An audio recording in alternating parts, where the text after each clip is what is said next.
第0 ICERD 首次国家报告国际审查会议政府机关场次2，审查的范围为 ICERD 第5条。那我们会议呢，现在就要开始了。那要邀请我们现场所有的与会贵宾，等会您在发言时，请注意您发言的语速，因为我们今天备有口译人员。那为了以利我们口译人员来做翻译，邀请您大家讲话的时候，请注意您的语速，并在您发言前，请先声明您所代表的单位，在发言前请声明您所代表的单位。那现在我们就要把我们的时间来交。Professor Novak, you have the floor. Thank you very much, and good morning to everybody. Thanks again for being here with us. As we said yesterday, today we spent all day on only one article, Article 5, which is kind of the core, because it really provides to everybody all the different civil and political rights, but also economic, social, and cultural rights, which at that time was quite revolutionary in a human rights treaty adopted in 1965. So we also have economic, social, and cultural rights, but then also under F, and that was also revolutionary at that time, that you have a clear provision, the right of access of everybody to any place or service intended for the use by the general public. So really an obligation towards private parties, restaurant owners, hotel owners, theaters, etc. So this is a quite comprehensive human rights catalog in a nutshell. And as we said yesterday, we are starting or approaching this not right by right, but by the group of peoples who are in Taiwan most directly affected. And that's why we are starting with the rights of indigenous peoples. So we go first through the different rights in relation to indigenous peoples, and afterwards migrant workers, and then other affected communities. And I am happy that I start by giving the floor to Sherry Lightfoot, who is in fact, since last year, no longer the vice chair. She's the chair of the United Nations Expert Mechanism on the Rights of Indigenous Peoples. Sherry, you have the floor.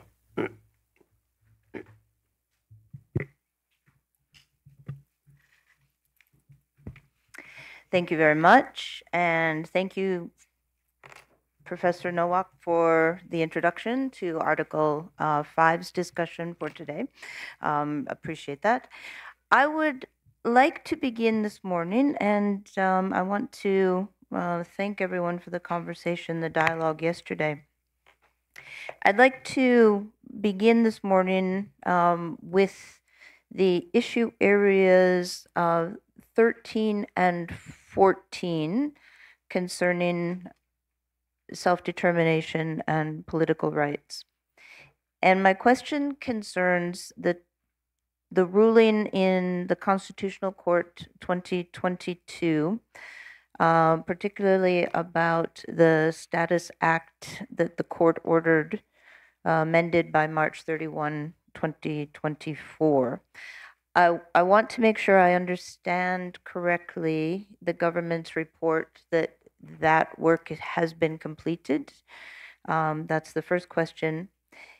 And then my more substantive question is, there have been reported concerns about things such as the sole recognition of surnames or a problematic classification system, and also concerns about unrecognized indigenous groups.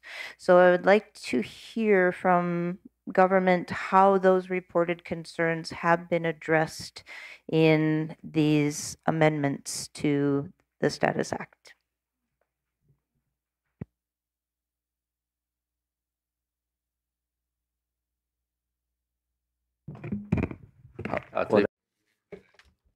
CIP,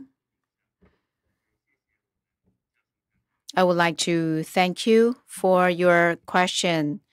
In 2022, the Constitutional Court did mention the Status and Act, and the indigenous people and the Han people may get married.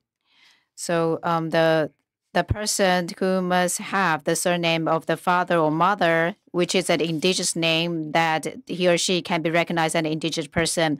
The judgment at the time believed that it provides no protection for the identity of indigenous people, and that's why Constitutional Court mentioned that the CIP has to amend the Status Act, the Status Act for indigenous peoples, in order to protect the equality and identity of the indigenous people.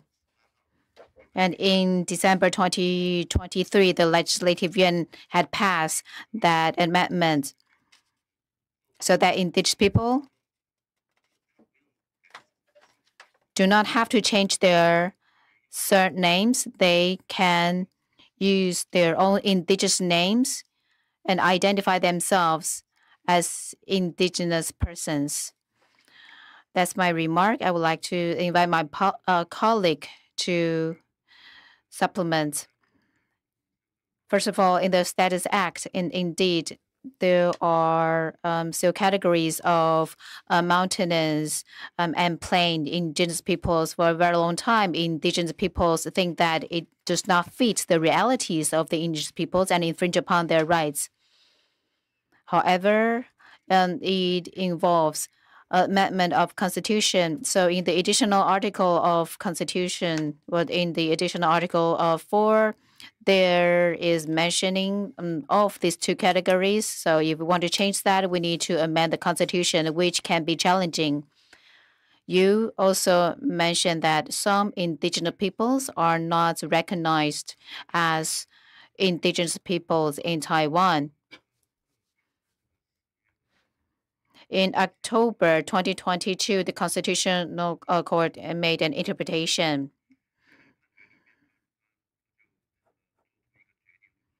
It was decided by the court that there are peoples who are Austronesian peoples, and yet they are not recognized as indigenous peoples. They are the indigenous peoples recognized according to the additional article of Constitution. So by October 2025, the Status Act has to be amended, or there should be a special act to guarantee the identity of indigenous peoples and indigenous persons. So we are following the decision by the Constitutional Court. CIP is working hard to work on the legal aspect. By October 27th next year, we want to finish the amendment so that the indigenous peoples who have not yet been recognized can be recognized.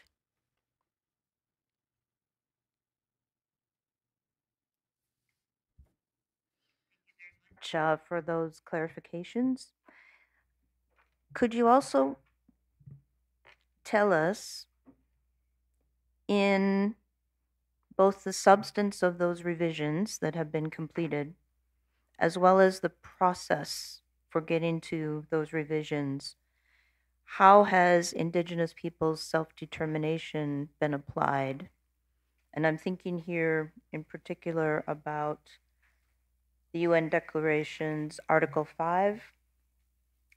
Indigenous people have the right to maintain and strengthen their distinct political, legal, economic, social, and cultural institutions while retaining their right to participate fully, if they choose, in the political, economic, social, and cultural life of the state. And then also Article 9 of the UNDRIP. Indigenous peoples and individuals have the right to belong to an Indigenous community or nation in accordance with the traditions and customs of the community or nation concerned. And then no discrimination of any kind may arise. So how have those self-determination principles been applied in the amendments, both again in substance, but also in the process of making those amendments?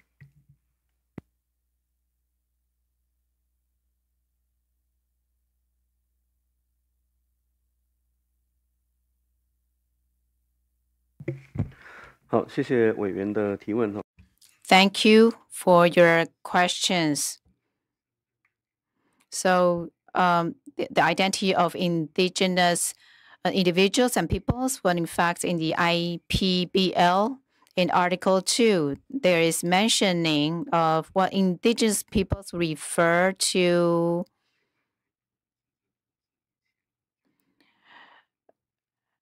people who live in Taiwan before the external ruling force came to Taiwan, and the peoples who had been recognized by the Executive Yuan.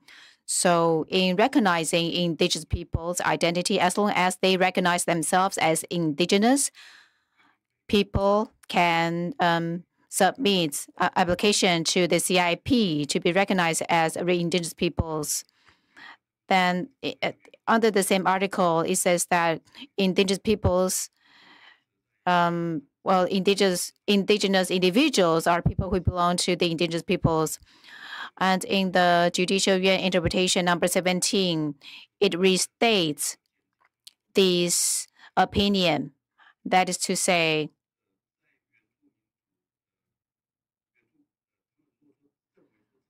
if people believe their peoples have sustained their cultures, and then through Article 2 of the IPBL, they can submit to apply to be recognized as indigenous peoples, and the indigenous individuals can be recognized as indigenous peoples.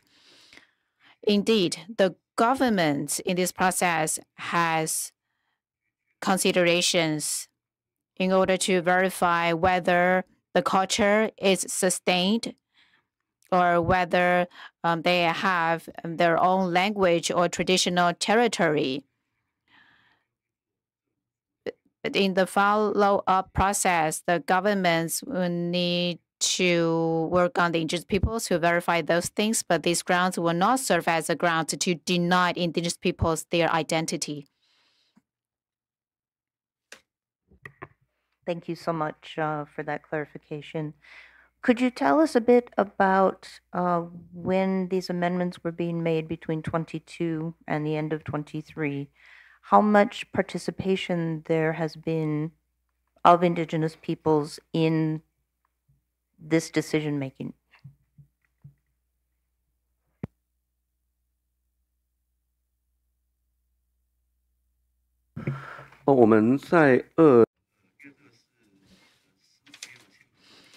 Because the Judicial Yuan's Constitutional Courts made the interpretation in April 2022. So after that, we convened 15 forums and seminars throughout Taiwan.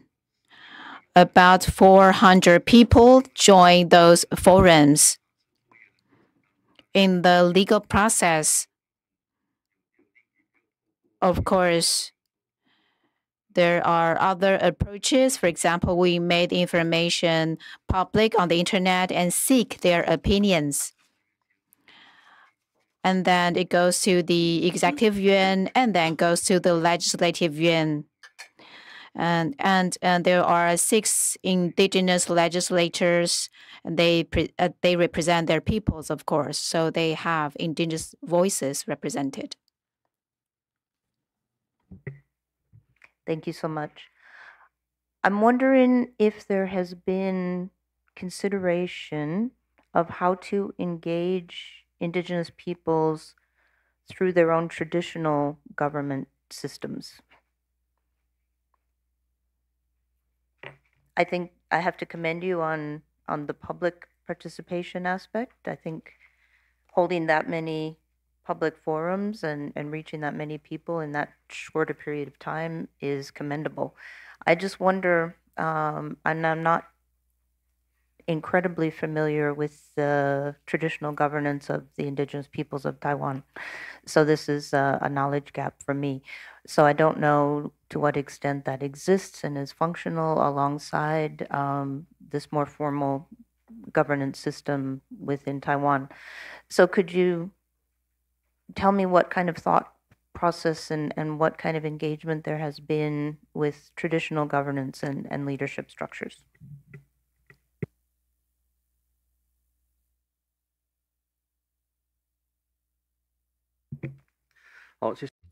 Thank you for the question.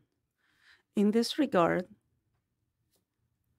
Taiwan's indigenous peoples come in 16 groups. Each group, of course, has its own unique governance system.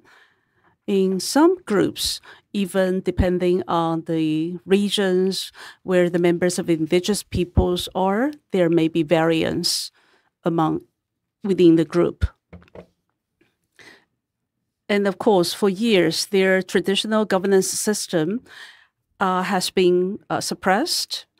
But along with the additional articles to the Constitution in 1997, as well as the introduction of the IPBL in 2005, more and more indigenous groups have restored their traditional governance system. I am a member of the Tho group.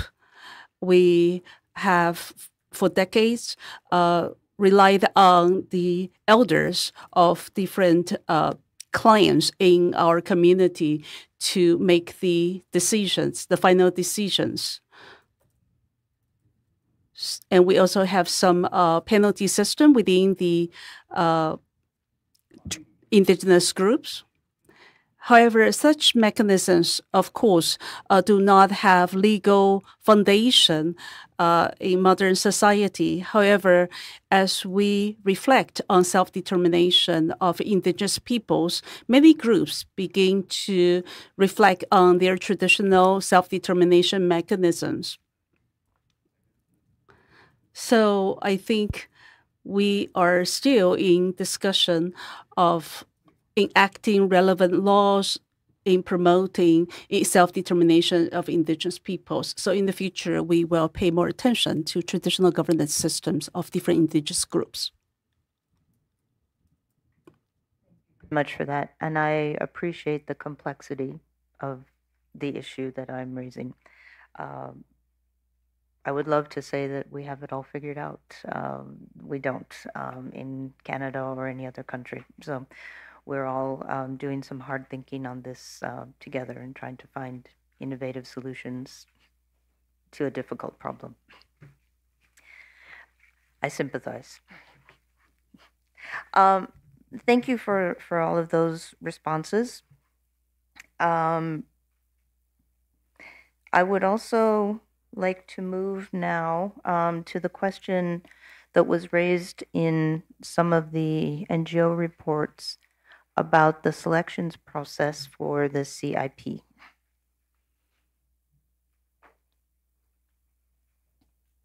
Could you describe the process and if there is consideration of any changes in order to increase the participation of a broader base of indigenous peoples in those processes?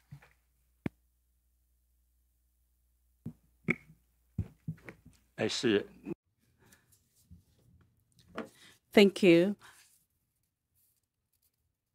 I think you are referring to the members appointed to this CIP, and these members are appointed to help the chair to promote and implement policies. Therefore, their job is to relay the policies to different indigenous groups, and it's the other way around as well. Therefore, their they serve just as regular civil servants in order to select the appropriate candidates to help the chair of the CIP to promote and implement policies. So we do have the guidelines for selecting CIP members. For example, they must be versed in indigenous matters. Right now, different indigenous groups have their tribal councils. However, the sophistication of these councils may vary greatly. Therefore, we try to have a more diverse recommendation system. Depending on our Organic Act rules, these members will have to be signed off by the chair at the end.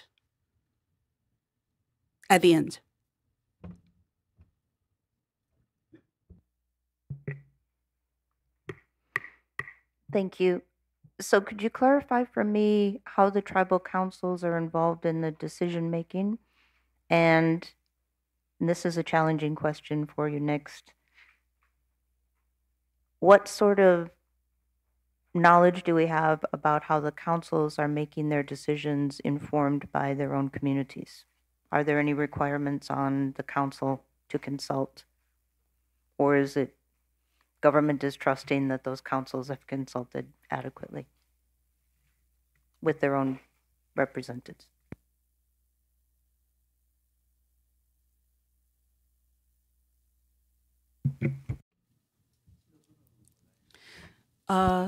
As my colleague just said, the CIP members, we would like the selection process to be open, fair, and transparent. The selection of the CIP members, there are three types. One is representatives of indigenous peoples. The other two types are representatives of government agencies and scholars and experts. As for indigenous representatives, there are 6 or 7 indigenous groups which already run tribal councils. So we will inform them of this selection process, asking them to recommend their to nominate their representatives. They can nominate 2 to 3 candidates. So, or their indigenous groups without the tribal council can also make recommendations or nominations. Thank you for that. Just noting that in some of the NGO responses, there are some reports that the appointment process is not as open or transparent as people would like.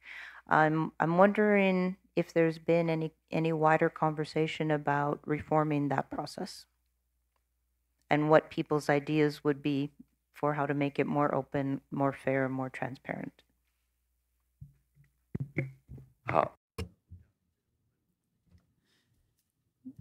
Yes, this is an issue we have to address. Hopefully, in the future, the selection process will be more open, fair, and transparent, keeping all indigenous groups well informed so that they can nominate their representatives. Thank you. If I can just offer a suggestion from the Canadian experience, when Indigenous people complain about broad issues and say things are not open or transparent, it's time to go to them and find out what that complaint exactly means and what their suggestions are. So I would encourage the opening of that conversation and that dialogue. Just a comment. Thank you for your recommendation.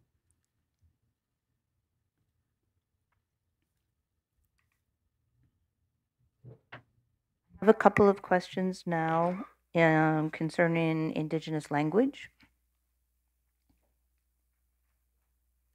I took note in both the government responses and the NGO parallel responses that there still remain some issues about name registration. That some issues have been addressed and are ongoing, but there remain some issues. So I was curious about the intention for addressing the remaining issues concerning Indigenous name registration.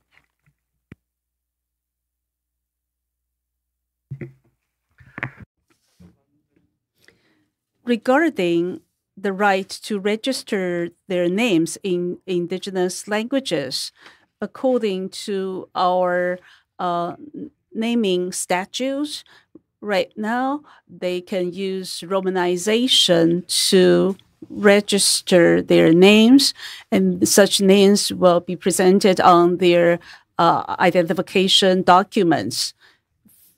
For example, on my own ID card, there are 2 rows. One row is my name in Mandarin Chinese. The other one is in my indigenous language. So now indigenous people want to have sole registration of their traditional names using their indigenous scripts, because they think if they have to present their traditional names in the Mandarin Chinese language, it may be misunderstood. In fact, starting from last December until January this year, the Taipei highest administrative court have made decisions in favor of such sole registration. So we would like to extend such rights to more members of indigenous peoples. Therefore, we have discussed with the Ministry of the Interior, which is in charge of this matter. So we are going to come up with a legal interpretation, and we will send this interpretation letter to local governments so that all members of indigenous peoples can register their traditional names as they see fit.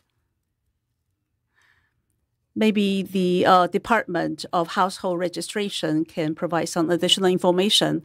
I speak on behalf of the Ministry of the Interior, the Department of Household Registration. On registration of traditional names using indigenous languages, yes, based on the judicial rulings, at least 2 members of indigenous people have registered their names in their own language, and that's the sole registration in their indigenous languages. Of course, the naming act has to be amended first, but based on that ruling, the Executive Yuan has convened interagency meetings. We first work with the CIP to offer interpretation letters, allowing indigenous members to have sole registration of their traditional names. However, such registration has to be entered into our household registration system. So this is a very complex issue. It may take months to complete the changing of the registration system. As for local government, they also have to change their information system to accommodate such a change.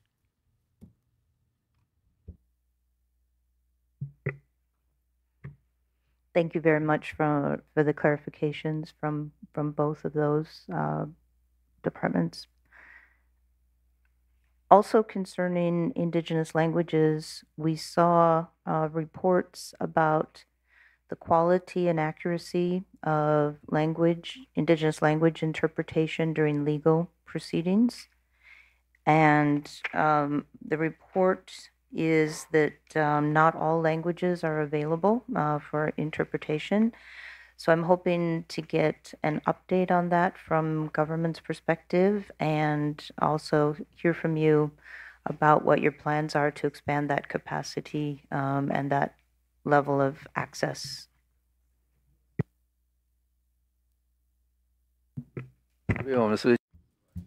The Judicial Yuan, please.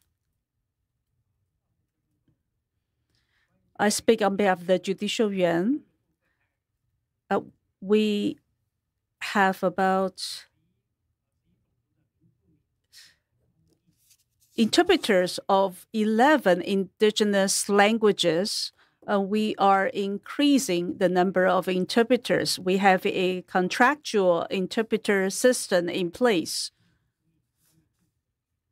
If the indigenous language, for indigenous language, we cannot find an interpreter, we will contact other administrative agency, including the CIP, to help.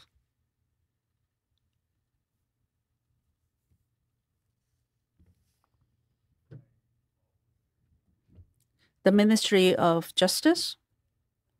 Thank you for the question. Our interpretation system basically follows the existing guidelines concerning the employment of interpreters for different settings. So the High Prosecutor's Office, as well as its regional offices, will follow the guidelines to compile a list of interpreters, and we will provide on-the-job training for these interpreters. Such interpreters may come in foreign languages, sign language, indigenous languages, and we have a number of indigenous language interpreters. In the future, we will continue to expand these programs. As for training, we will also strengthen the basic training courses along with traditional training courses. There will be more practical exercise for these interpreters too. And between 2019 and 2024, our data shows that we have interpreters of 7 indigenous languages, a total of 40 interpreters.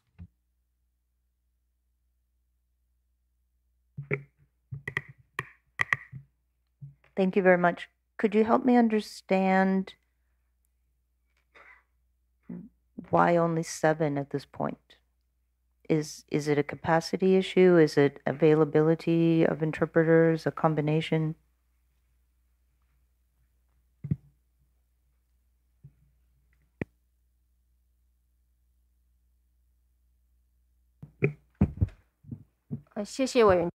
Thank you for your questions.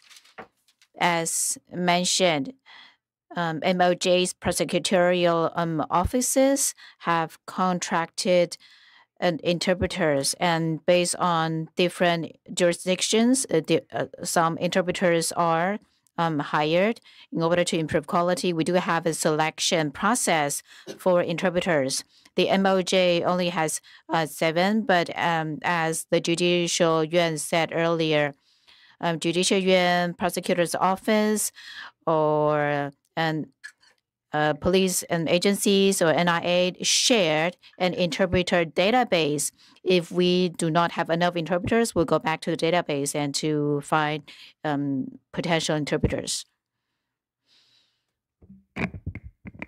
Thank you for that. But can I just clarify, because I might not have heard correctly in the interpretation.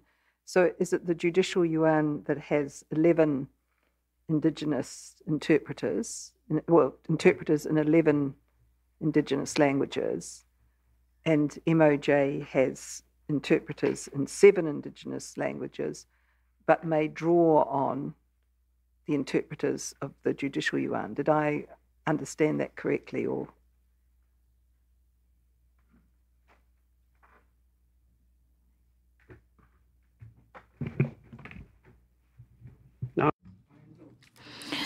Judicial Yuan here. Judicial Yuan has 11 indigenous languages, and we have 30 interpreters for these indigenous languages. And if there's a language which we do not have any interpreter for, we will look at the list provided by CIP to look for a professional linguist to help. NIA, MOJ, and other government agencies collaborate. So we share all of our interpreter systems and list. I would also like to add, government agencies have their own interpreter database, and immigration agency would integrate all the list into our database. If other government agencies need interpreters, they can come to our database and to look for interpreter that fit their case. MOJ here. As I said earlier, there are 7 indigenous languages, but there are 40 indigenous contracted interpreters. This is for MOJ. 谢谢您的厘清。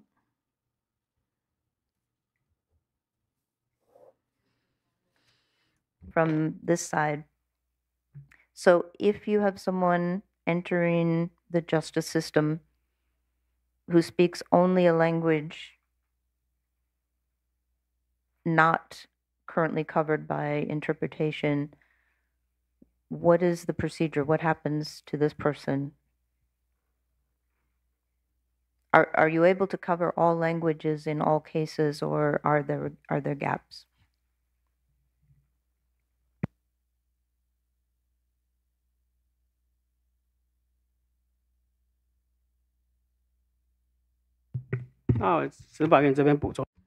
Judicial Yuan. In terms of protecting the rights to a court, and in the criminal court procedure, there is the mandatory defense system to guarantee that indigenous peoples also have their rights protected. As for inaccurate interpretation and so on, which was an issue raised earlier, we have the shared database that we can select a temporary contracted interpreter to help the client in the litigation. Just so I understand, within that database, are all of the indigenous languages of Taiwan present?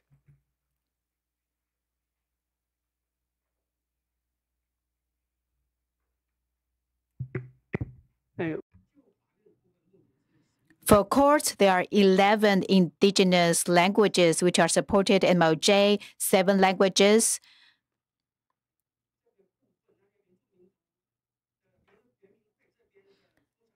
And CIP's list, I think, covers more languages. In litigations, we had stats from 2021. There were 7,766 times that we sent out interpreters to help. So far, there wasn't any instance when interpretation could not be provided. Thank you very much.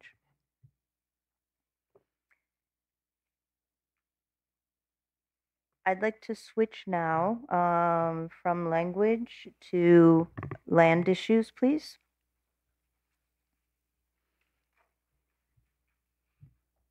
There is some strong concern expressed about the issue of nuclear waste and cleanup of nuclear waste under land issues.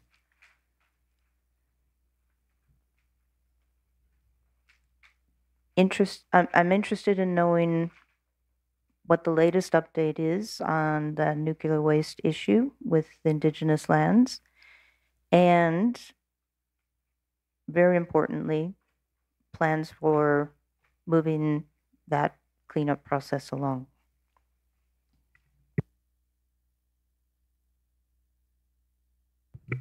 是不是请经济部好？经济部先回应。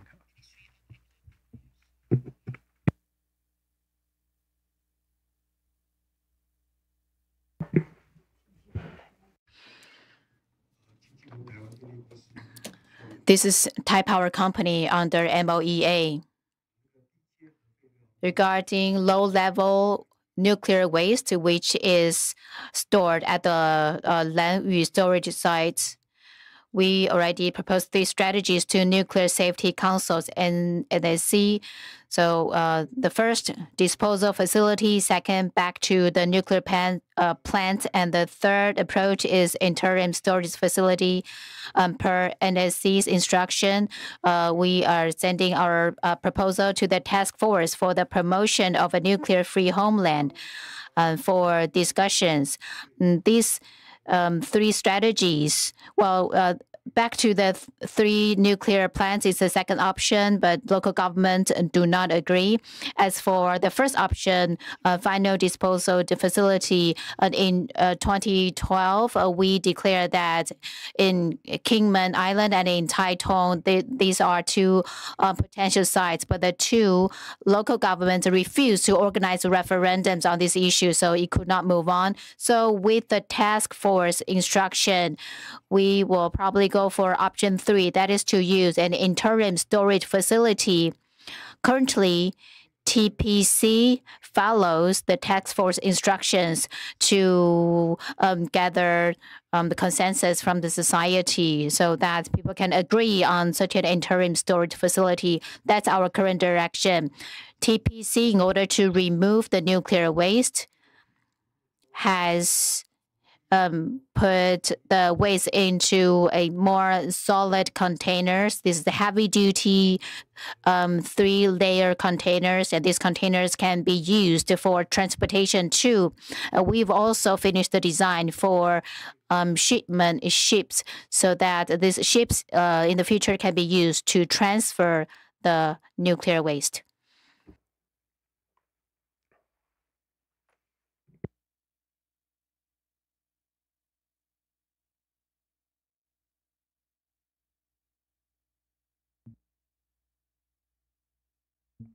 Can I just follow up on your answer, please? And the first question would be, what are the reasons that you're aware of for the local governments refusing to hold a referendum? I guess, and why is a referendum needed? And the second thing is, you mentioned, I think I wrote it down correctly, discussions about a nuclear-free homeland, and I wondered if you could expand on that a little bit.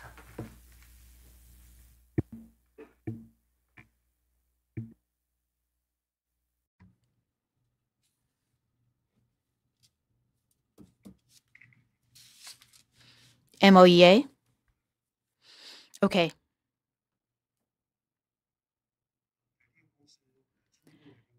This is a TPC under MOEA. Local governments, including the Kingman County and Taitung County, they refuse to organize referendums because the Kingman County government think that they are an outlying island.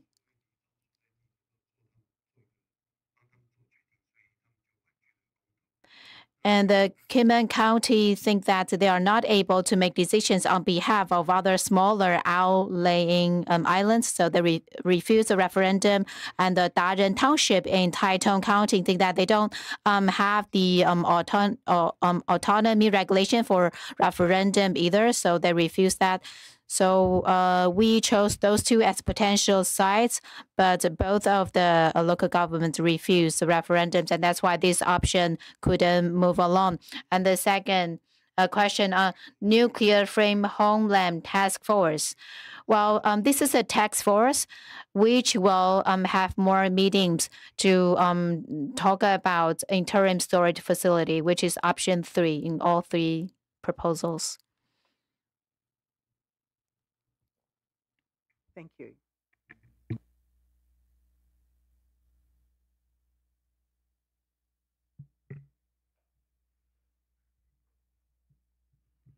Thank you very much for those responses. And In our list of issues, we have a long list of concerns that have been expressed over Indigenous peoples' land rights concerning the demarcation of traditional territories, implementation of the Indigenous Reservation Land Program, mandated Indigenous Land Survey and Management Committee, also some reported gaps in the Reserved and Land Rights Review Committee. Could we get some clarity on the progress on these matters?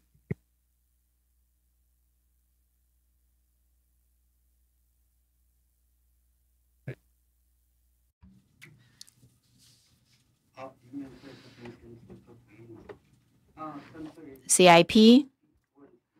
On the first question, demarcation of traditional territory.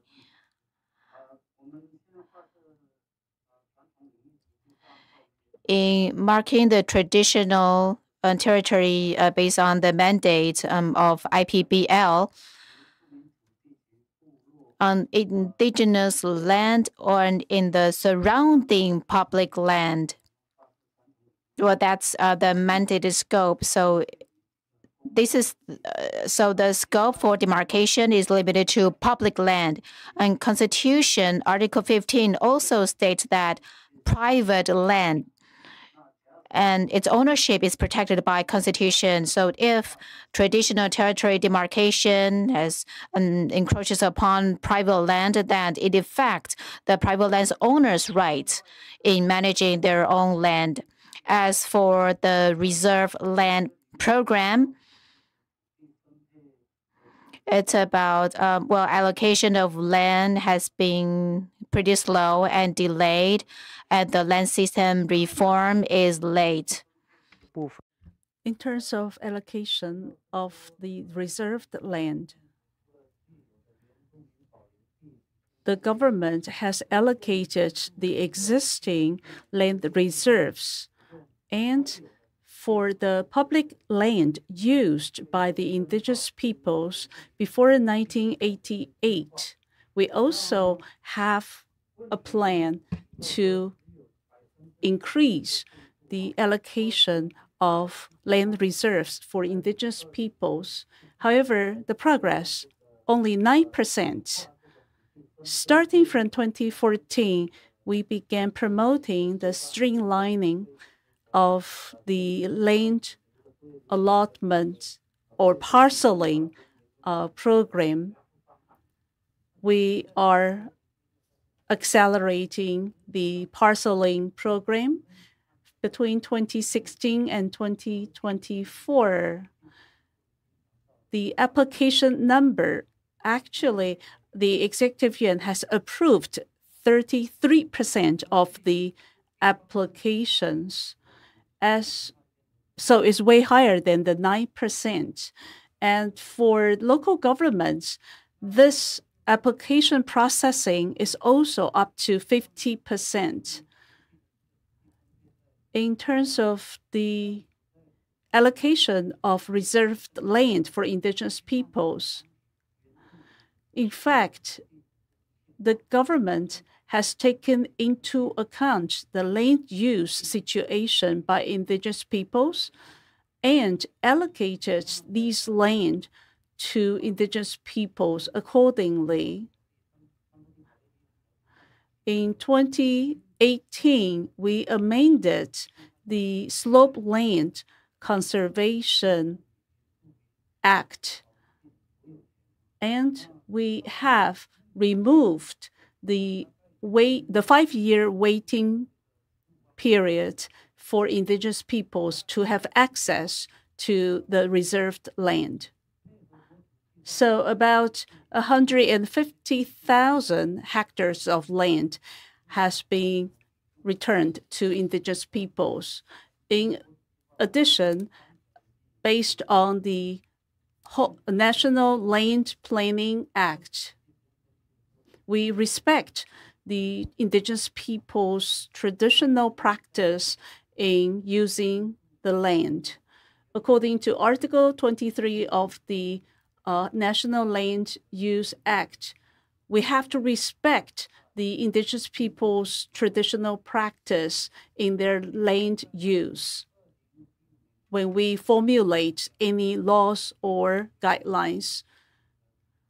In 2015, based on the Article 21 of the IPBL, we also enacted measures for land survey on indigenous land. Again, when we perform such surveys, we must obtain consent and participation from local indigenous communities before we can develop the land in question or utilize resources on that land.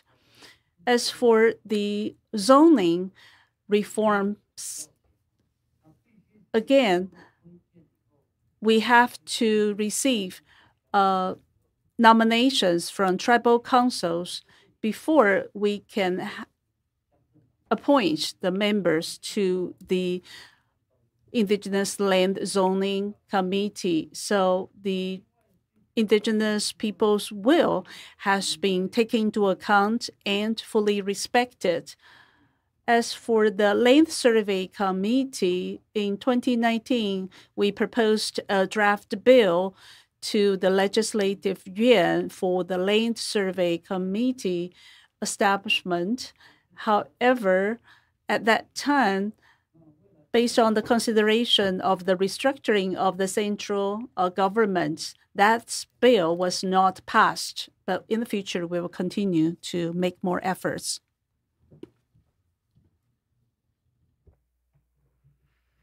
Thank you very much for those clarifications. And I want to make sure I understand, because in the parallel responses on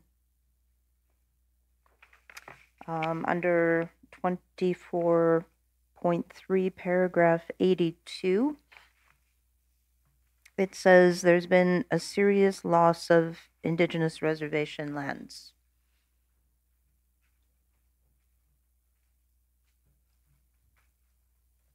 Could you comment on that?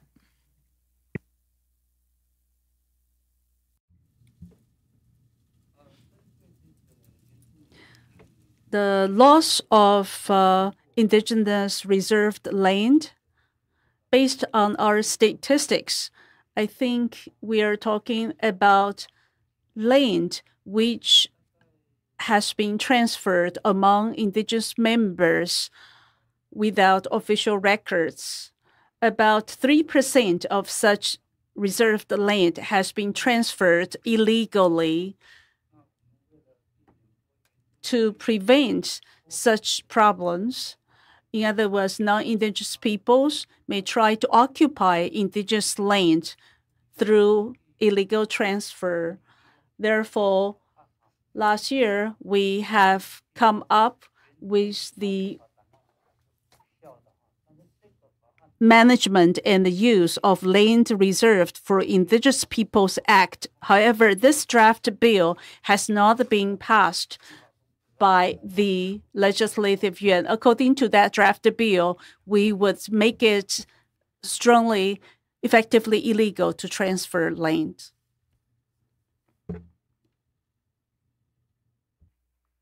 Thank you for that. And just a point of clarification, information question. Could you explain and clarify for me the difference between reserve lands and the delimitation of traditional territory? There appears to be a distinction between these categories. Could we understand that more fully?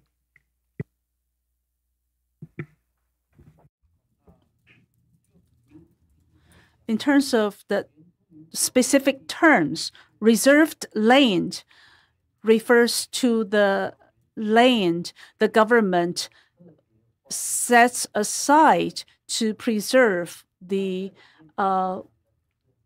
indigenous people's right to land. And such reserved land may include the so-called existing reserved land for indigenous peoples since the Japanese rule period. And later, government also set aside some public land for indigenous people to use. In total, there is about 260,000 hectares of such reserved land. However, when we talk about traditional territories may not be the area which is now being used by indigenous peoples. Rather, it refers to the traditional living space, which is now owned by the government. So in the future, if the indigenous people, if the government wants to utilize resources on such traditional territories, they must obtain consent from the indigenous communities.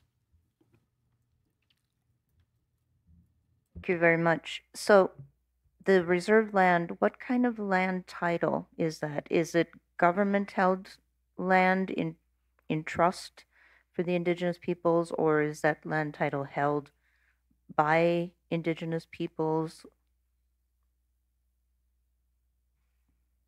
Is it held collectively, individually?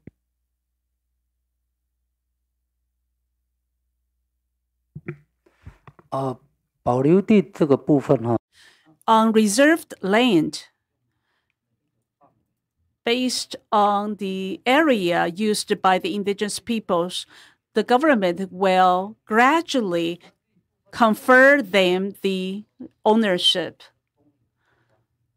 And the land we are talking about totals about 100,000 hectares. And indigenous people have so far obtained about 140,000 to 150,000 hectares of such land. And gradually, the ownership will be transferred from the government to the indigenous peoples.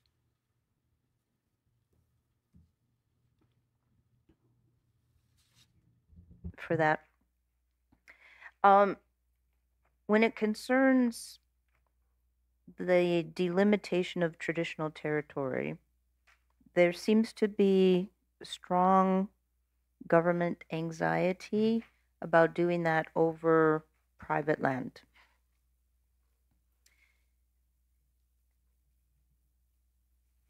But if it does not actually involve a transfer of title, if it's just a declaration of this is a traditional territory, how does that constitute a threat to private property? I'm trying to understand.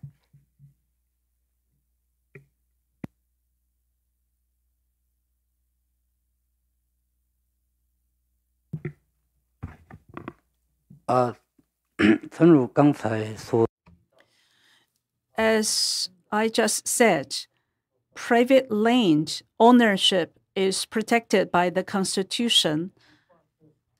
So when we demarcate the indigenous traditional territories, that does not mean the indigenous people can use the land right away because the land is still owned by the government.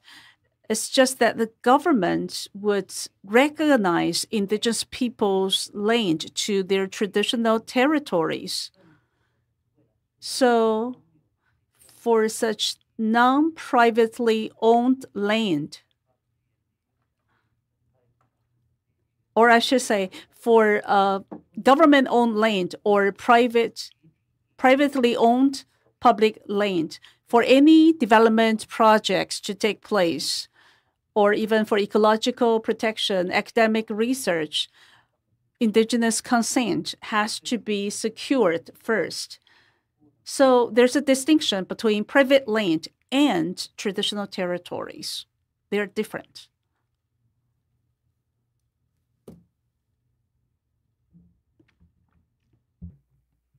Thank you for that. I'm just, from the North American perspective, particularly not so much Canada, but in the United States, we have broad areas that are called reservations.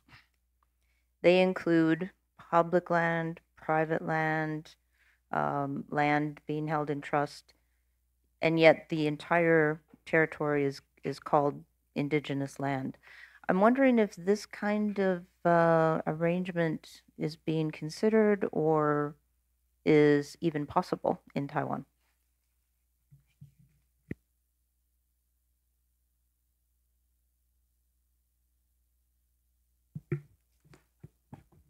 这个应该就涉及到 I think it involves how the policy will go in the future. When involving land, it requires legal mandate. Currently, we're only focusing on the reserve land and protecting indigenous people's right to land.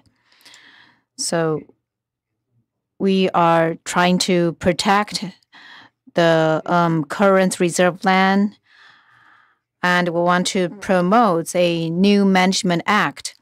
As for traditional territory, we of course want to respect their traditional territory and their future rights. So in the future, maybe the traditional territory will have a higher legal status from the level of regulation to a law. You mentioned Canada and United States, and there is a certain kind of management and use. I think we can make comparison and to decide maybe some elements can be transplanted and be used in Taiwan, because after all, Taiwan is a relatively smaller land.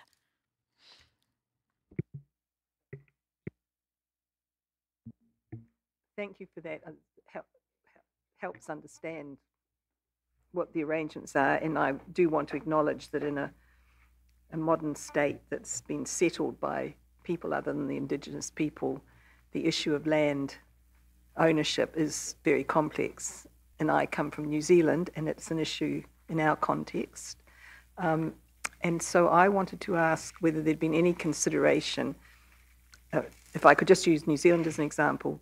So there's land in New Zealand that the local Māori iwi or tribes consider very much part of their traditional land holdings, but it's in private ownership. And like you, the government has said we will not transfer any private owned land as part of what we call the treaty settlements. But what they have done instead, what has developed, has been to provide recompense or funding to the tribes for the fact that they can't get back much of their traditional land on which New Zealand's wealth is actually built. And they have used that money, those resources, to buy out of private ownership land that is very precious to them, or that they consider very much part of re-establishing. So a tribe in Auckland, Auckland's largest city, they lost virtually all their land, had only a tiny percent left, most of it in private ownership development, but they have now, through the treaty settlement, bought back large chunks of that land, which is also an investment for them to support their people's education, health, their elders, etc. So I just wondered, is there any consideration to providing funds for Indigenous peoples to buy back land that is in private ownership? Just to add on to that, the same is happening in the United States. The funding sources are different. It comes from capitalist development primarily, and then some tribes who have more financial capacity are buying back lands. And then once they buy back the land out of private ownership, they can apply to have it put into trust status or reservation status. So similarly, wondering if any of this is being considered as a possibility.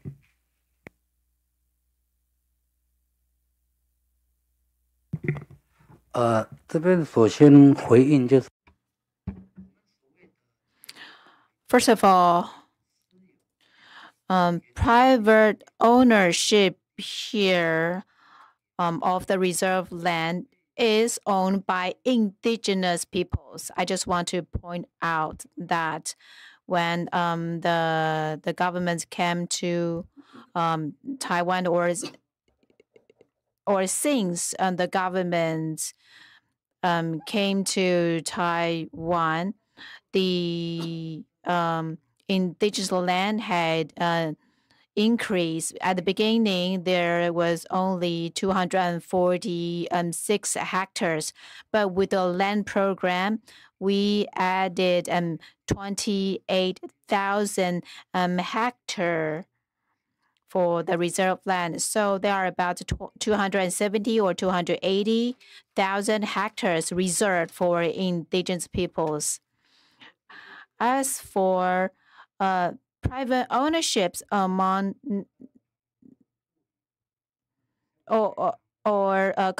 land owned by individuals or companies, and these land in fact can be used by indigenous peoples for housing, for farming, and the government had purchased this land back twice and to give the ownership to the indigenous peoples. I think you talk about government funding provided to indigenous peoples to buy back the land. What we do is we leverage the government's power through systems so that the public land used by indigenous peoples can be added to reserve land. So overall, the reserve land for indigenous people was not reduced. In fact, it has increased in its area.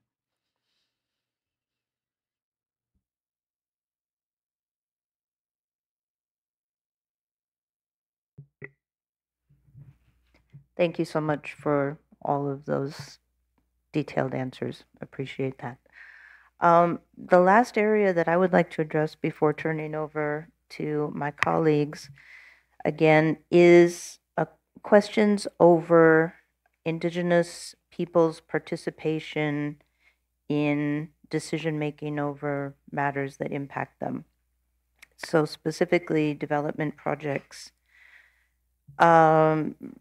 There was a note in the parallel responses that some concern exists that in some cases with projects, indigenous peoples have only a vote at the end of the decision-making process, that it comes to them by they vote by households, and then they can vote yes or no at the end of a project.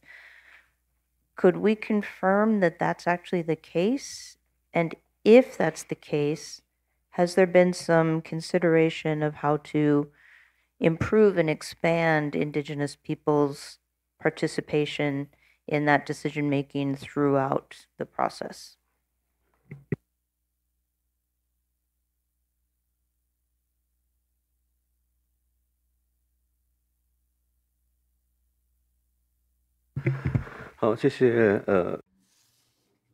Thank you for your question. In the entire decision-making process, there are different forms of participation. A more systematic one is the measures to obtain consent and consultations. That is to say, if you want to develop land on the indigenous land, you have to consult and get the consent first before the project can move on. So it's not only the last stage of the process. So let me explain the process. According to these measures for acquiring indigenous consent and participation, if developers want to develop the land, before the development, the developers need to issue applications to the township government. The township government then need to tell the indigenous people that there is going to be a development project, and the township government on the same day need to get the list of all the household and all the members of the household from the household registration office, and to make the list public so that they know who to get the indigenous consent from. Then the developers at the same time will understand which indigenous communities they need to get consent from. Developers need to go to those communities, explain what kind of project it is going to be, and to tell the communities that what their plans are. In the process, the indigenous communities can offer their opinions for this project. After that stage, then it's going to be tribal councils for their consent and consultation.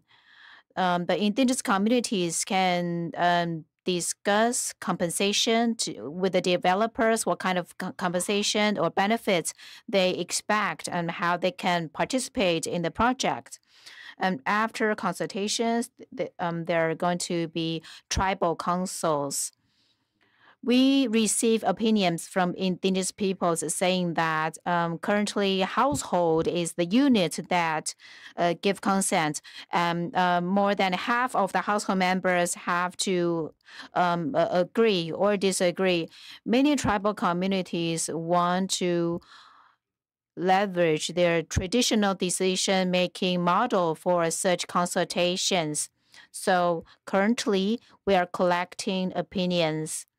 We are setting up a task force for amending the law to include the opinions from the indigenous peoples. I think we hope to reflect these opinions in the future amendment.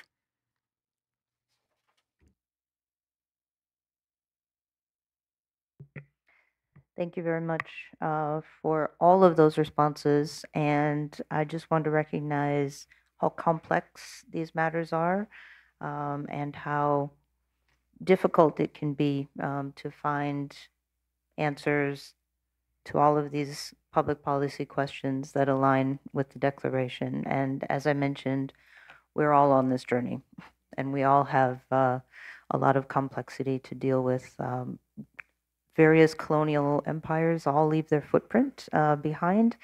And so we all have to work through these things together. So I just will comment and say that the progress and the thinking is noted. And so I appreciate the in-depth conversation on these very complicated questions.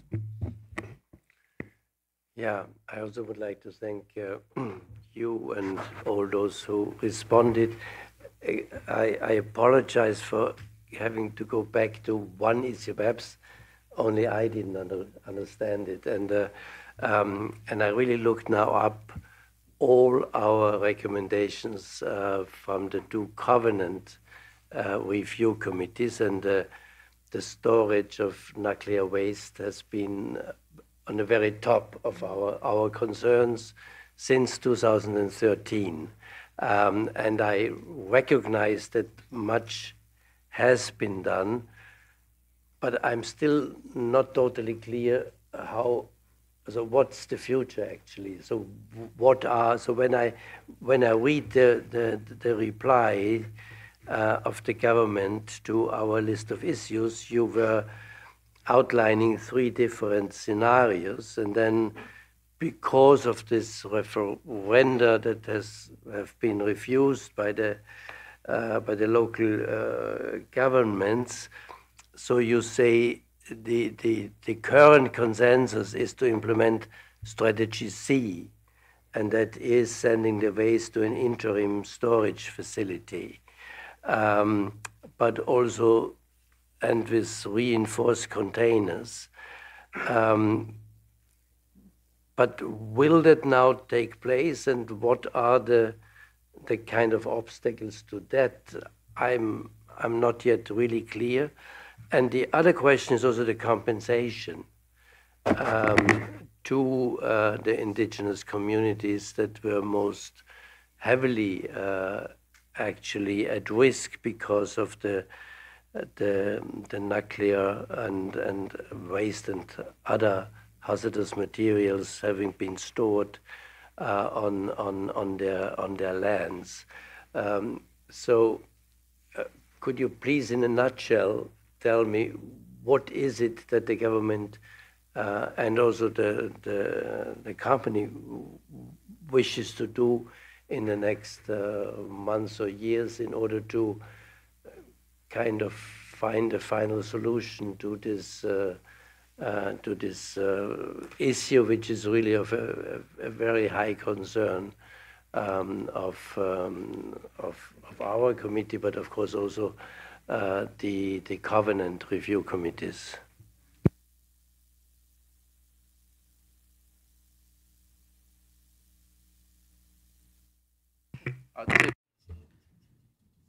The Ministry of Economic Affairs, please. Thank you for the questions. Thai Power speaking. So 2 local governments refused to organize referenda, and the Thai Power Company and the Ministry of Economic Affairs have set up local officers to continue communicating with local governments. And we try to seek understanding from local residents. Is there a need to amend the Referendum Act? I think we need to continue communicating with local governments. As for compensation, according to a truth-finding report on the nuclear waste storage on Lanyu Island, based on that report, we have set up a compensation guidelines in 2019. And a compensation foundation has set up accordingly. Most of the directors on that foundation are the Tao people. A budget of 2.55 billion NT has been appropriated for the compensation, and that will be up to the Tao people to use in the spirit of self-determination. And for the land rental, we also provide the community contribution a budget to safeguard the interest of local indigenous peoples. And the Ministry of Economic Affairs has also set aside about 20 million NT as the community giving back fund. Again, all these budgets, all this fund will be up to the local indigenous people to use, especially directors of the foundation. About the Nuclear Safety Committee. On compensation, basically we have a task force under the Executive Yuan to promote the relocation of the nuclear waste. And of course, our committee is in charge of nuclear safety issues. So we will make sure that the nuclear waste stored on Lanyu is well managed and secured. All the relevant information is made available on our website for people to reference. Yeah, thank you very much for this additional explanation. Time is running, so thank you again for all the discussion on indigenous people's rights. And now we come to the second major groups, and that's migrant workers. And I ask Rosalind Noonan to lead that, please. Thank you, Chair. I would just like to start by acknowledging the quality of the submissions that we've received from government agencies, from the National Human Rights Commission, and from non-governmental organisations for this review. And I do want to say that the in-depth work with which government officials engage on these human rights issues is something that we don't see in Geneva, frankly.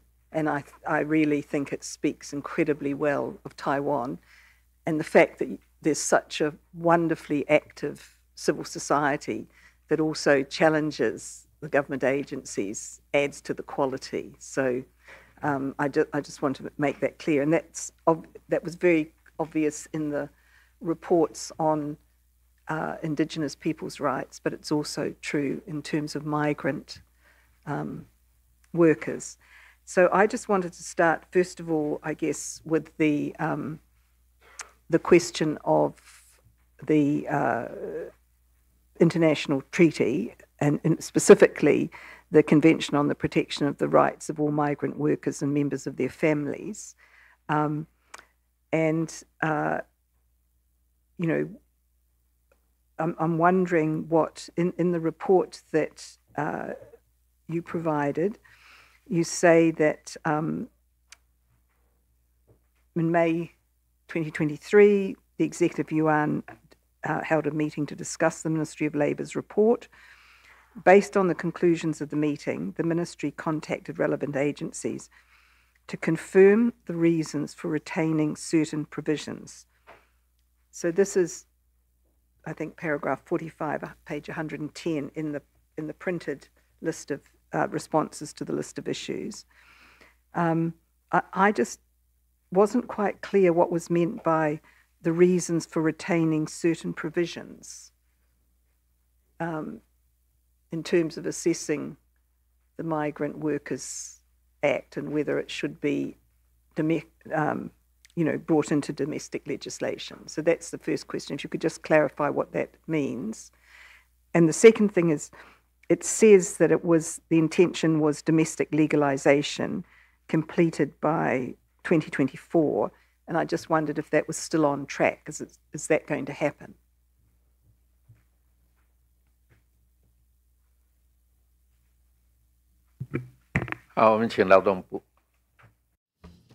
Ministry of Labor. The Ministry of Labor speaking. As shown in our report, on February 20th this year, we organized a meeting among different agencies, and based on that conclusion, we asked all related government ministries to confirm the reserved preservations regarding the convention, and also they should provide explanations for such decisions.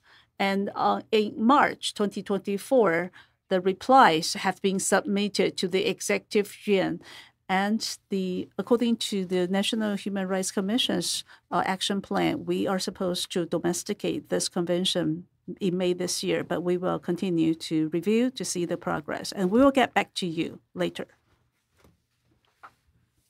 And just while we're on, the international legal framework, can I ask about, and we're going to come to issues relating to domestic workers and so on, but can I just ask about the ILO conventions, I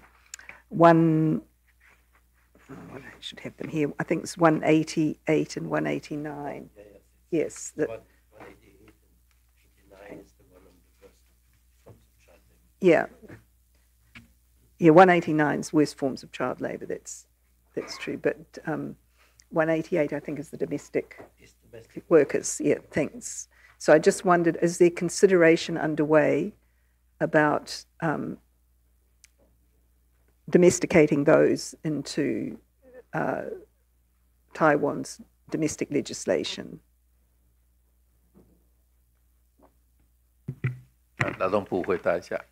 The Ministry of Labor, please. On domestic workers, the ILOC 189, our attitude to migrant workers, we believe in national treatment. So for sectors and industries where the Basic Labor Act applies, all workers will enjoy the same minimum wage. But domestic workers, because of their unique nature, they do not apply. The labor basic law does not apply to domestic workers. And also, according to the concluding observations of CEDAW and the concluding observations on the two covenants, the Ministry of Labor was required to review local laws to see if they comply with ILOC 189. So this year, we convened 2 meetings to see how we can domesticate the ILOC 189. So we had discussions with scholars and experts to see if our labor laws right now comply with the ILO conventions. Of course, if we want to change the rights and interests of domestic workers as laborers, we will also have to change or reform our long-term care system. So we need to balance the interests of families who need long-term carers and the domestic workers' rights. Thank you. Perhaps if we can just move then to some of the issues that have been raised with respect to migrant workers in more detail. And the first one is in relation to the right to be able to choose your job, to choose where you work. And for migrant workers, as I understand it, there is now the situation was that they could not move. They came into the country attached to one employer and they couldn't move to another employer. Now, I understand from the reports that there's now a process whereby they could transfer to other jobs if they were not happy with the original position. But what we've heard from the National Human Rights Commission and from the civil society organisations is that, in fact, that process is very difficult and impractical, makes it impractical for most migrant workers to switch positions, not least because, and I quote from one of the submissions, that brokers tend to retain transfer documents and charge unaffordable fees for job placement, and household employers often decline requests for consent on employer transfer because there's no one else to take over the caregiving task. Moreover, brokers or employers may also deliberately restrict migrant workers' ways to communicate with the outside world. So we've received submissions from non-governmental organisations that work directly with migrant workers, and the situation is clearly not one where there's genuine freedom of choice to transfer to another job. And I just wonder whether the government is ready to. We see that it took some steps, but they're not making a difference. So whether it's ready to review and improve the right to transfer to other jobs.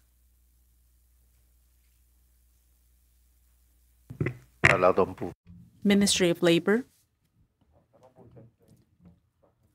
On the transfer of employment by migrant workers, according to Article 53 of the Employment Service Act, migrant workers, basically, in principle, they are prohibited from changing employers. However, in special cases, they can. In other words, they can transfer employer or work under circumstances not attributable to the said worker. For example, maybe the person they give care to passed away, then they can transfer employers. But in fact, in practice, the restrictions are not so stringent. Basically, when both parties are not at fault, the migrant worker can still apply to transfer employers. Right now, for applications, there's 90% successful rate in such applications.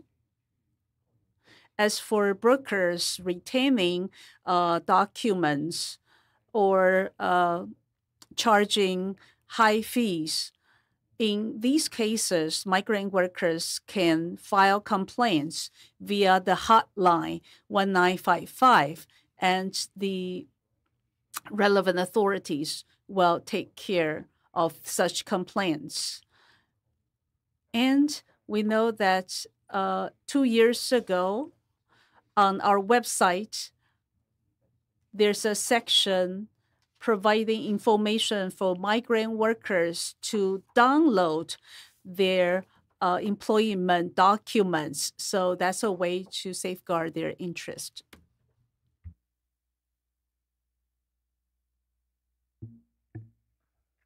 Thank you. I think there is quite a gap between how government authorities, officials think the system is working and how it is actually working in practice for migrant workers. And from the information we've received, that's partly for the reasons that I mentioned earlier, but also obviously a lot of the migrant workers, there are language issues.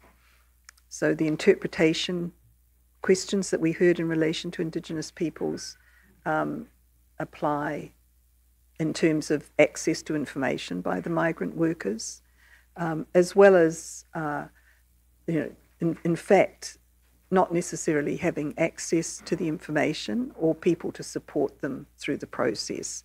So I think there are a number of barriers to making the system that you're trying to make work. If I could just come back, though, to domestic workers, and I want to acknowledge, first of all, the concern that the government has for people who need care in their homes and the need to be able to provide them with appropriate support and assistance in their homes. And obviously, much of that, from your own report, is provided by migrant domestic workers. And around the world, domestic workers are probably, apart from child labourers, are the most vulnerable of workers because they're working, usually in an individual household. They're not visible to the outside. They're very dependent on their employer, who usually they also have to live with. And from what we see from the submissions that we received, they don't, they simply do not have equal access to the laws in Taiwan that protect other workers, that protect Taiwanese workers. So in the first instance, you mentioned that there's equal pay for all, equal minimum pay for all workers. But actually, what we see from the submissions is that domestic workers may not, in fact, be receiving the minimum wage, and certainly will not have enough funding, for example, to pay for any insurance cover.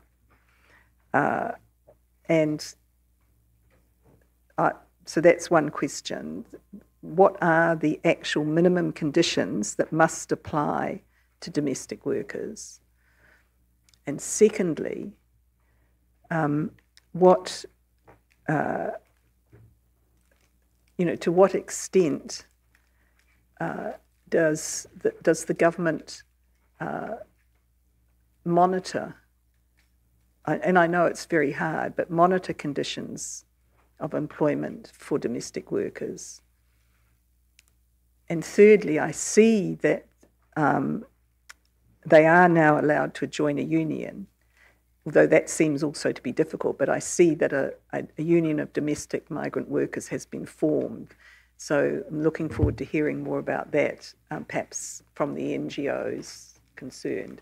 But basically, what are the minimum standards that are applied to domestic migrant workers, and how do they differ from Taiwanese domestic workers, and what steps, if any, are there to improve those and to equalise them?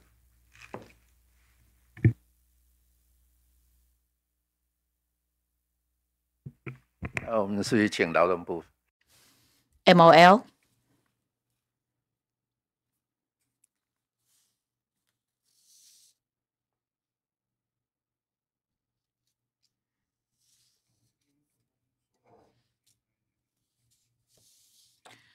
Regarding monitoring the work conditions, well, last year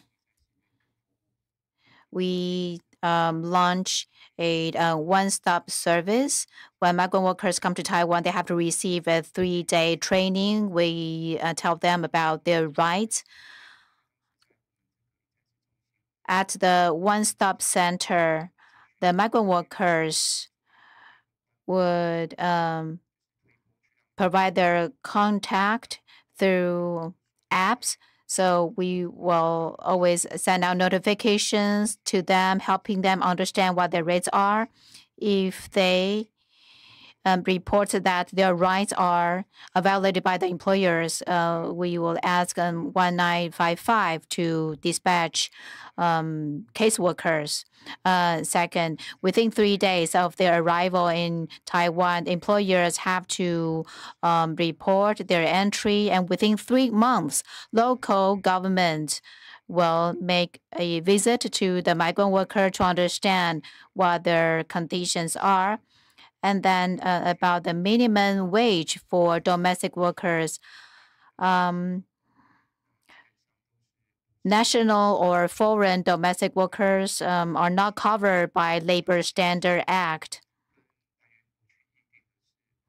And with foreign domestic workers, we have signed agreements with origin countries that their minimum wage is 20,000 NT. And the employers, when they sign contract with the migrant workers, they have to ensure that the minimum wage has to be 20,000 and above.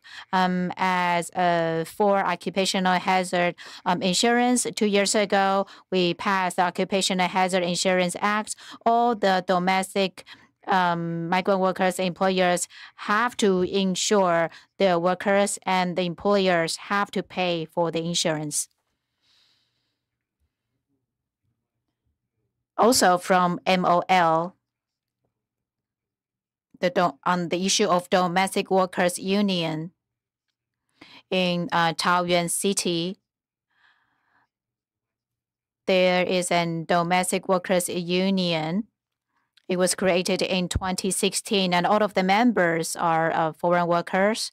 It's operating quite well. They're having their second term right now.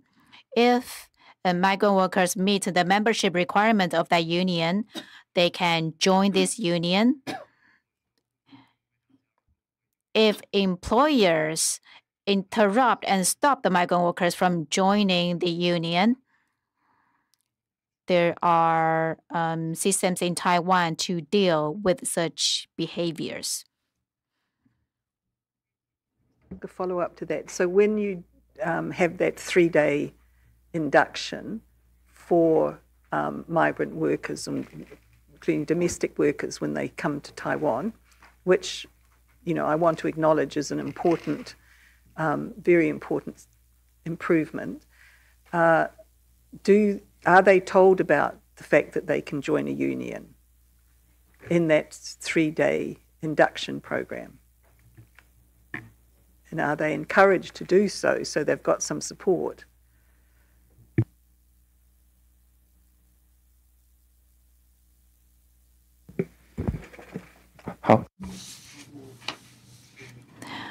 MOL.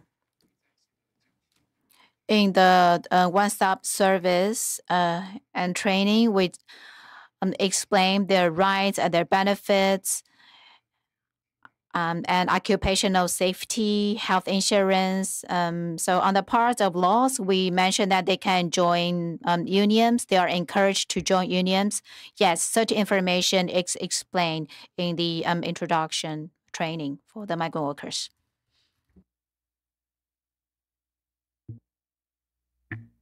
You want to?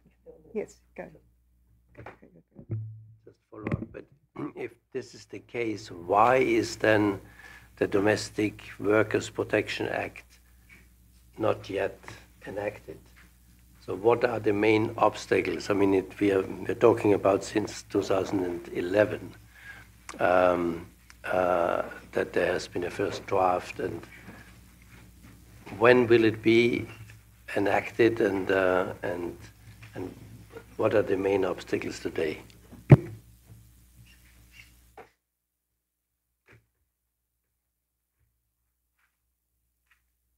劳动部再请说明一下。 MOL, please explain.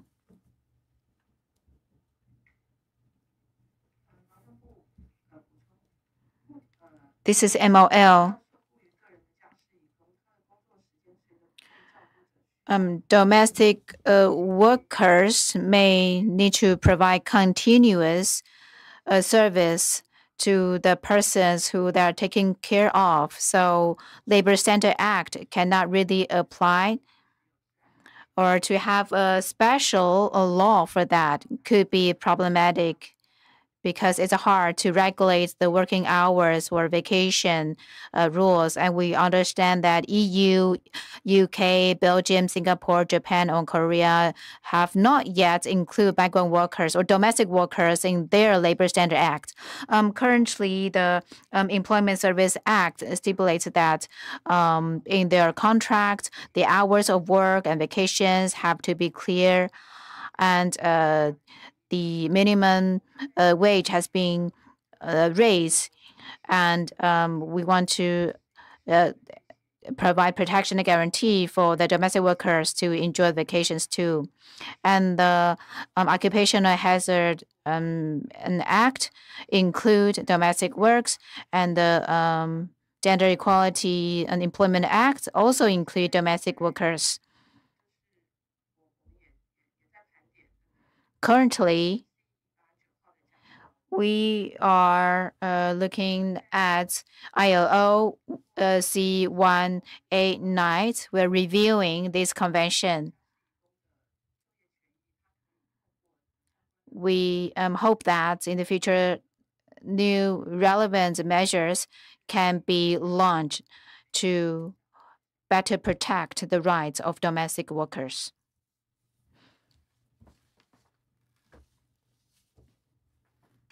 Well, just in the short time, yesterday we touched on the issue of, how the Ministry of Labour or local governments react to employers who are mistreated. So I'm not just talking about domestic workers, but who may be mistreating migrant workers in terms of poor accommodation or food that's inappropriate, for example, is not halal.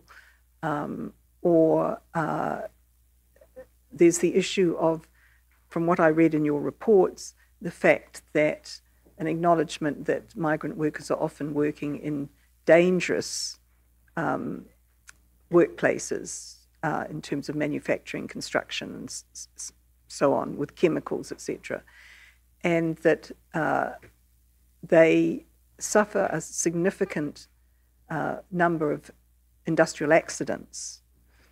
So my question is, what is the government doing to reduce the industrial accidents and to hold employers accountable for improving health and safety in the workplace? 好，我们再请劳动部说明。 MOL, please explain. On occupational hazard and safety, I would like to add some information here.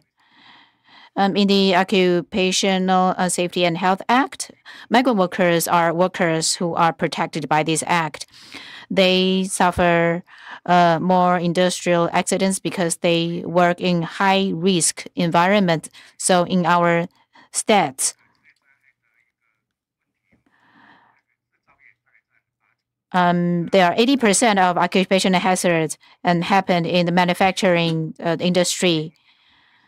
And for companies who hire more, say, fishers, we include the companies on a special list.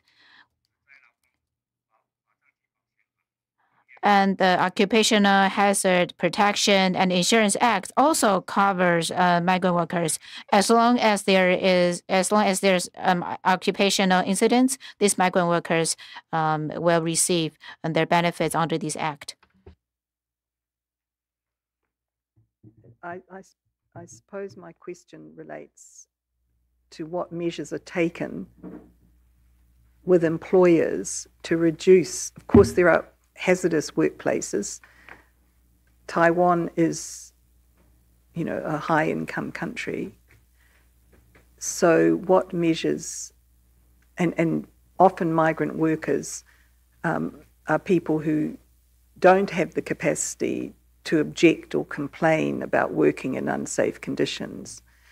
So there is a special responsibility on government, including local government authorities, to address the issues of unsafe and hazardous working environments. So what accountabilities do employers have to improve, and how does the government monitor whether they have made those improvements?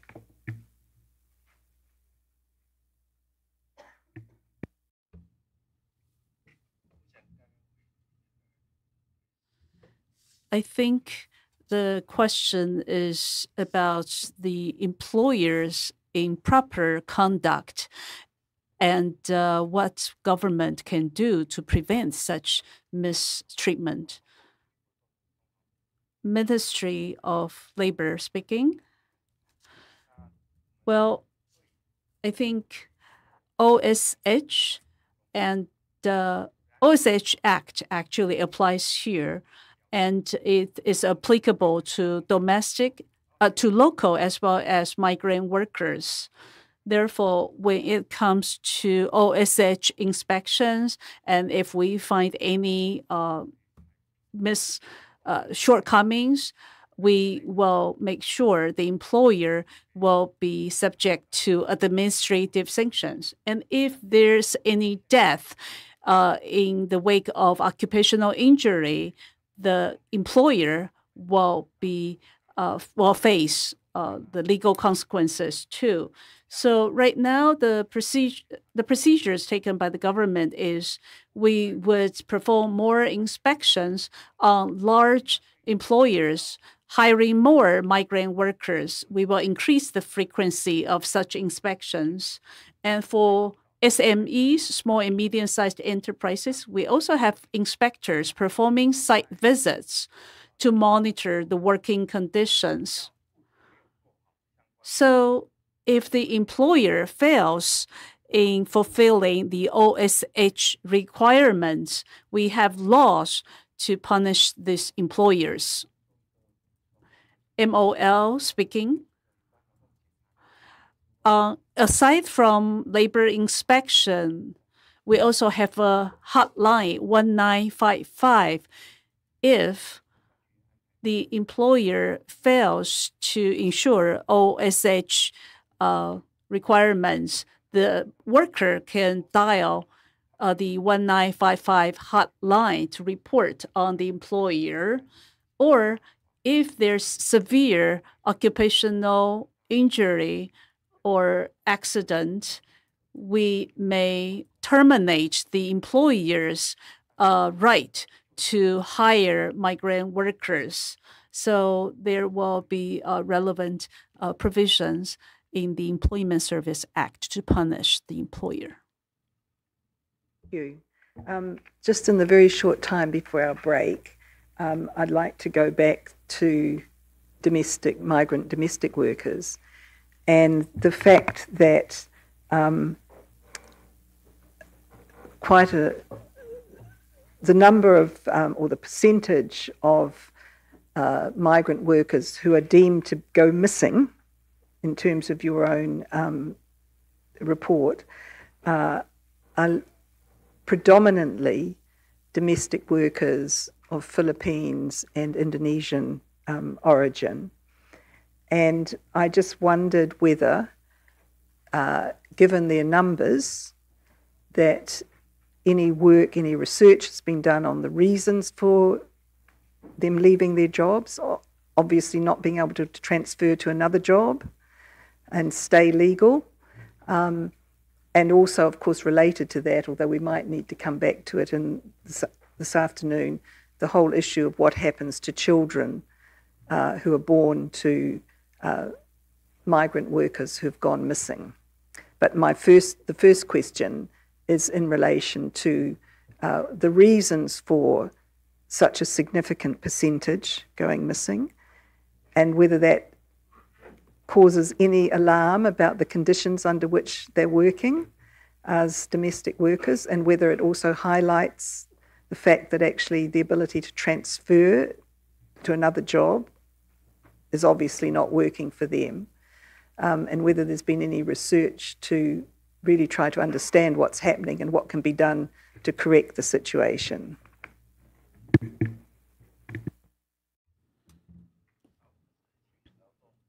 MOL and MIA, please. MOL speaking. You mentioned what are the causes. In fact, we have commissioned researchers to look into the situation. It was found that economic factors, employer factors, working condition factors for female migrant workers, perhaps because they are not familiar with local language and laws, they are not aware of their rights, so they are unwilling to seek help because they are worried about being deported back to their home country. That's why they go missing. So as I said, on the transfer of all employers, basically in principle is prohibited, but under certain circumstances, it can be approved. In fact, in 2016, we amended the Employment Service Act. We have removed certain provisions, such as the migrant workers having worked in Taiwan for 3 years will have to go back to their home country. That provision has been removed. So we have made some amendments so far. MIA speaking, migrant workers who go missing, we have done some research. We found that unsatisfactory working environment cause them to go missing. It's also it also has to do with the peer pressure, especially those from the Philippines and Indonesia, because they tend to work in Taiwan for many years and they have many peers coming from the same country. They may be lured by these fellow country people to seek higher paid jobs. That's why they go missing. So we relate the findings to the MOL. That is why some reform has been made to make sure that the brokers or agents do not charge too much on the migrant workers. I think we'll continue this discussion this afternoon when we come back to to the government, to another session with the government. But now I think everybody's probably ready for a break, so I'll hand over to the chair or to our lovely MC. 好的，那我们是用一个掌声来谢谢我们台上的专家。A round of applause for our reviewers. And of course, I would like to thank all the representatives from the government. We will now take a break. Before you leave the room, if you want to provide additional information or documents for our IRC members, please make sure by 11 a.m. tomorrow morning, you can submit the written English translations of those documents to the ground floor of the Sheraton Hotel. Or you can send them via email. You can find the email on the screen. Now we will take a break. The next session will begin at 11:20. 11:20. Please come back on time. Thank you. I still wanted to 我 ask. 们主席说话，请大家稍等一下。Sorry, we were yesterday asking whether there were two documents, whether you would be able to provide them in English. The one is the 2018 survey on the indigenous rights and the UN declaration, and the other one, I have to look now, was the... What was the equality draft? The draft of the Equality and Non-Discrimination Law. I don't know whether you had time to do that, but if so, we would be happy to receive them still there. Thank you very much. Yeah. 好的，那有需要补充？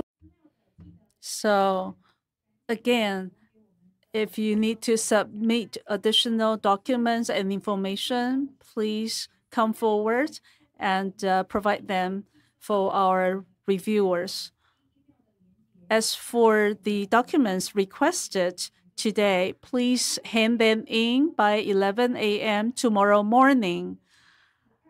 The next session will begin at 11:20, meeting with NGOs. We have prepared refreshments outside. Please help yourselves.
So again,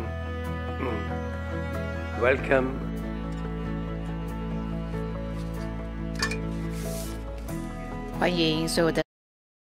To assist us in making up our minds.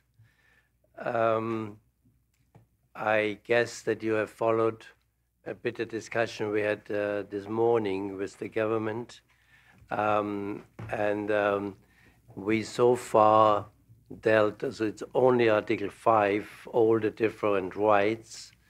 And so far we dealt with indigenous people's issues and partly migrant workers issues. So we will also continue this afternoon with migrant workers and other groups particularly affected, such as asylum seekers and children, etc. So we would like to continue as we did yesterday.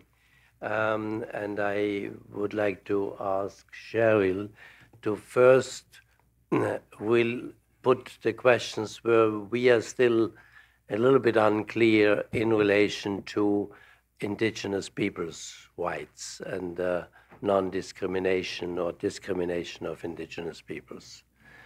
So please, Cheryl, you have the floor.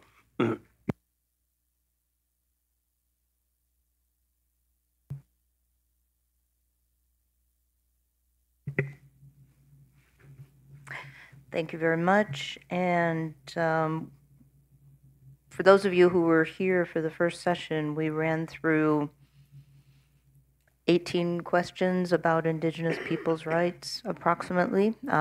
So really, we can start putting them in categories.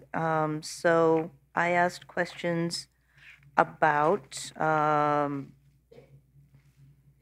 the right to political participation in processes. I asked about language rights concerning equal access to justice, as well as registration, name registration. We spent quite a bit of time on land rights and particular aspects of that. And then a little bit more on political participation, selections processes, and for the CIP and some other bodies, and then ended on questions about consent, free, prior, and informed consent.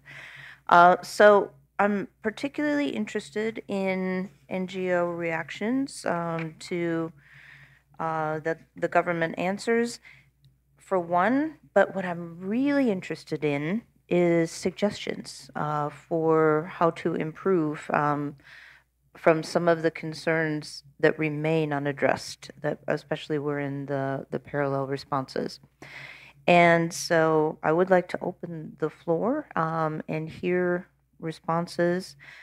We started out with the 2002 Constitutional Court ruling, and I asked if that has been addressed satisfactorily. And so I want to ask you, has that been addressed satisfactorily? And what issues remain about that amendments to those acts?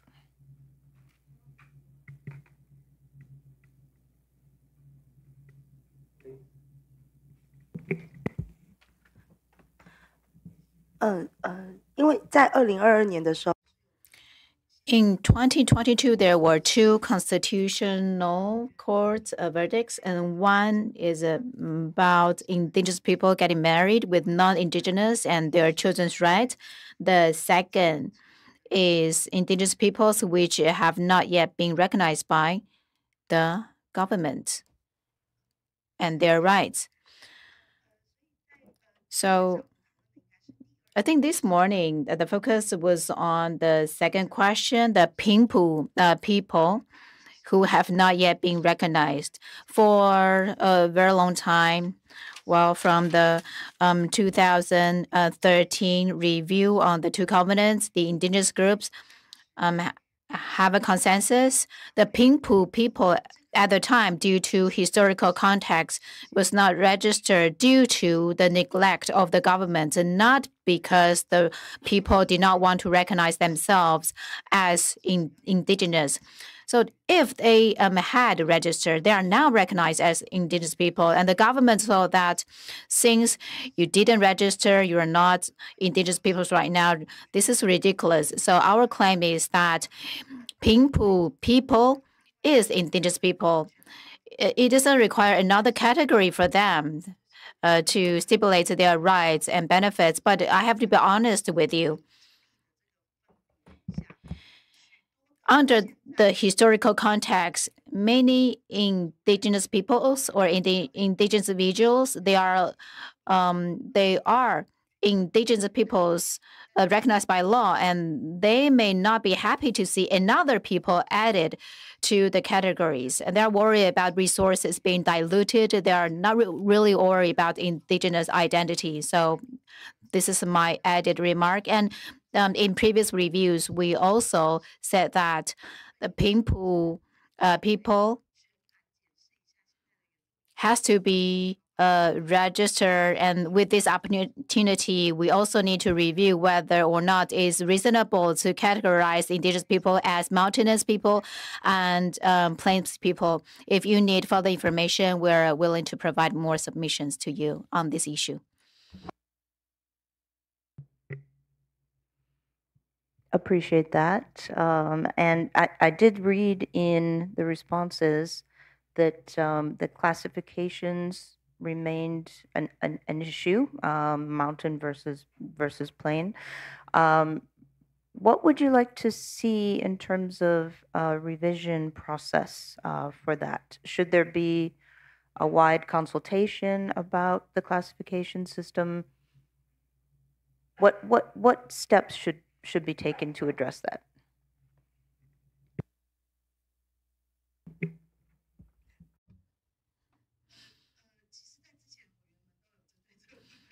I think earlier other IRC members had raised their concluding recommendations, but the government has been saying that mountainous peoples and plains peoples are stipulated in the constitution, which is very difficult to amend. So they didn't respond to this question heads on. So hopefully in these times, recommendations, you can mention that it may be difficult to amend the Constitution, but we're able to amend the laws to achieve substantive equality. The biggest difference between mountainous and plains people is that there are two categories of seats reserved for one, mountainous people and indigenous peoples, but the definition of the identity is stipulated in the Election Act. Maybe we can amend that act. So mountainous or plains as identity doesn't go with this person, but with where this person lives. Because for general legislators, they can join that district's election based on where they live, but why the same principle is not applied to the indigenous legislators? So there are many things that can be done. We want the government to take inventory of the actual challenges and what they can do now, what they can't do now. And in short, mid, and long term, they can set up some goals so that we know whether or not we're moving toward the same direction. So we hope that there should be an overall review and there should be a short, mid, and long-term goals. And there have been reviews since 2013, and the government tend to say that we have a task force on this issue, we need to discuss, but the discussions take 5 years or even 10 years. Thank you so much. What is the composition of these task forces? Are they strictly government personnel, or are there also indigenous peoples on the task forces doing reviews? So I ask because in Canada, per our relatively new legislation to implement the UNDRIP, it requires that government work in cooperation and collaboration with Indigenous peoples together on the reviews and the drafting. And so it's created a new paradigm, a new way to do business. And so I'm wondering to what extent that's happening in Taiwan, or is that a change that's needed? 目前 Currently, and especially CIP, I talk about CIP only, not other agencies. When CIP does all kinds of policy discussions, CIP invites the experts, and most of the meetings are not open. They invite experts unilaterally. Most of the experts are scholars. There are very few indigenous representatives, and they never invited advocacy groups like us. We joined the review since 2013, but groups like us are always excluded from their meetings. And we can provide some bridging opinions compared to experts' opinions, because as advocacy groups, we constantly help indigenous peoples. We don't represent a specific people or only one location, but we help with many indigenous peoples. We provide consultations for people who feel their rights are infringed upon. We have much information and experience that we can share with the governments for their reference when they revise the law. I don't know what about other agencies, but CIP doesn't really invite us. Sometimes we approach them, we ask them whether or not we can join the discussions, and usually we are denied. So in rights advocacy groups, that's one of the challenges we face. And in the previous session, the CIP mentioned that the composition of the council, they ask the opinions from different peoples, but indigenous peoples in Taiwan have experienced long-term colonization. And when it comes to public affairs discussions, different peoples have different experience. I'm from the Bunong indigenous people. We have a council, but how does that work? Some people say that, okay, let's create a council. Then they created the Bunong indigenous council. And young people like me try to join that council. So last year, I was elected as a member of that council. After I became the member of council, I want to join more council discussions, but I realized that the head of the council has the right to decide everything. One day, he or she said that, oh, we need to speak our own indigenous language when we have such meetings. Otherwise, people will be fined 1,000 NT dollars. Now we are going to have a new president, and the CIP needs new CIP members. So our council will have to nominate the candidates.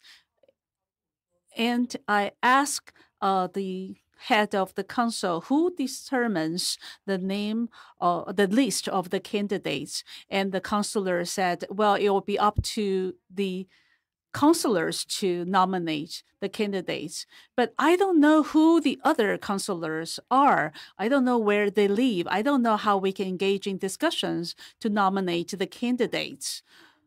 So you can see the council at my people, my community, pretty much exists in name only. It's not really representative.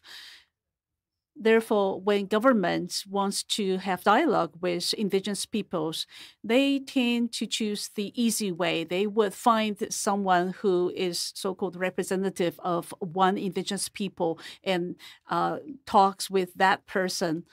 But that doesn't really comply with the traditional practice in different indigenous communities. It's not democratic, it's not equal, it's not fair or open.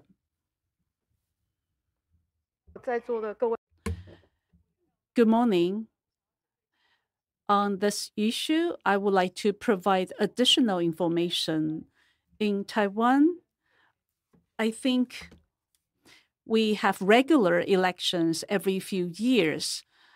But aside from these elections, when it comes to engaging with stakeholders, advocacy groups, I think we have various challenges taking part in the dialogue with government, from NHRC to the Executive Yuan. They all have so-called human rights task force. And the Executive Yuan also has an ICERD promotion task force. But the composition of these task forces fail to include the important members of advocacy groups. 99% of them are scholars, experts. You see, scholars enjoy academic freedom and protection. They don't have to be held accountable for the policies they propose. So even though civic organizations can propose ideas, however, it's usually the exception to the norm, and they would be just like observers providing their feedback. They don't take part in the real decision-making process. Of course, we respect the expertise of scholars. However, when it comes to policy-making mechanism, I think it should be the other way around. Scholars should be like advisors. They should be on the side, while those who can take part in voting, making decisions, should be the stakeholders or the representatives from various advocacy groups, because they have the genuine accountability and they can exert influence in these task forces or committees. Right now, only the CRC and the CRPD task forces have a quota for civic representatives. Therefore, we do hope that the consultative task forces in the NHRC and the Executive Yuan, all these human rights promotion task forces should have more involvement and participation from stakeholders or representatives from advocacy groups. 作为法律系教 As a professor of law, I took part in a number of CIP meetings. In fact, I did not know why I was there. When I received the invitation or notification, I found that all participants were professors in colleges, but they may not necessarily have the relevant expertise on the topics to be discussed. So when the CIP collects opinions, I have to say in the meetings I attended, most of the participants are scholars. I see very few stakeholders' participation. Thank you very much. I would like to ask a very elementary question. I apologize for my ignorance, but I really like to know. By listening to the discussion now, and also that reminded me of the individual communication case brought to ICERD a few years ago. It was about the identity of the indigenous people and who decides and on what criteria one can identify as a person of indigenous peoples. And traditionally, ICERD put emphasis on self-identification. It is up to you to decide whether you belong to this group or not. But there was some movement to introduce objective criteria. So under Taiwanese law, is there any definition or rule to decide who belongs to which indigenous group? Do you see what I'm trying to say? Okay, thank you.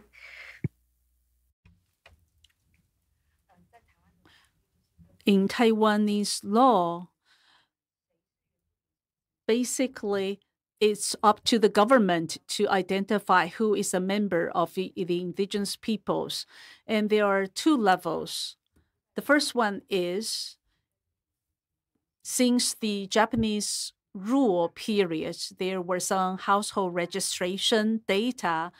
So basically, based on those data, along with the new household registration recorded after the current government arrived in Taiwan, then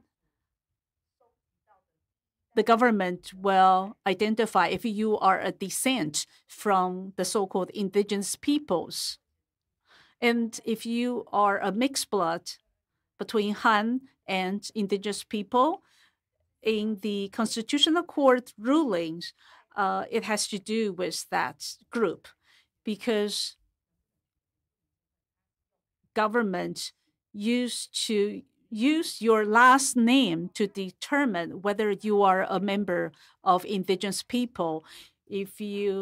Because right now, if you follow your Han father's last name, you will not be identified as a indigenous people, even your mother is a indigenous person.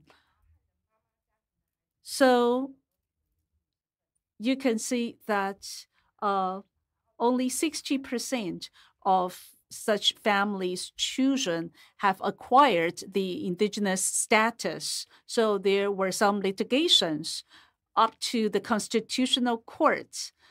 And then, based on that Constitutional Court ruling, some amendments or changes were introduced. Basically, you can add to your identity card the romanization of your indigenous name, along with your Chinese name on your ID card. So this also has to do with the fact that because there are so many changes to relevant laws in different periods of the time, the laws were different. Yet the Name Act still restricts the number of times you can change your names. As a result, some people following different rules and laws have changed their names to the maximum number of times they are allowed to change their names. So some indigenous people filed lawsuits in the courts to combat the restrictions in the Name Act. And I also filed a lawsuit, but I lost that lawsuit. So it's really absurd that we have been restricted to changing our names. But it's also because our naming practice has been restricted wrongfully throughout history. So I think we need to have dialogue with government agencies to see how different legislations and laws should be amended. I think we need to have a holistic overhaul of our legal framework. Otherwise, you will do only piecemeal amendments most of the time.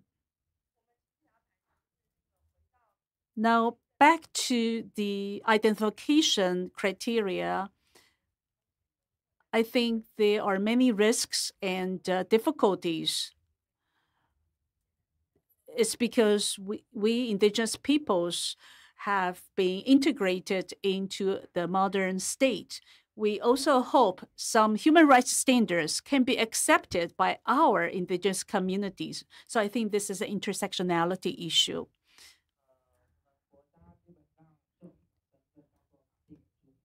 Basically, we only recognize so-called legally recognized indigenous peoples.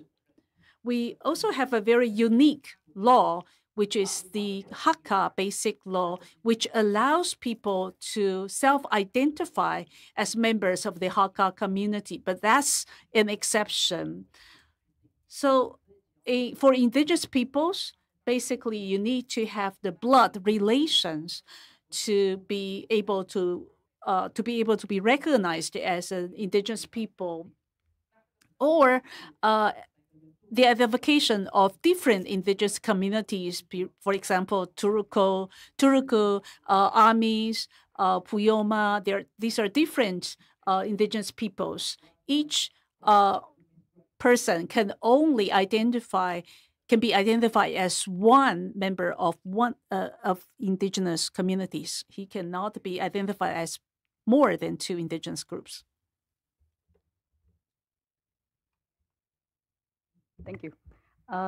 我在这边想要 So allow me to provide some explanation. I think for indigenous communities, the pursuit of collective rights is really important, because for modern indigenous communities, we face a dilemma. On the one hand, we care about our sovereignty or self-determination rights. We also care about our right to hunting, and we care about our right to culture. These rights are based on our values regarding this world or universe. But what's the dilemma right now? Because we heard that there is intersectionality among indigenous peoples. Some of them have different gender identities. They have other identities in addition to being indigenous. So, and when they come back to the indigenous communities, well, of course, there should be different milestones. If it comes back to the community, it's a really important milestone to get support. But if you have intersectionality and you return to the community, it's that there's where the dilemma is. I am a lesbian and also an indigenous person. If I have children, because currently same-sex marriage is legally recognized in Taiwan already, there are new forms of families right now. Then how should our next generation be recognized as indigenous peoples? When we have internal discussions within the indigenous communities, it becomes another challenge. That's why I said there is a dilemma, especially in this review meeting. Of course, we talk about microaggression and racial discrimination. We also need to look at other forms of inequalities that people with disabilities have, or people with different gender identities have. How do we deal with it? I'm highly involved in public affairs within my community. I really hope that such a matter can be discussed in the community and be respected.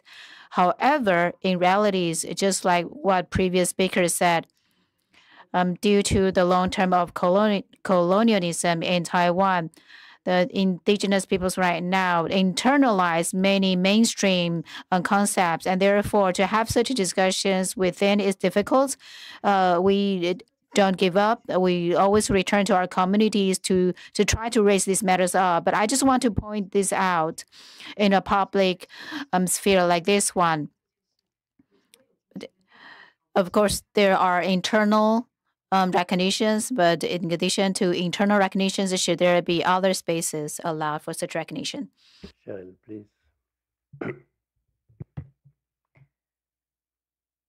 I have a question about advocacy groups being denied participation in task forces, committees, particularly around policy change, law change that directly impacts you.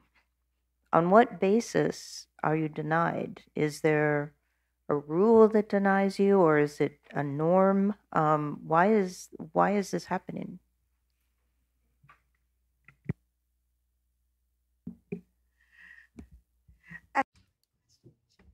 IP not asking us. We are so wondering as you too. Yes. I would like to bring up an example. So, for example, like last year in May, the Indigenous Peoples Health Act was adopted. And following that, a policy advisory committee was established.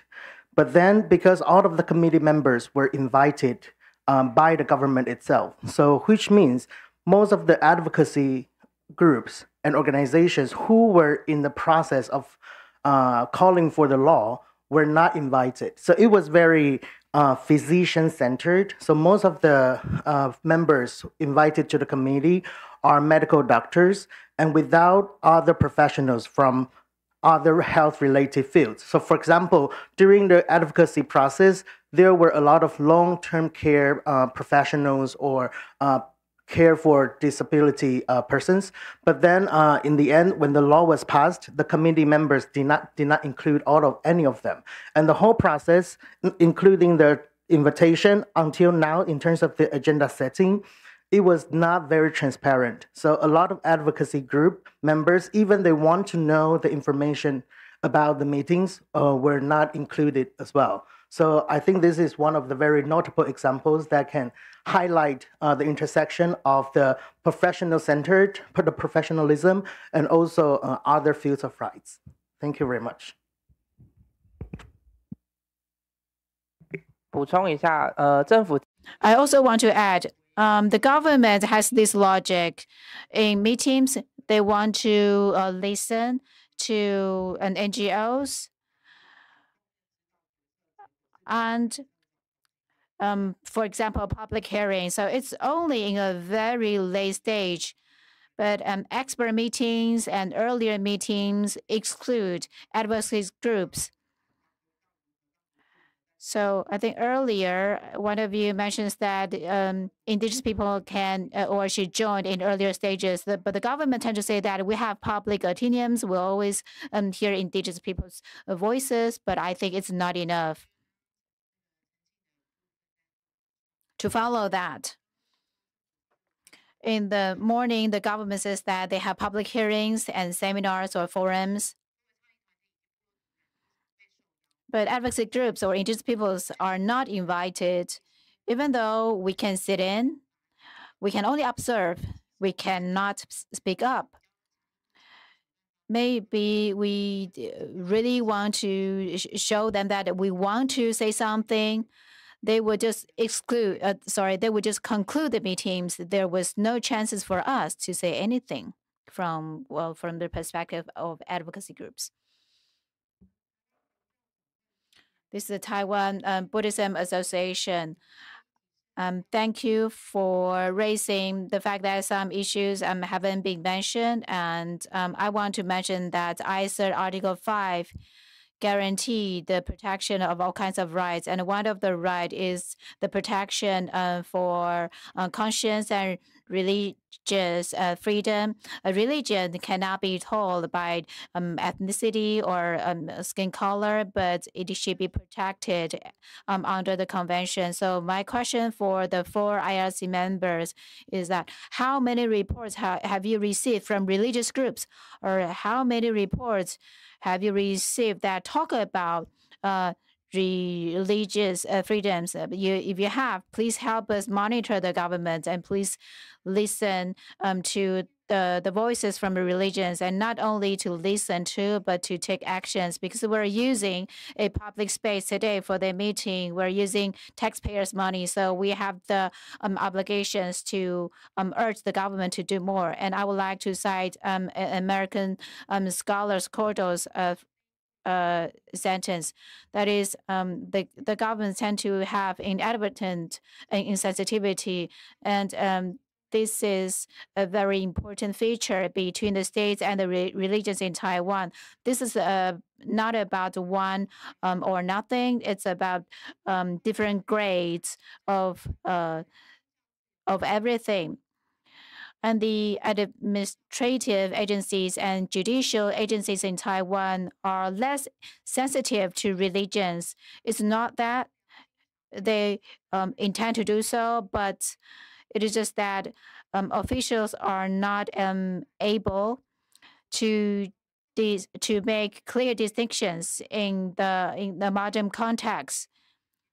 the regulations regarding land or commercial activities or religious contacts. That is to say, if something is related to religion in the modern context, the government cannot tell or cannot make the decision.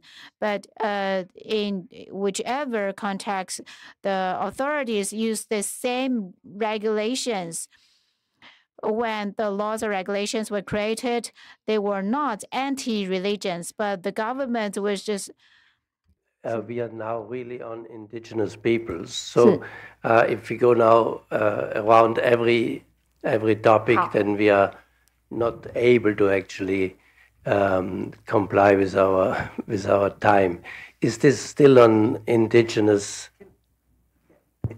Can I just add that we were going to touch this afternoon on the issues that were raised with respect to religion, race and the intersectionality in ICERD this afternoon. So, please. 刚刚那个 Professor Professor Lightwood asks why many NGOs or advocacy groups were denied some task force. This is because sometimes some really important human rights lecturers are not included because government has unnecessary credentials, qualifications. For example, they say that, oh, you have to serve as a committee members in some other committees. But these people were not invited to join other committees. But now you're asking them to have the qualification as a previous committee member. It means that they will never be able to serve on the committee. Second, the government tend to believe that they need to reconcile among different groups with the different interests, but many civil groups do not have the same ideas, as you can just see right now. So the government is facing a challenge when there is limited quota. Who or what kinds of NGOs can be selected to be seen fitting to join the committees or the meetings? That's an issue. And the third situation is very bad. I will even call it retaliation. If you're very active in a certain area and your voice is very different from the government's opinions, you are in fact more representative. However, because these groups have very strong opinions, which are different from the government's voices, they lose the opportunity to have the dialogue with the government. These are the few factors that exclude advocacy groups from city meetings. I think the Judicial Reform Foundation said very well, only till the end of the decision-making process are different forms of participation. But in that late stage, it is almost impossible to change the content of the policy. Please. Thank you so much for all of this dialogue and conversation. I'm sympathetic to this problem because it's always a debate in Canada too. What's the proper balance of expertise and also the voices of rights holders? And so it's an ongoing conversation. It's always a negotiation, and there are always trade-offs. But under our legislation, the rights holders have a right to be involved in all decision-making from the beginning until the end. So there are ways to do this that are being done in other places. So quickly, time goes so quickly. The land issues. We discussed so many reserve lands and traditional territories.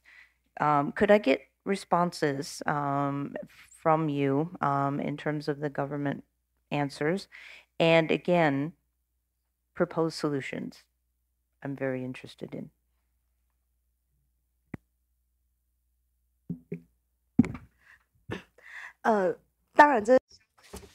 Of course, it's a relatively complicated issue, but I think there's some clarifications we want to help you with. I think traditional territory is not a big issue because it's about history, space, sovereignty, and life. So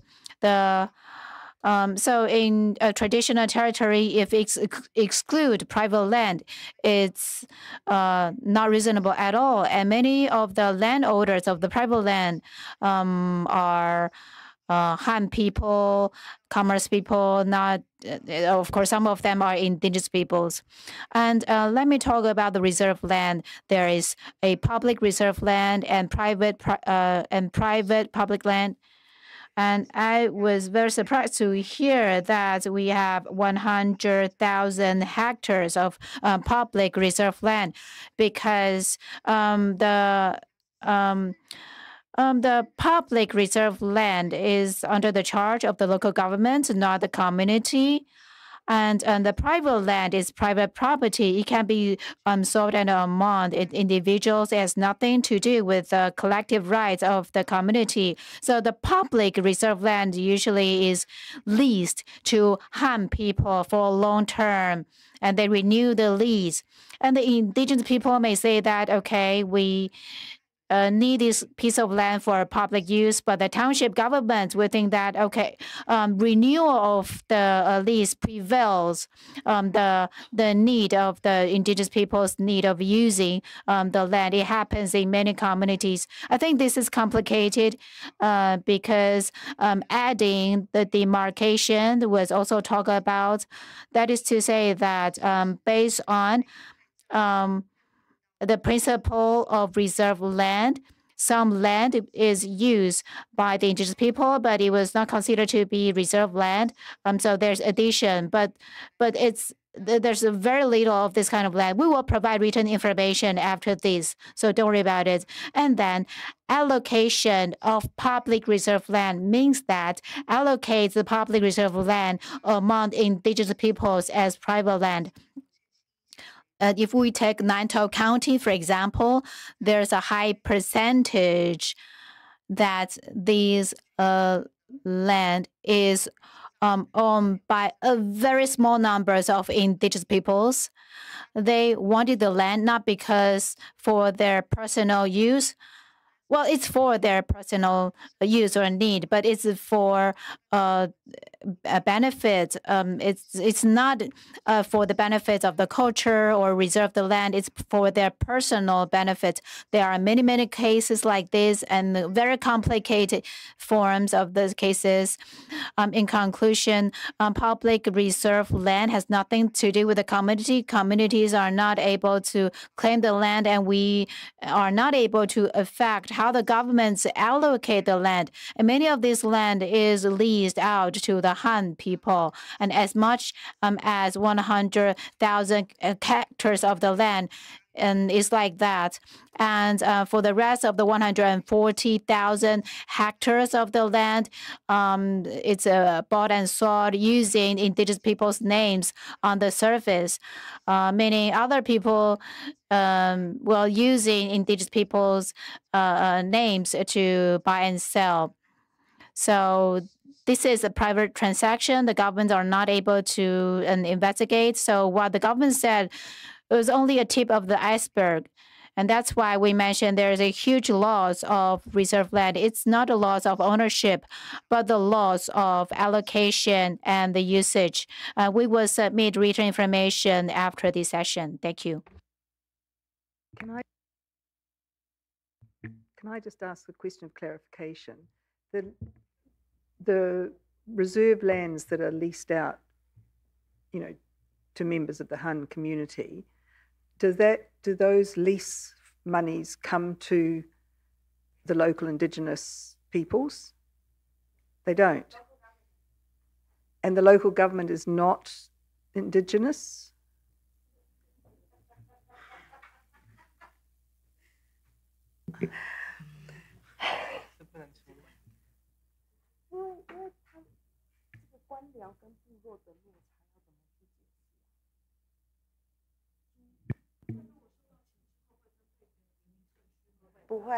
不会，就是公所啦，就是公所。对，就是我们在那个。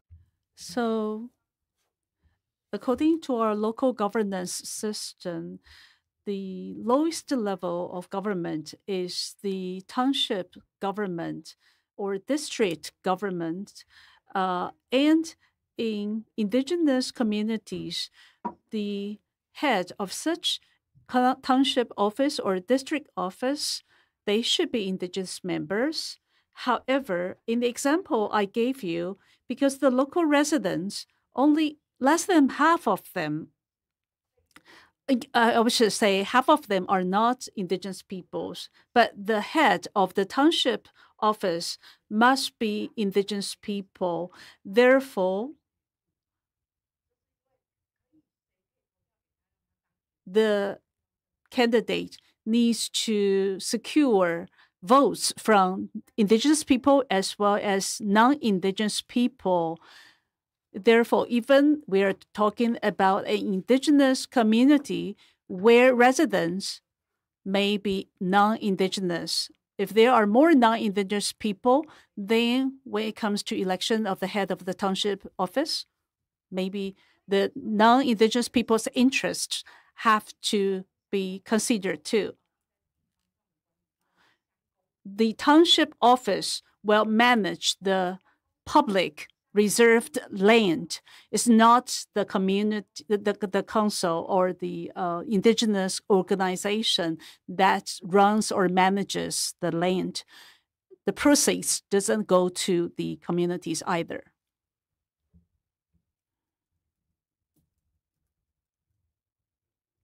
Request for the floor before? Yes, 1 and 2. Yeah. Oh, please. Okay. I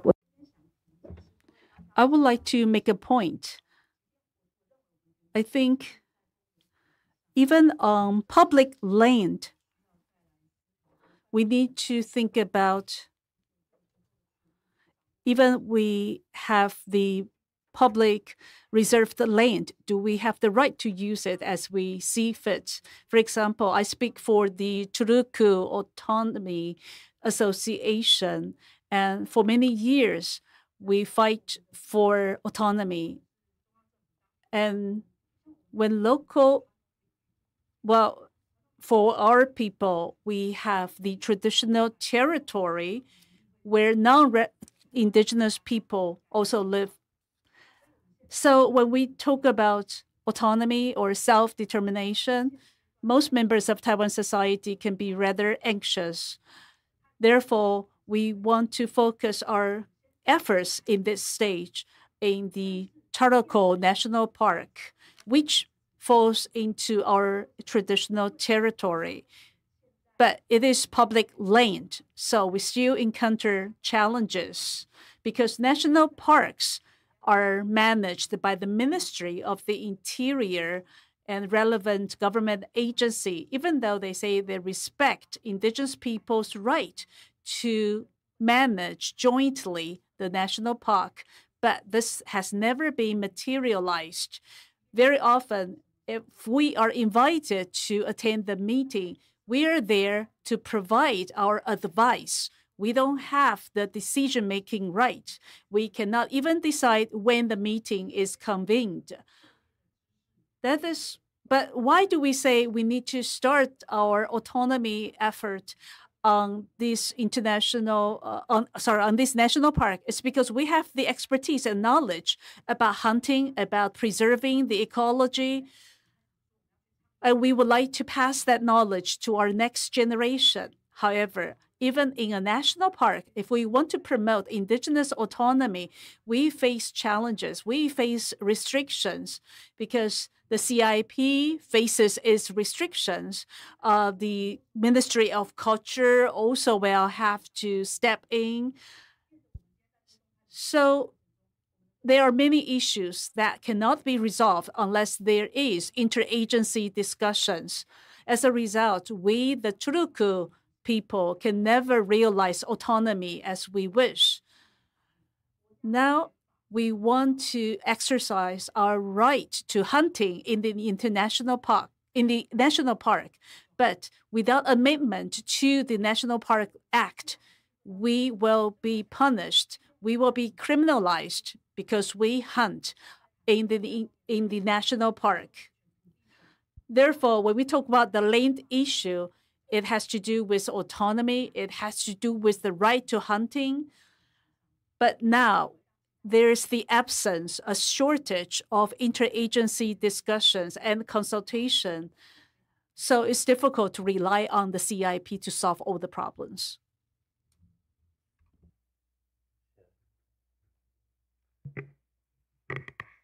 May I propose, Mr. Chair, that we use the rest of the time for some of the other questions, and then if we have any rollover, we can pick it up in the next session? Yes. But there was still one request for the floor. Yeah.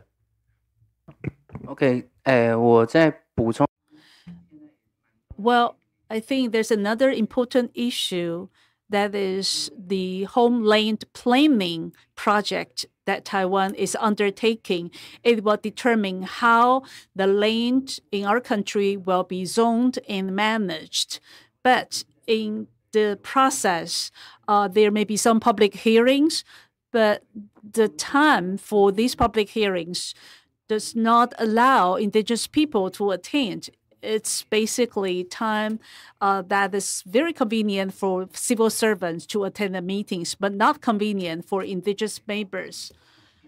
Also, when government agencies engage in zoning of certain land, they do not seek consent from the concerned indigenous peoples first.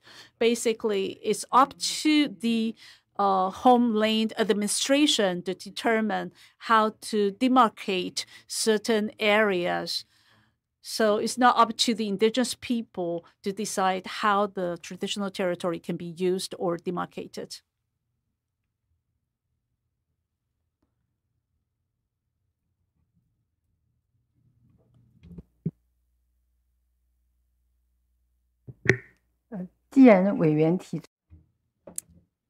Well, so we are focusing on Article 5 about safeguarding various rights.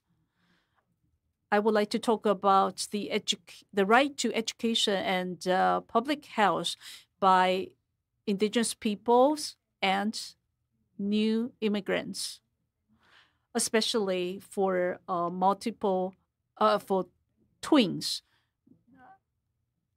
In fact, right now, all records shows no maternal handbook prepared for such pregnant women who carry more than one baby. So I would suggest that the Ministry of Education should include programs to facilitate, to cater to the needs of families with twins. And we have to pay more attention to their mental health. We have to provide programs to help them to stay mentally healthy. I speak on behalf of the Taipei's Twin Association. I have a question. When we talk about the spatial and temporal issues,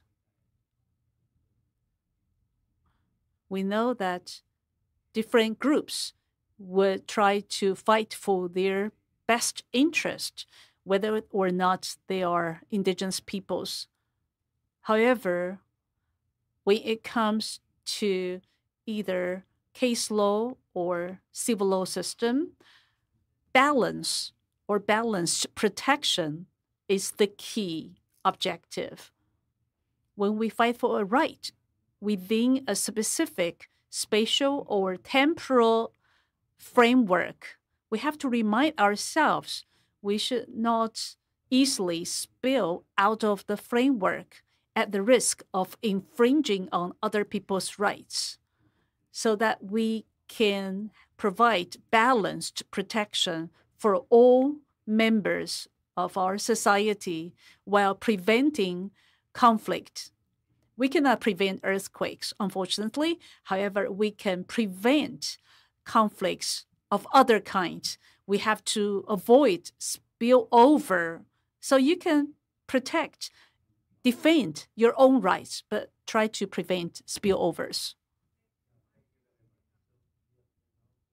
But I'm just going to, I'm moving on, but I'm going to respond to this comment, because I think thank you for all the comments, and we'll have further discussion, because obviously the rights of Indigenous peoples, as my colleague Cheryl has said, in the modern world are very complex.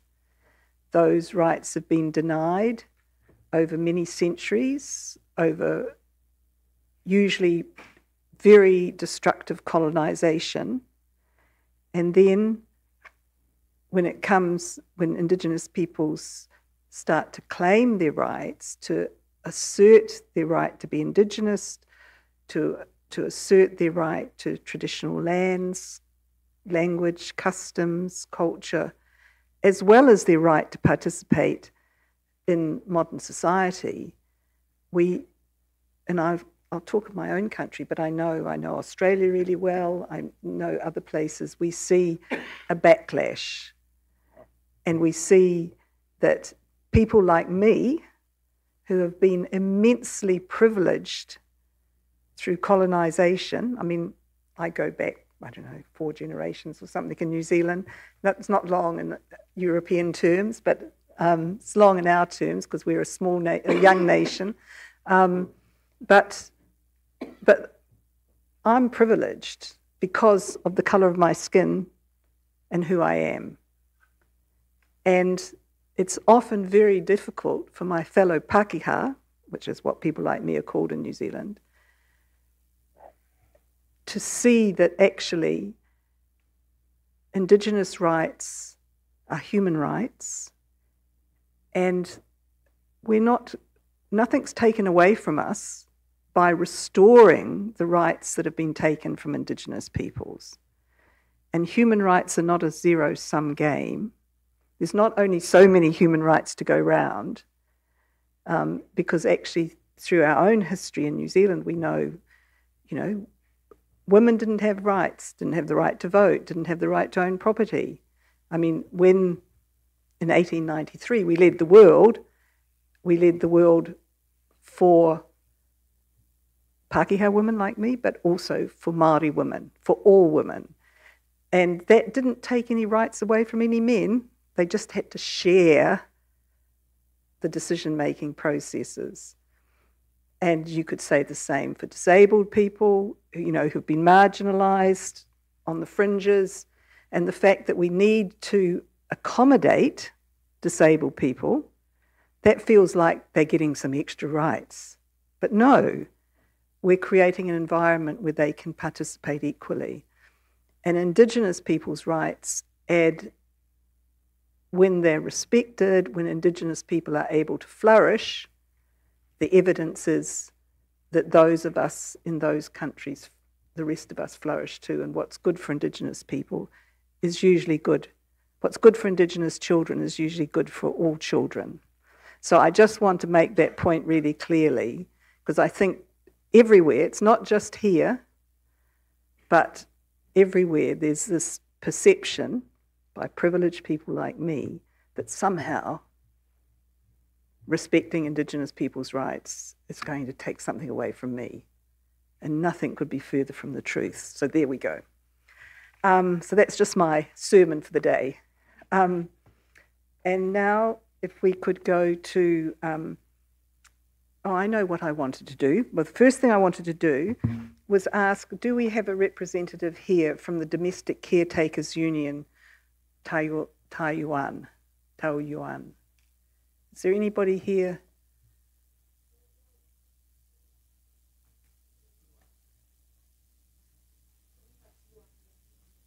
I mean, yeah, or because I think that's such an important initiative in terms of protecting and promoting the rights of domestic migrant workers,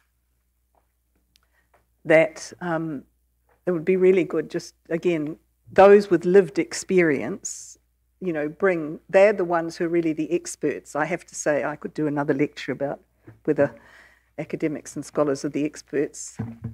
Those with lived experience and their allies are the experts. So if we just go to, because I think this afternoon we'll explore a bit more about what happens to the children of domestic workers or other migrant workers who disappear and have children, and their status, their access to rights. But if we go to the current provisions for migrant domestic workers, do you have any views about how those can be improved? I mean, you know, there's obviously organisations have advocated for the ratification of ILO Convention 189, I think it is, which is the domestic workers. And that's a great, can I say, if you haven't looked at it, it's a great convention with practical provisions about how life can be improved for domestic migrant workers everywhere. But beyond the legal framework, what do you see as practical changes that are achievable in the short term rather than the long term? And I think there was somebody over here who had his hand up. Did you? Yeah.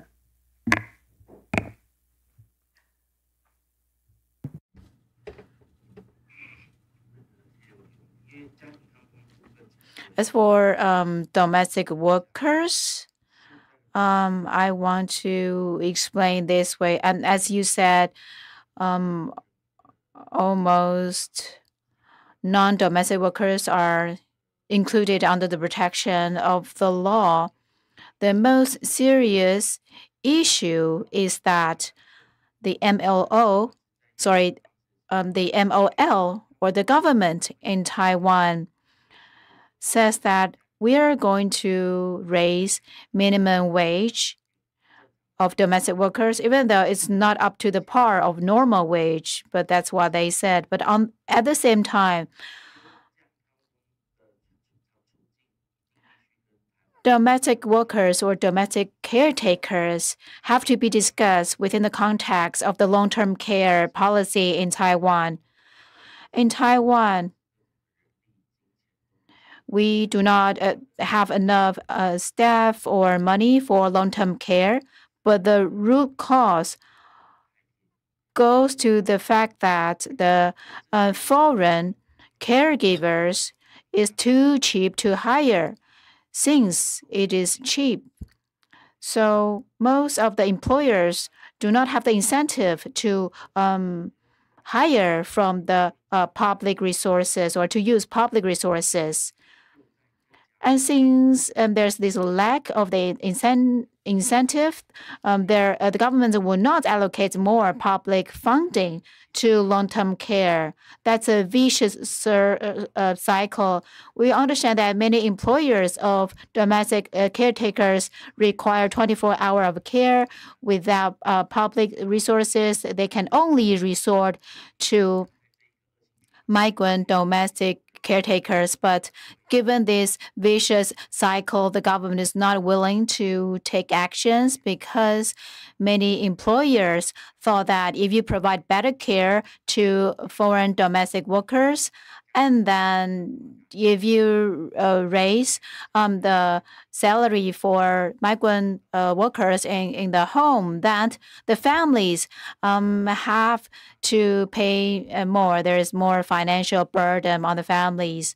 So it seems that it's a either or. It's a long-term families' rights and the caretakers' rights competing against each other. But I think we should have a comprehensive long-term care system in Taiwan, and the domestic workers should also be protected. So our initiative is to include foreign domestic workers into the Taiwan's long-term care system.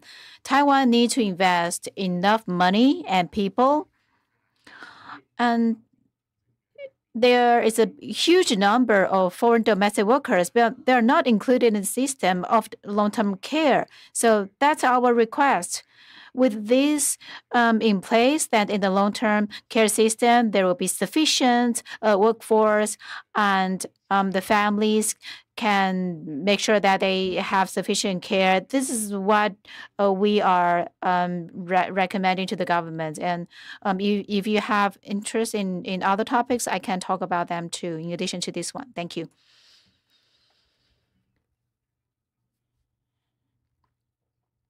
Speaking of domestic workers and long-term care system, I want to talk about salary. Taiwanese domestic workers do the same thing as foreign domestic workers. However, there is a disparity, significantly difference between the two parties, and the government should promote equal pay for equal work. Another point on insurance, Taiwanese caregivers provide care to the families, and there's a supervisory system, and the Taiwanese workers can also have labor insurance, but domestic workers cannot be covered by labor insurance themselves, and regulations do not impose the responsibilities on the employers. And there are different salary brackets for the insurance, and in fact, the employers the insurance, the amount of the insurance is dependent on the salary brackets. And if the employers are asked to pay more salary, it means that they have to pay a higher amount of insurance to the migrant workers. So there is very little incentives for the employers to do this. And for Taiwanese workers, there is monitoring system, there's a supervisory system, and Taiwanese caregivers need to get a license first. And such a license will require such a license to be renewed. So to do that, they have to receive continuous training. But there is no such a system for domestic caregivers. And the caregivers usually need to respond to the brokers. Now, brokers stand between the employers and the migrant workers.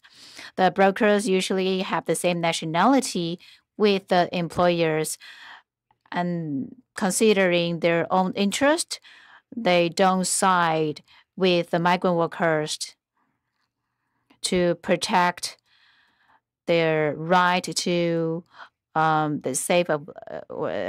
safety, or to ask them to enhance their skills when there are issues. There isn't a feedback loop. So domestic caregivers really need a supervisory system or mechanism, and it could be an integration with the long-term care system in Taiwan. Thank you.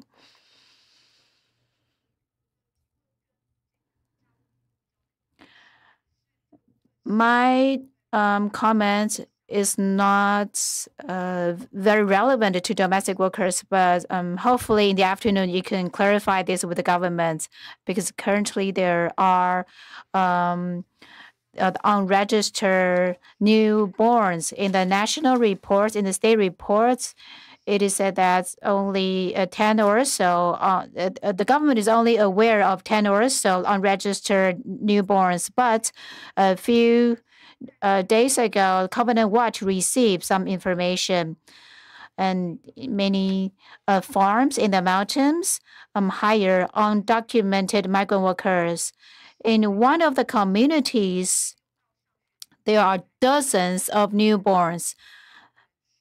They are They don't have to go to school yet, but they are playing in the farms. They are put in cartons and being taken care of by the undocumented migrant workers who are their parents who are working on the farms. So it's really known how the real situation is for these children. They need medical services and education. In the afternoon, hopefully you can ask the government whether or not this is a reality, just to verify the information we received. Thank you.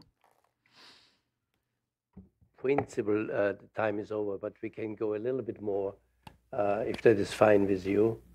Or so that you. The interpreters need a break. I think we can come back. We'll have time this afternoon. Yeah. Okay. Then we conclude this session.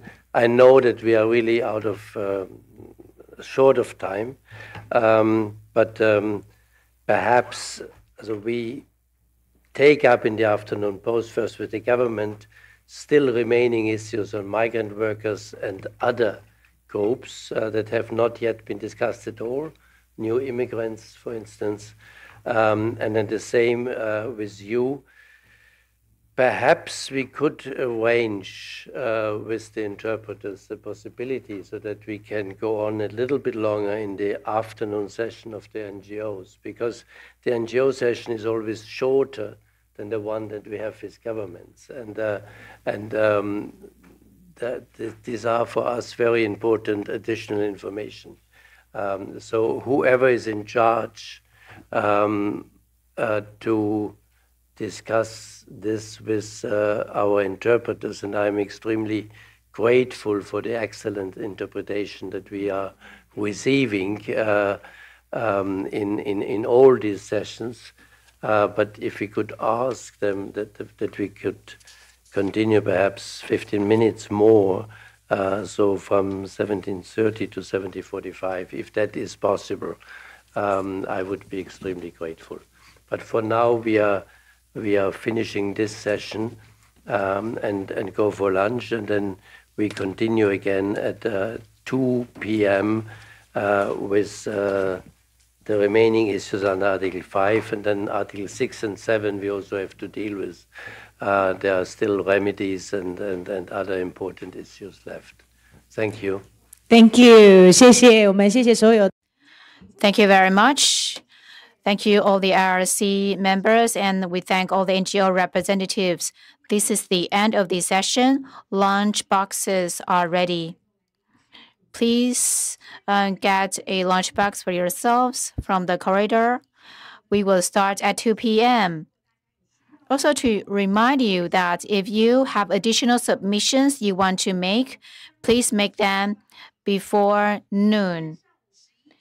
If not today, please provide your submissions in 4 copies, including 1 copy in Mandarin Chinese. Please bring to the lobby of Sheraton. Please email it to vivianchen@ethinkpco.com.tw. It is shown on the screen too. Enjoy your lunch break. We will return by 2 p.m. Lunch boxes are ready in the corridor. Have a good lunch.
各位现场在座所有的与会贵宾以及所有的长官们，大家午安，大家好，欢迎莅临 ICERD 首次国家报告国际审查会议政府机关场。Cluster 3, we are going to focus on Articles 6 to 7 of ICERD in this session. May I first remind you that when you speak, make sure you identify your affiliation. And we have simultaneous interpretation service today. Please make sure you speak at a reasonable speed. Now, without further ado, I'll give the floor to Professor Novak. Thank you very much, and welcome again during this afternoon meeting. As we said in the morning, we have not yet finished really Article 5, so I would like to ask Roslyn Noonan to continue with some questions on migrant workers, please. Thank you, Chairman. And again, I'd just like to acknowledge and thank everyone for the quality of the submissions we've received, including further written submissions during the lunch break. So we've got really high quality information. During the session with the non-governmental organisations and discussing the situation of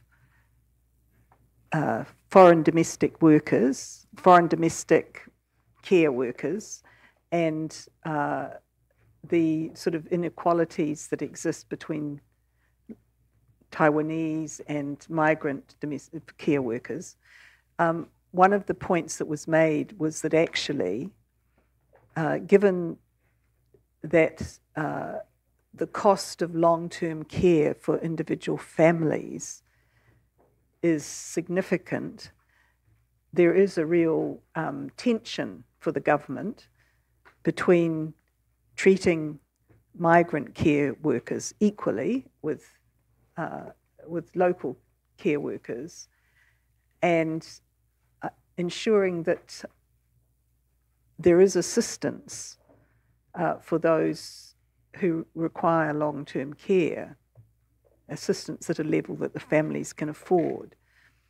And one of the points that was made to us was that actually the solution to this is to look beyond the immediate disparities and different issues, and in fact that Taiwan needs to develop a comprehensive long-term policy for those who require long-term care.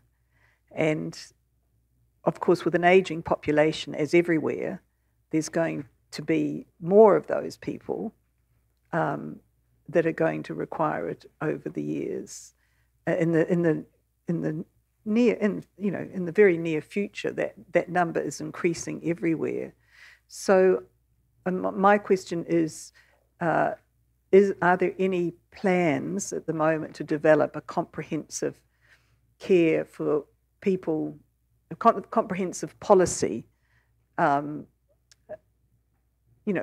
with government support for people who require long-term care? And I must say, if at all possible, the best option is always to keep them in their homes, not to have to take them, not for them not to end up in hospitals or other institutions away from their families. So that's a positive that you have now. Most of them, I understand, are cared for at home. But the question of how families can support that and how that can be done without undue exploitation of migrant care workers is the question. So are there plans underway?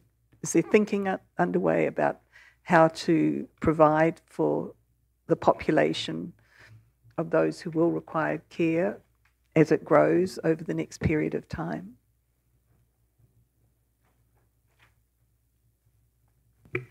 The Ministry of Health and Welfare.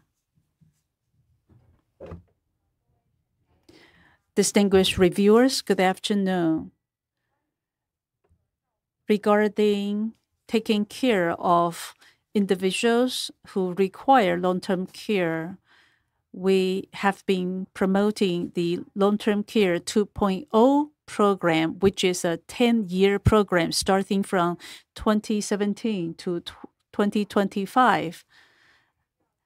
And in this 2.0 program, we have implemented long-term care resources at the community level, providing support for those families. As for caregivers, in order to relieve their burden, we also provide respite services and other support for these family members. Therefore, I think for disabled individuals and for their caregivers, government has been providing the needed support and the resources. And I think the coverage is about 80.19%.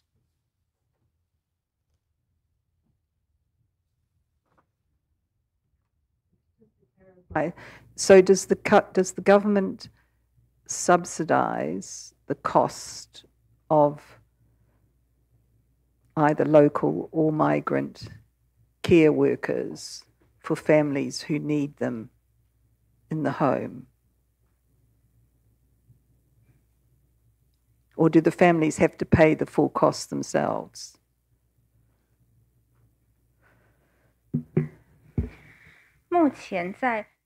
Currently, according to the 2.0 program, if the individual case is identified to be disabled, meeting the level 2 to 8 disability level, government would provide subsidies. The amount will vary depending on the level of disability, whether or not they have domestic caregivers or migrant caregivers. They can apply for such long-term care services provided by the government. If they hire a migrant worker at home, they can still apply for long-term care services from the government. We can have some professional people to provide health care at home, or they can apply for subsidies to purchase some walkers, Zimmer frames, or transport expenses.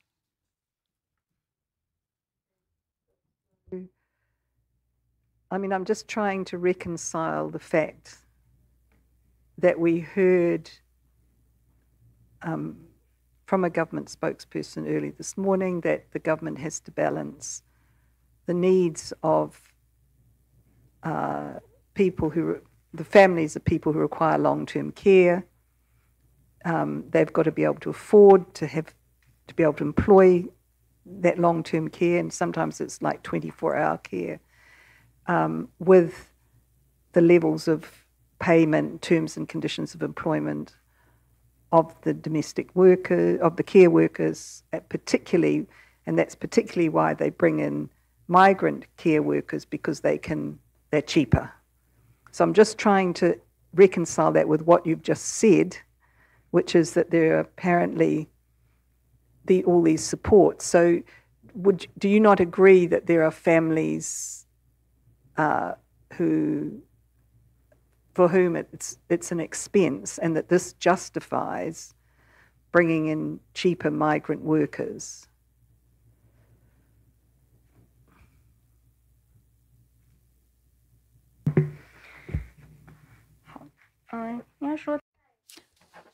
I would say in the Taiwanese context, when we use care services, some people prefer to have one-on-one home-based care.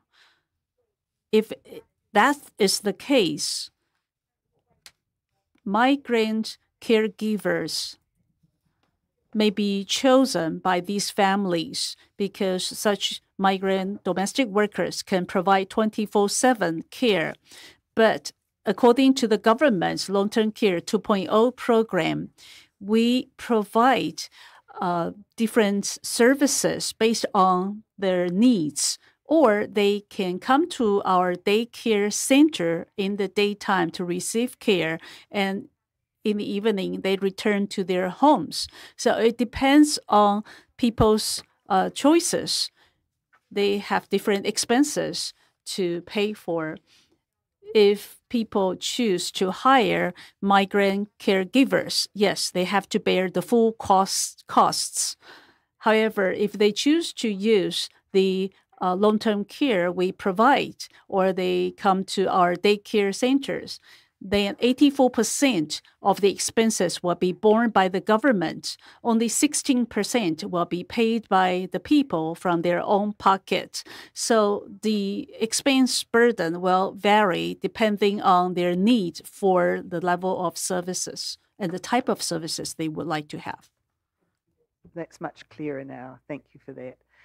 So moving on to the issue of the migrant care workers who leave their jobs, disappear for the reasons that we've heard, that you have undertaken studies to identify why that's the case, and predominantly this applies to the vast majority who do disappear are Indonesian or Philippines workers, women. I suppose, the questions there are what's being done to overcome some of the problems that causes them to leave. So, for example, we heard from one of your studies that they leave because they're looking for a higher paid job, or they leave because of, mistreatment. And we also heard, as you've just said, as we've heard from the Ministry of Health now, that sometimes those care workers are expected to basically be on call 24 hours a day, with very little rest or respite themselves. So, yeah, I'm just and they kind of disappear into the community. I'm just wondering whether you following those studies, whether there's any steps taken to try to improve the conditions for those workers so that they can transfer to other jobs if that's what they wish to do, rather than have to essentially become unlawfully in Taiwan and disappear. 我们请劳动部回应一下。MOL, please. MOL speaking. This morning, we mentioned there are various reasons for them going disappear. The workload, the working conditions, the employer, the economic considerations, etc. So for these domestic workers who go missing, in the past 2 years, we have tried to provide more protective measures. For example, in May 2022, we began to offer a mandatory occupational hazard insurance program for domestic workers. And in August 2022, we also increased the salary for domestic workers to 20,000 NT. And also, we provide subsidies for vulnerable families every month, 3,000 NT for 3 years. And for employers, we also provide subsidies, 1,500 per month for 4 months. So for vulnerable families, basically, the insurance premium may be waived if the domestic workers run into any problems because they have to work 24/7, in order to help them to have a chance to respite, to rest. So every year we provide 52 days of such respite services on an annual basis. And we know that these workers who go missing may go to work instead in the manufacturing, construction, or farming sector to work there illegally. Therefore, we now expand the quota for those sectors to hire more migrant workers. And we have also relaxed the restrictions on hiring migrant caregivers. In September 2023, we also have some more stringent restrictions on brokers, agents who behaved improperly. Obviously, those steps are encouraging, steps in the right direction. And it'll be interesting to see, does that mean that those who've gone, disappeared, gone missing, whatever, in the past could now apply for manufacturing jobs since you've opened the,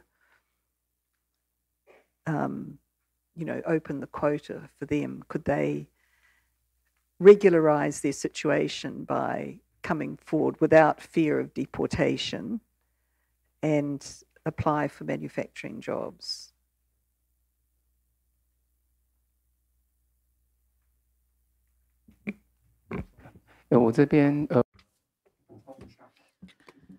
Let me supplement some information here.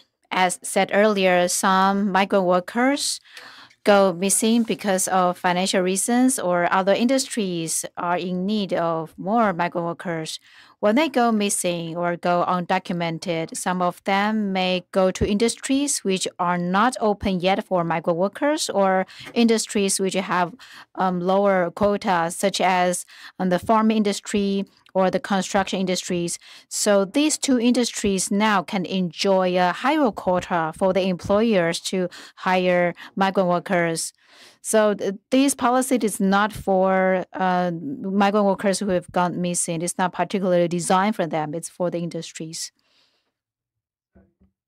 So effectively, the industries could bring in more migrant workers. So effectively, the industries can bring in more migrant workers rather than employ those who are here now. Is that right?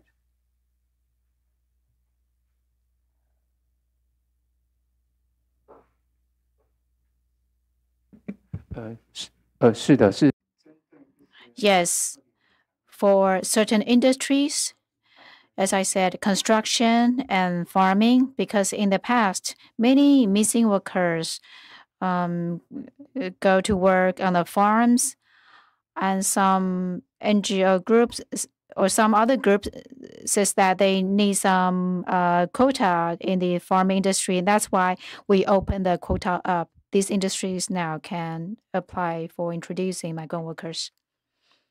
So if we just move from the women themselves for a moment, and we understand from your reports and from submissions from the civil society organisations and the National Human Rights Commission that a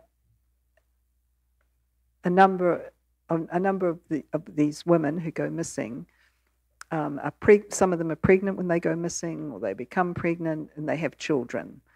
And the issue is obviously, what is the status of those children? Do they have access to the same health services as other children? Because it's obviously not their fault that their mother is undocumented, as it were. Do they have access to education, etc.? What is the status of those children officially in Taiwan?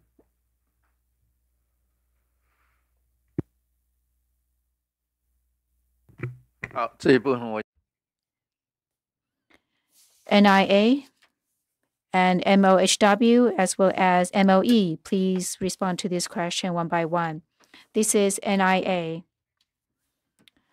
Foreigners may have children in Taiwan, and if their children are dependent on their parents, they can get legal residence. But some migrant workers go miss, and they don't have the work permit anymore. They do not have the residence certificates, so their children cannot apply for residence. But to protect these children, MOI has two standard procedures.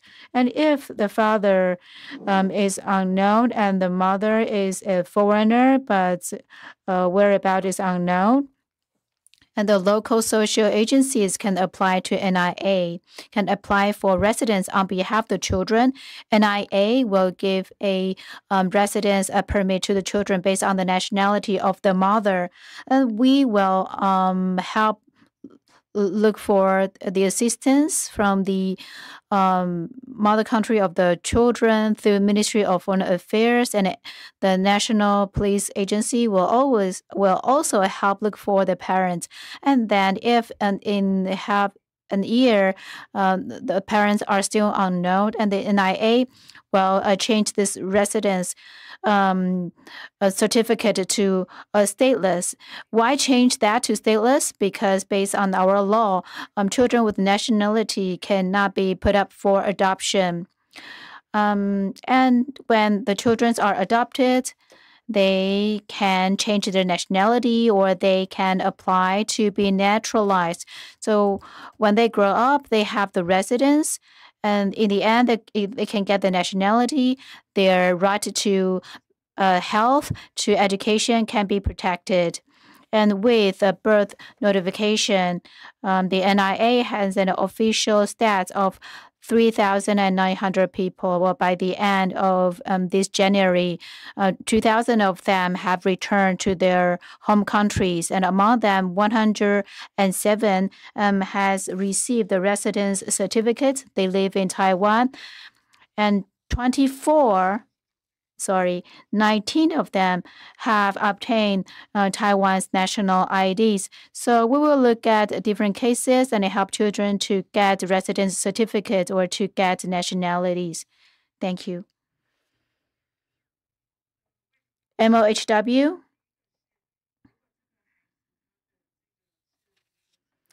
If the child is stateless but has the residence certificate, then upon birth, he or she can be included in the national insurance program.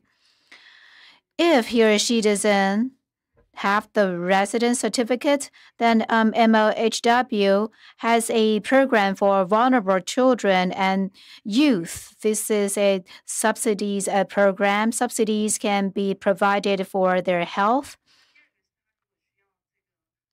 Second, if children need nursing, then governments provide subsidies in that regard. Early intervention, early treatment is also provided. If children have delayed development, then such therapy is provided regardless of their status. Second, if they need placements, their parents cannot take care of them.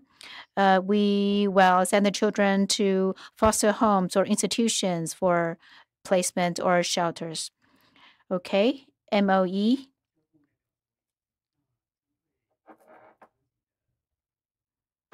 For stateless children of migrant workers, if they are preschool age and they have the legal residence certificate, local governments can still apply to MOE to support these children to go to school. For elementary or junior high school students, there is a national education and act passed in 2023, and so stateless children now can go to junior high school or elementary school under that act. Then said if they graduate from junior high schools and they want to move on to senior high schools, if MOE permits, and they get the foreigner's residence, and they have the certificate to prove that they have graduated from junior high school, they can also apply for continuous education at the senior high school.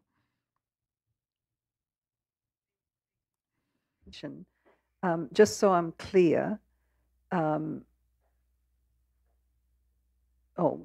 I'll ask this question. If a woman's gone missing, a migrant worker, and she gives birth, if she registers the birth, does that mean, presumably because she has to present herself or someone has to present the information to the authorities, that will enable the authorities to find her and deport her? Is that what would happen? And if I think when we heard from the NIA that if a child is perhaps brought by a civil society organization to a center, doesn't, and the parents are not named and then subsequently can't be found, but if the parents, if say the mother, migrant worker, is found in that case, would she be deported with the child? Is that what happens? Is this the...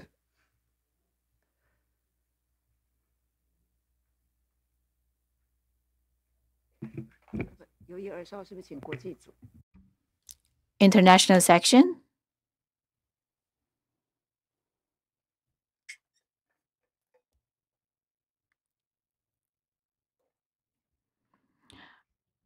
Again, from NIA. If this is a female missing migrant worker, she gave birth and then she was found, will she be deported? Then we need to verify something first. Well, of course, NIA will deport migrant workers who have gone missing. But if this undocumented migrant worker is pregnant, we will have a temporary shelter for her to get the birth certificate for the newborn. If she's still pregnant, medical services will be provided, and the preschool child can also be supported for life counseling. So we apply to MOL for some subsidies. From 2020 to now, this program has been in place for 3 years. So we have helped place 550 people in deportation cases. And as I said, for a pregnant woman, before they return to their home countries, we provide a temporary shelter or placement for the pregnant mothers. So, I mean, Angie, let me just perhaps ask a broader question. Given that you've clearly got labour shortages, which you've identified, manufacturing, agriculture, construction, etc., as well as in the care and the provision of care services, has any thought ever been given the number of disappeared workers, to offering an amnesty to those workers to come forward and assist them into other jobs so they don't have to continue hiding?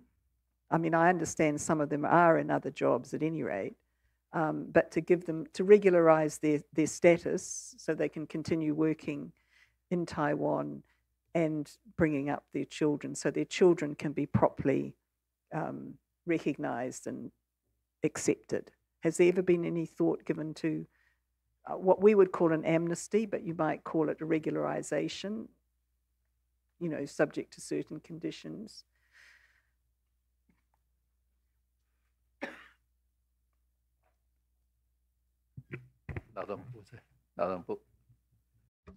MOL.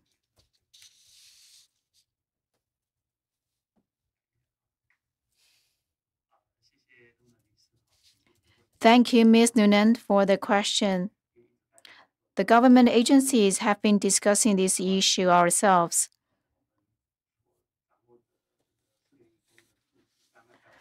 There are about 80,000 migrant workers who are now undocumented or went missing. In the background, it's quite complicated because there are more than 800,000 migrant workers in Taiwan in total. If we consider amnesty, it's going to affect all the other migrant workers who are already in Taiwan. So we are very careful in this regard.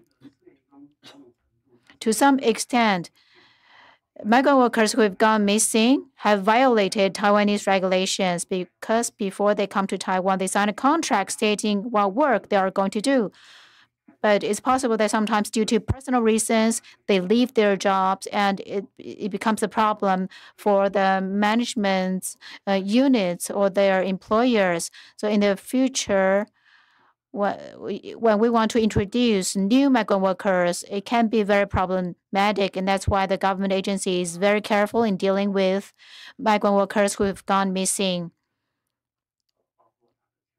including deportation or in providing humanitarian measures. For example, children, based on humanitarian principle, we of course help them. They will not be deported while they are still pregnant. However, afterwards, said earlier, the measures for these 80,000 migrant workers who have gone missing, we are still playing it on the careful side. Of course, we will of course find a way that is humanitarian to give proper treatment to the migrant workers who have gone missing in Taiwan.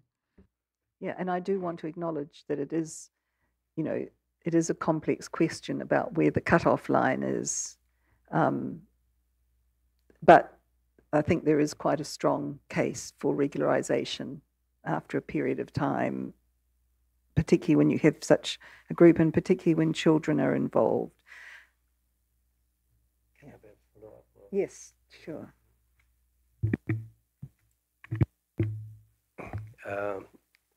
If I may follow up from the perspective of the children, in your response to paragraph 61 and 62, you say if the child's natural father is unknown and the birth mother is an undocumented foreign national, and after 3 months of resultless research for the birth mother, etc., as confirming that the country of origin of the birth mother does not deem the child or use to be its national, or has failed to respond, then the child can be recognized as stateless. During our last review under the two covenants, we also looked at this issue, and we were really expressing our concerns about the high number of stateless children in Taiwan. And we clearly said that Article 24 of the Covenant on Civil and Political Rights stipulates that every child has the right to acquire a nationality. And this is a government obligation to provide Taiwanese citizenship to all children who are born on the territory of Taiwan and who would otherwise be stateless. And we recommended that the government should provide stateless children born in Taiwan with citizenship. So I would have expected to say in these cases when really it is, the father is unclear, the mother is also not clear, or she is an undocumented migrant worker, then the child should not be recognized formally as stateless, but be provided citizenship. Did you look into these recommendations and in this, because that might also then solve certain problems also with the migrant mothers. But I think there is a right of children not to be stateless simply because the status of the parents is not clear.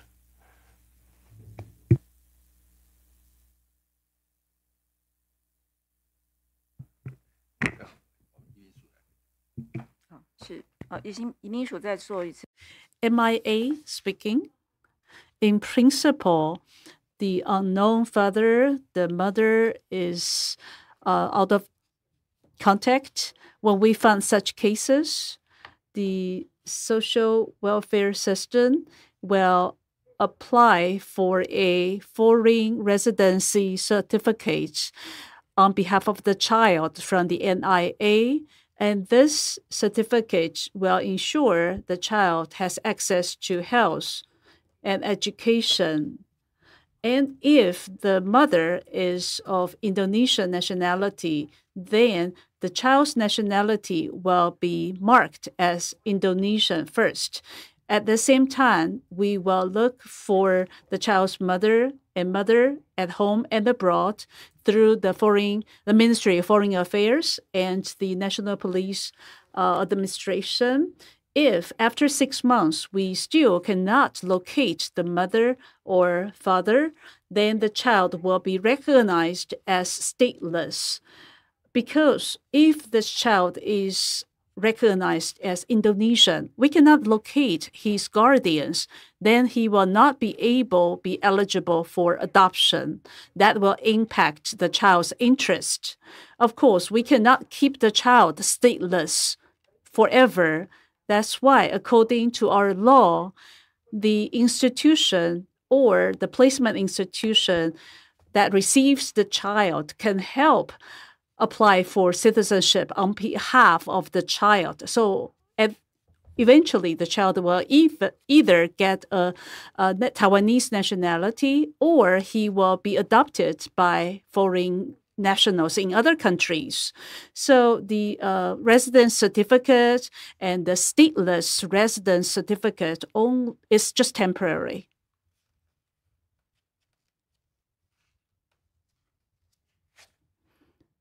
I wonder if this explains and clarifies. But I mean, we were talking about migrant mothers who have given birth and who are hiding because they are afraid of being deported. And if there might be a possibility for those children to acquire Taiwanese citizenship, that might be a better solution. So under the Convention on the Rights of the Child, you should always try not to separate the child from the mother and then give the child free for adoption by Taiwanese parents or even foreign parents when there is clear that there is a mother who is hiding because being afraid of being deported. So it's a kind of a chicken and egg problem. And I do recognize, of course, if there are 80,000 undocumented migrant workers, that's about 10% of all the migrant workers. So you have a big problem with undocumented migrant workers. And these are, again, many of them are women. But somehow the problem, in our opinion, needs to be solved, also taking into account the best interest of the child. 是，谢谢委员的提问哈。Yes, thank you. Taiwan's nationality system is different from the system in the U.S. For example, if you give birth to a child in the U.S., the child can get the American nationality automatically, but that is not the case in Taiwan. The child born in that way can only receive a residence certificate if the parents are not of Taiwanese nationality. Or if, when the child is born, we cannot know his parents' nationalities, he's abandoned baby. In this case, we will recognize him as of Taiwanese nationality. But these cases are very rare because most of the migrant workers' children tend to arrive at the government agencies through the help of NGOs. So we know those migrant workers are unable or cannot afford to raise the child. So we have a rough idea as to who their parents may be. That's why we cannot automatically recognize them as stateless.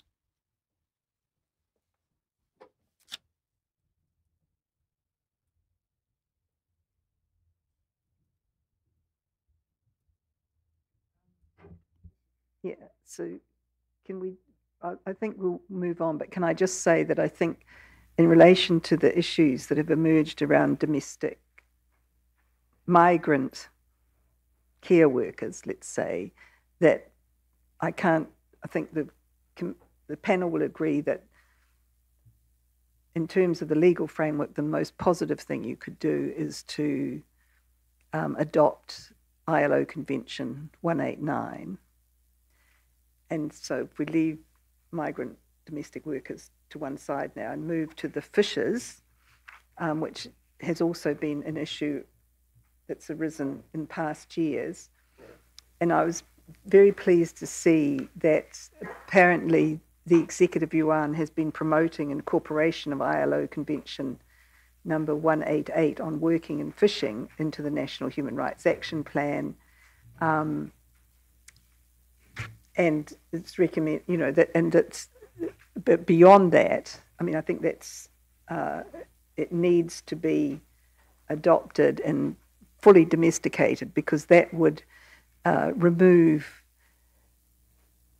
the most significant disparities between domestically hired fishers on, obviously on Taiwan-owned or flagged fishing boats, and foreign, the overseas hired fishers. So I just wondered if there's, is there a time frame for reviewing ILO Convention 188 on work and fishing? And, are there positive steps being taken towards its implementation in domestic law?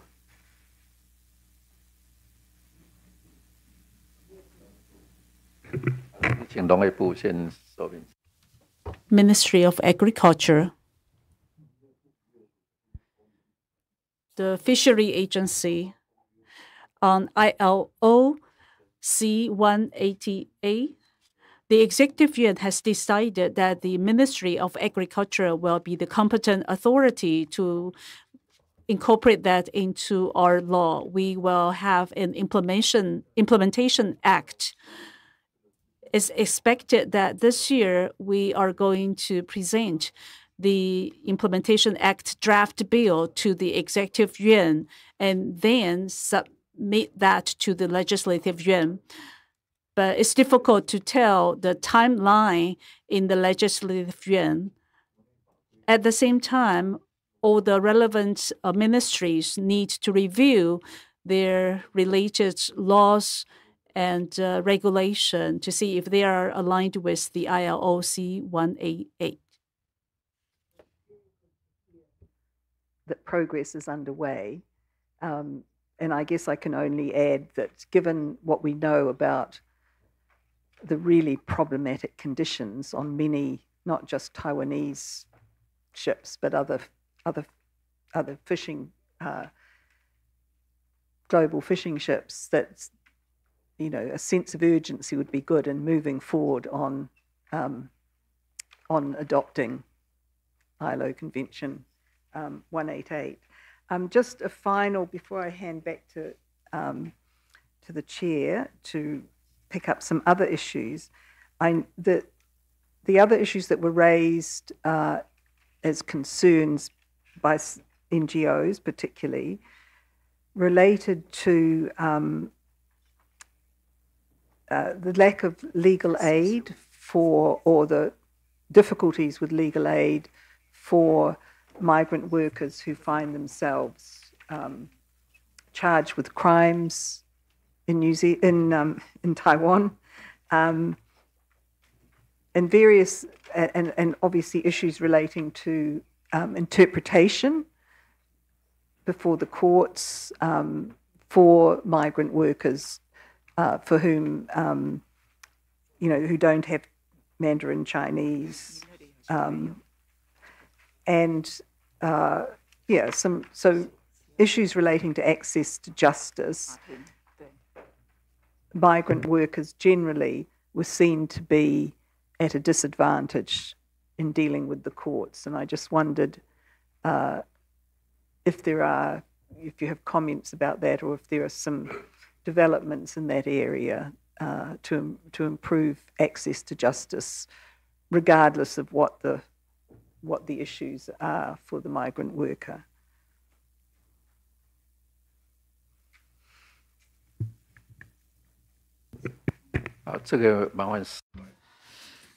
Judicial Yuan, please.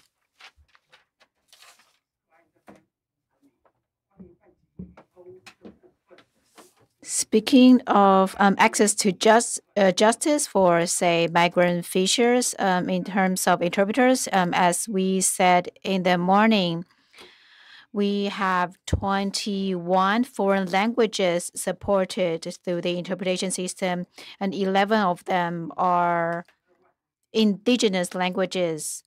But well, in addition to that, there are 21 foreign languages, and there are 263 contracted interpreters. As for legal aid for criminal or civil cases, so a mandatory assistant or the public defender will be assigned, well, if they need it. So such a public defender or assistant can be arranged for them for litigation. And according to Legal Aid Act, Article 14, for anyone who legally resides in Taiwan, they can enjoy legal aid. Of course, there are certain criteria to meet. For example, if they are victims of human trafficking, if they may be victims, then they have the right to legal aid. As for judicial interpreters, as mentioned in the morning, there is training for such interpreters. Well, so there is a process of selection and training and certification of such judicial interpreters. And in the litigations, it's a very specific process. Interpreters need to know not only communicating, but they have to be equipped with legal knowledge. So Judicial Yuan compile a manual for contracted interpreters. It offers glossaries of legal terms so that interpreters know how some laws are applied, what the legal effect is from those provisions. Through judicial interpreters and through legal aid, I believe that the right to justice or the access to justice can be protected. Yes, thank you, and it's very good to see the increasing development, growth, and professionalization of the interpretation service and the role that the judicial yuan is playing in that. But having looked at the provisions under which the Legal Aid Act can apply, just one question, then I'll hand over to our chair. It appears to me, but I could be wrong, that there's no provision for any sort of legal aid for that group of people we were talking about, the migrant workers who have disappeared. And if they get caught up in the, if they're found and get caught up, it seems they don't have any access to legal aid, perhaps to argue their case as to why they shouldn't be deported. Is that correct? Or is there some provision to support them? And I'm thinking that these migrant workers that we're talking about, as well as the domestic, the care workers, are often in relatively low-paid jobs. Perhaps they don't have a very high level of education or knowledge of legal systems, let alone the Taiwan legal system.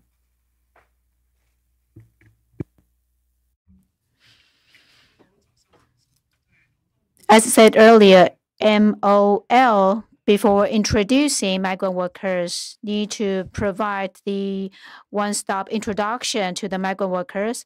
Such information is provided to them. For example, what channels they can seek assistance. 1955 is a hotline. They can seek help. And they can get information related to legal aid as well. Maybe better promotion of MOL can help migrant workers what legal aid they can receive in Taiwan. Okay, maybe this side, MOL again. As mentioned in the morning, we have the one-stop introduction for migrant workers. This is a 3-day introduction. After that, they can get their work permits, their residence certificates. They will be insured for their occupational hazard, and authorities will be notified that they have arrived in Taiwan.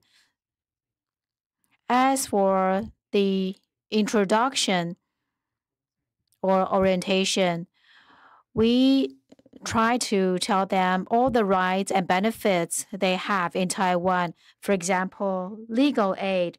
They have the right to access legal aid, Occupational Hazard Act, and some customs in Taiwan. All of this information is provided during the orientation to help them understand that they have these rights. And for example, anti-fraud promotion is also included in the orientation process. Positive. It's just that my question was, I've assumed that the legal aid does not apply once their residence certificate or visa has expired for those who are here, who've stayed here unlawfully for whatever reason. So they don't get legal aid, do they? That was all.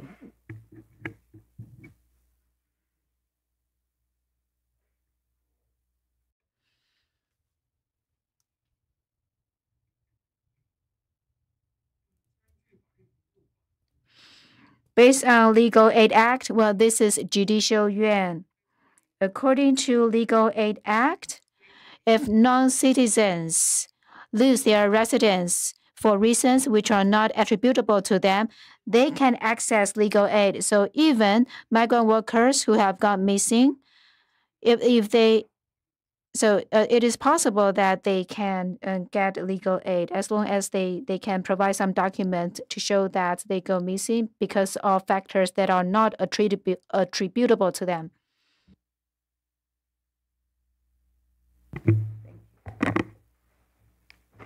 Thank you very much. So if the reasons are attributable to them, then they don't get legal aid. I think that's the consequence.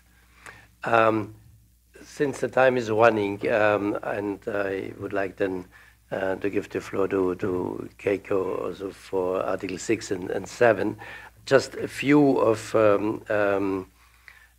the other groups for the new immigrants. the response to our, in the list of issues number 54, has been, and I'm very happy to hear that, that the amended Articles 23 and 31 of the Immigration Act have become effective on 1 January 2024. Can you please be a little bit more concrete? What does it mean now in relation to the residency requirements of new immigrants through marriage? And is there still a difference between different countries of origin?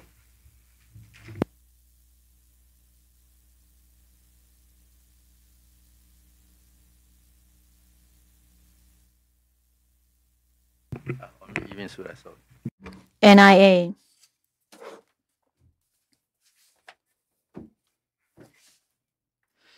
Immigration Act was amended and became effective.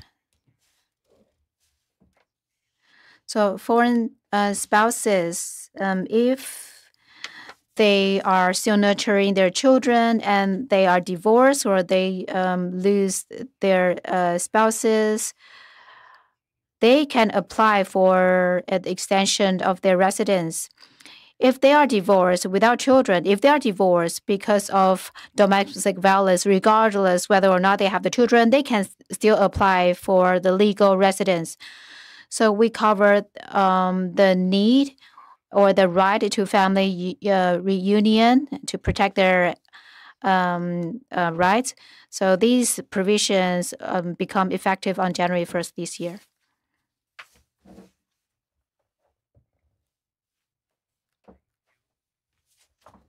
I come to an old issue. We have discussed it already a little bit. From the very beginning, we were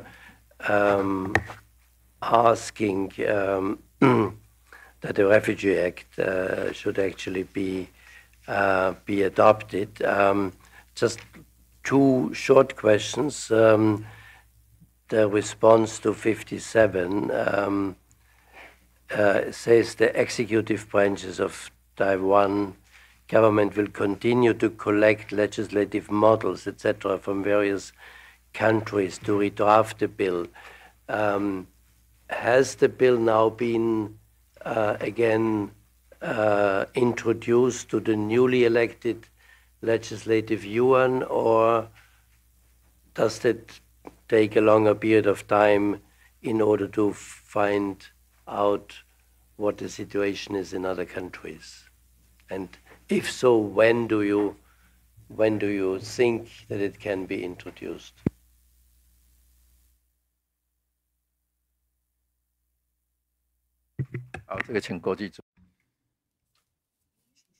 This is NIA on refugee bill. From the 6th or the 9th term, from 2012 to 2016, there were some discussions in the legislative yuan, but the third passing was never completed. So last year, given the international changes, the NIA, of course, considered the UN's Refugee Convention or other relevant treaties refer to their definitions of refugees and criteria for asylum seeking. We study those provisions, plus refer to countries which are similar to Taiwan, Japan, Korea, United States, Canada, UK. We collected information from those countries. And the progress of this bill is that on March 22nd, the interagency discussion was completed. So on definition of refugee, application to get the qualification, non-refoulement principle were all put into the draft. And in that discussion, in addition to government representatives, NGO representatives, scholars, and experts were all invited. We compiled information, and at the beginning of May, we will have the second meeting for the negotiation. We estimate that in the second half of this year, we'll be able to send the draft to the Legislative Yuan for deliberation.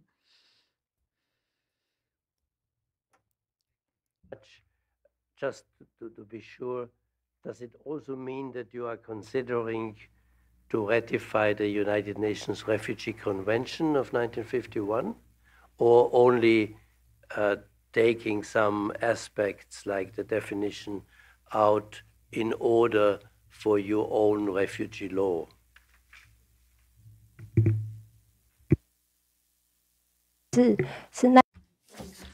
Yeah, definition and some spirits or elements from it. Not everything from the UN Refugee Convention. And then, perhaps a bit a stupid question, but I would like to understand, in the absence of any kind of refugee law, and I'm now not talking about mainland Chinese or Hong Kong or Tibetans who have a certain kind of legal basis, but let's say a person from Myanmar or from Afghanistan or another country where they are clearly fleeing because they are persecuted there in the sense of the Refugee Convention. And this person is coming to Taiwan and says, I would like to apply for asylum. Who is deciding, or is there a procedure? And if so, who is deciding on this asylum claim, and under which kind of provisions? How do you decide that? Can you grant a refugee status to these persons, or do you simply treat them like like migrants who are coming and with a visa and trying to get a job here?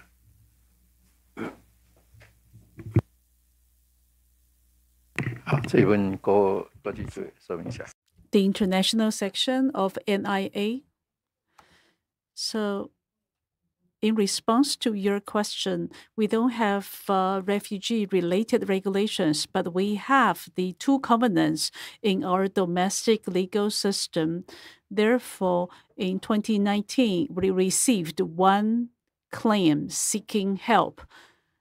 And with that case, we were successful helping that claimant.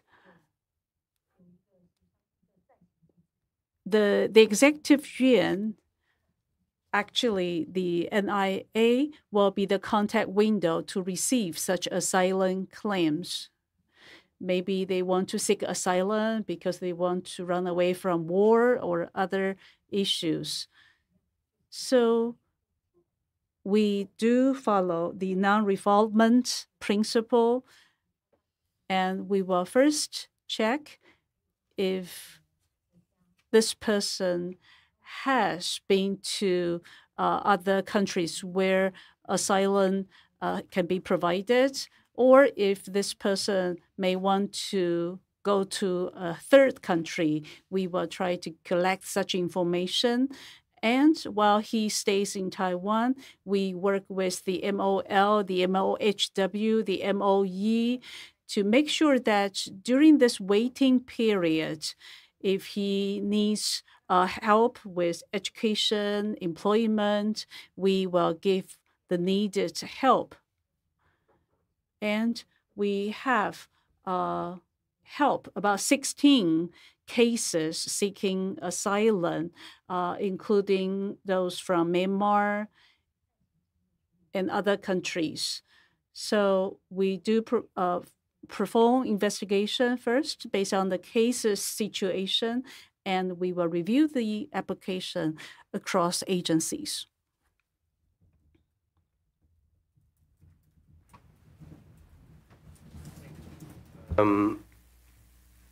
And of course, the two covenants apply but there is no right to asylum in the covenant, neither, of course, in the economic, but also not in the civil and political rights covenant.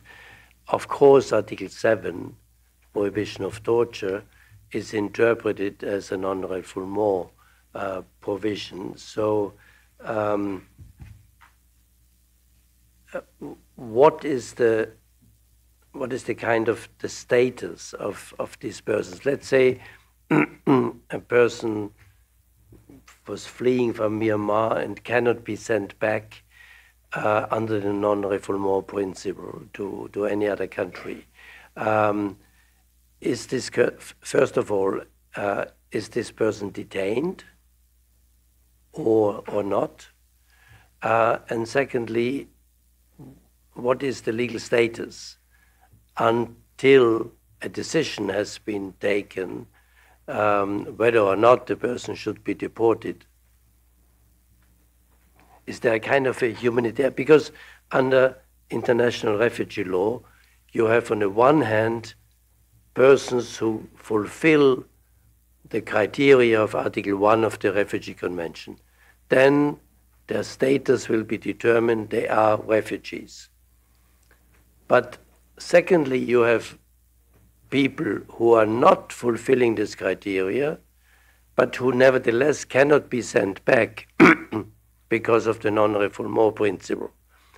And that's what we call humanitarian asylum or subsidiary status in different countries, which is a status that is somehow similar to a refugee status, but not with all the rights of a fully recognized refugee. But what is the status of these persons in Taiwan? And as I said, are they detained? And for how long can they be detained?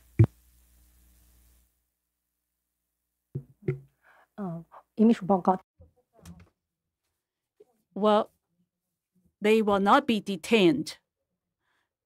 Among all the cases we have received, if they have overstayed their visa, we will help them to extend their visa so that while they are in Taiwan, they can still have a life. And of course, we rely on the help from the NGO to provide living support and assistance for them. So before the Refugee Act is passed, we try our best to make sure they can still stay in Taiwan to work, to study.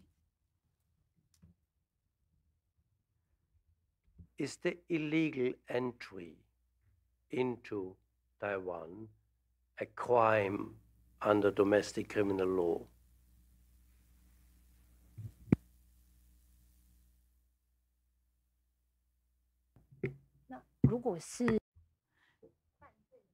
Well, of course, according to our criminal law, yes, but most of the cases we are dealing with right now, they did not enter Taiwan illegally. Most of them are students, especially Burmese applicants. Most of them are students. So the issue does not exist, as you said.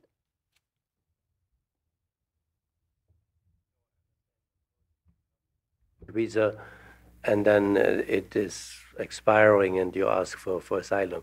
But if you enter without a visa, so illegally, this is a crime under Taiwanese criminal law and can also be prosecuted as a crime. What is the possible sentence that a person can receive purely for illegally having entered the territory?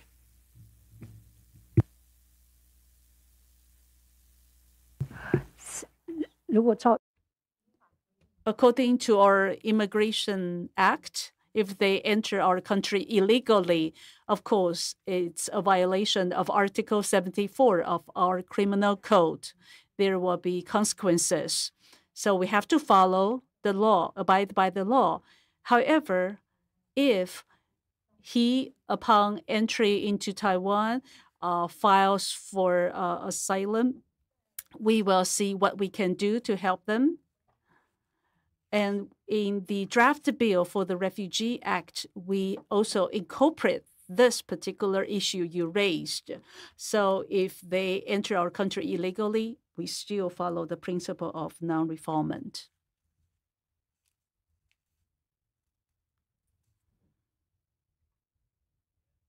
Sorry, the last question.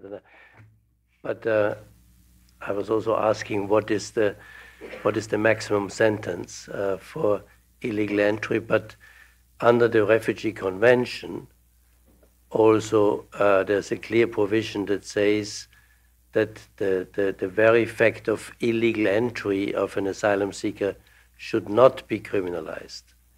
That's also the background why I'm asking this question.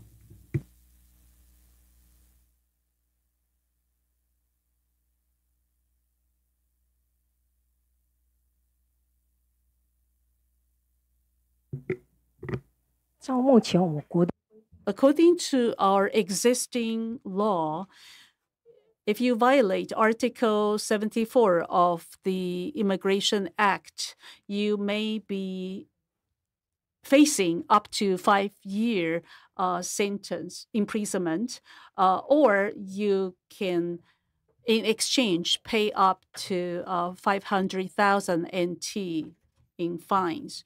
I think we have not handled any cases of this sort. In the future, it may happen, but among all the cases we have dealt with so far, we have never encountered the situation. So we have to think about if indeed this happens, how we can deal with it. Very much. And with that, I pass on, unless there's nothing anymore on Article 5, to Article 6. So the question of remedies, and I'm also, I found on my table somewhere the brief introduction to the draft bill of the Anti-Discrimination Act, which is answering to some extent already these questions. But please, Keiko.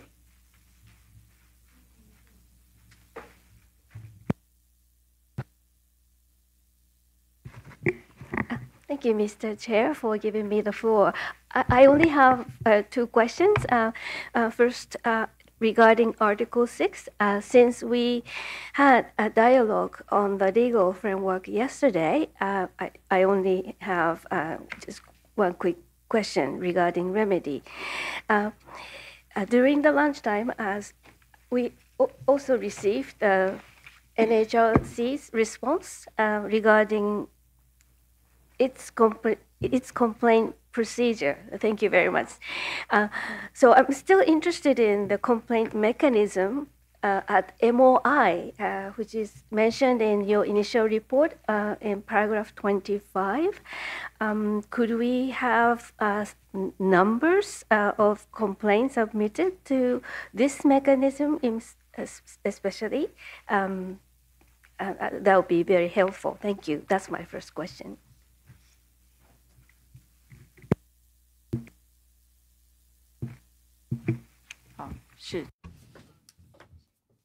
So MIA speaking. According to Article 62 of the Immigration Act, we have a complaints mechanism starting from 2008 August to December 2023. We have received 35 complaints. 28 did not stand, and we reject 6 complaints, and 1 withdrew. Why they did not stand is because the target of their complaints did not fall under the purview of our responsibility, or there's no proof that can be rendered to support their complaints. For example, there's no proof to show that their rights have been infringed, or there are mistakes in the application content, or there are some required documents that were never provided. As for the one that withdrew, it's because the complainant decided voluntarily to withdraw that complaint. So these are the 3 types of complaints we have received.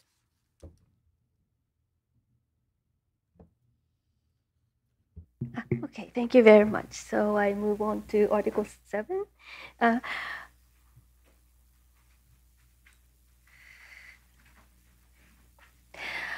As you know, Article 7 is on education. Well, it's not possible to overemphasize the importance of education in eliminating racial discrimination. Education greatly contributes to prevent discrimination from occurring. And I understand from reading the initial report that there are many efforts by the government on human rights education. And as the government appropriately distinguished, there are 2 different groups. First, education in schools. Second, education of officers of various law enforcement. And I think the emphasis on what to teach or what to promote are different for each group. And I would like to ask one question regarding the education in schools. Well, even in education in schools, there may be different things to teach at different levels, stages, ages. So I would like to know more about the content of education given particularly to children at elementary school level. Could you provide us some concrete content? What is it which is most taught in the elementary schools regarding elimination of racial discrimination?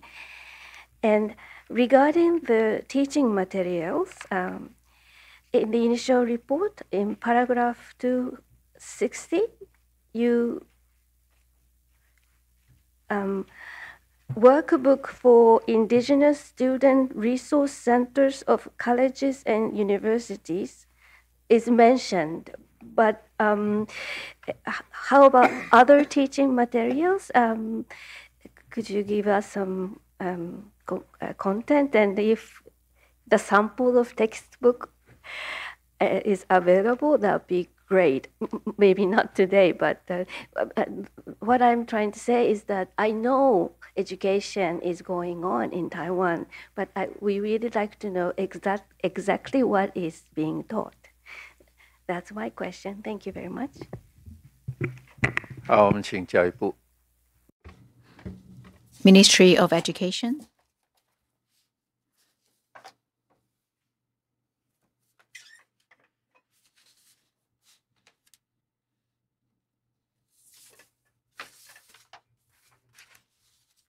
This is MOE. Regarding schools which are at high school level, basically in the 12-year national education curriculum, we ask teachers to include human rights education in their teaching. There are 3 levels. Senior high, junior high, and elementary school students. There are different counseling groups or education development centers or human rights centers which work together to help develop teaching methods and materials so that this information can be used by the teachers at the 3 levels. As you said, whether or not we can provide some materials to you, yes, we can. After this session, we can prepare some materials. We will make submissions to you by tomorrow and before the concluding conference.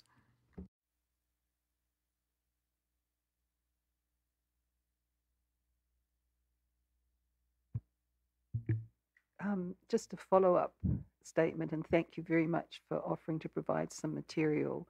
I just wondered if the concept of schools as human rights communities is known in Taiwan, because I think there's quite a bit of evidence that teaching human rights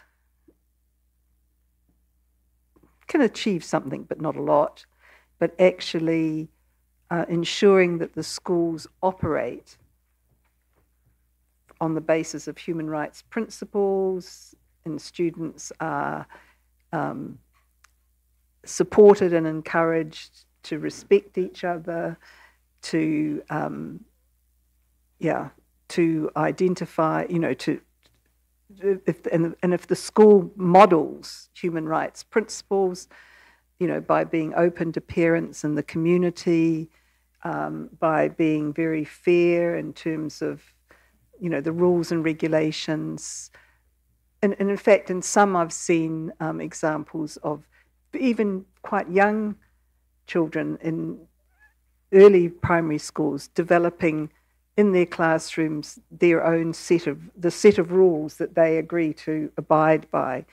And I think, for example, in the UK and also in some Canadian provinces, there's been some follow-up research that's shown what a lasting impact this has and what a difference it makes in terms of children and young people's respect for human rights, for each other, for their teachers, but also for others in the wider community, and their acceptance of and valuing of difference.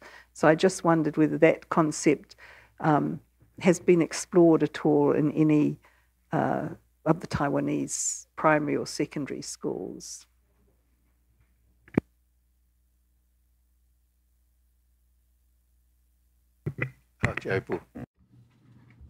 MOE.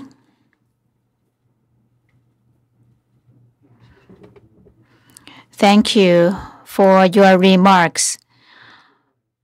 So there are two levels of human rights education. The first stage is human rights education lecturing, and of course, depending on the audience, the teachings are different. To teachers, we help them understand children's rights and how they can guide children to become aware of their own rights.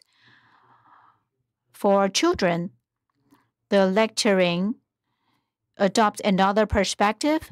We help children understand that even though you are minors, you have certain rights, and there are channels and mechanisms or procedures that you can use to claim your rights. And second, I think based on the UK research you mentioned, if children can participate in creating some human rights mechanism in schools, there's going to be lasting impact.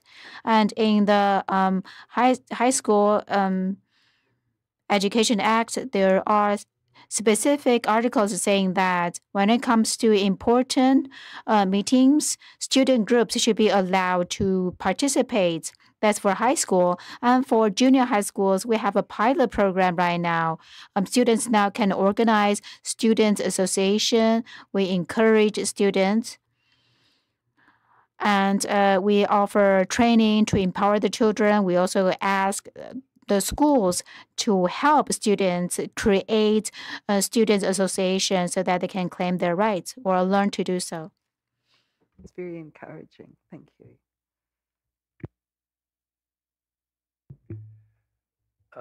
Since we have still a little time, again, many thanks for having provided us this brief introduction to the draft bill of the Anti-Discrimination Act. And I have two or three questions. The one is Chapter 2. I see, and I'm very happy about that it goes clearly, the prohibited grounds or protected grounds go clearly beyond racial discrimination. They also include disability, sex, gender, identity, sexual orientation, age, religion, and belief. However, in relation to the areas to which it applies, it's provision of goods and services, employment and education. So my first question is, in relation to other areas, I'm thinking about access to health care, access to the housing market, perhaps also access to justice. But are these all areas, or are these still examples that you are given? So if, let's say, a public or private hospital is not providing access to a certain person based on any of the criteria mentioned here, that would not fall under the scope of the Anti-Discrimination Act. Am I correct?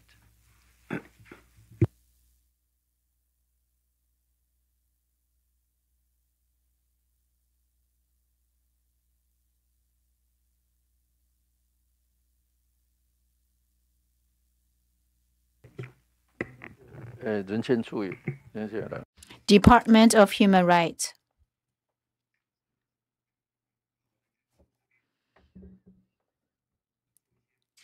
I would like to add some information.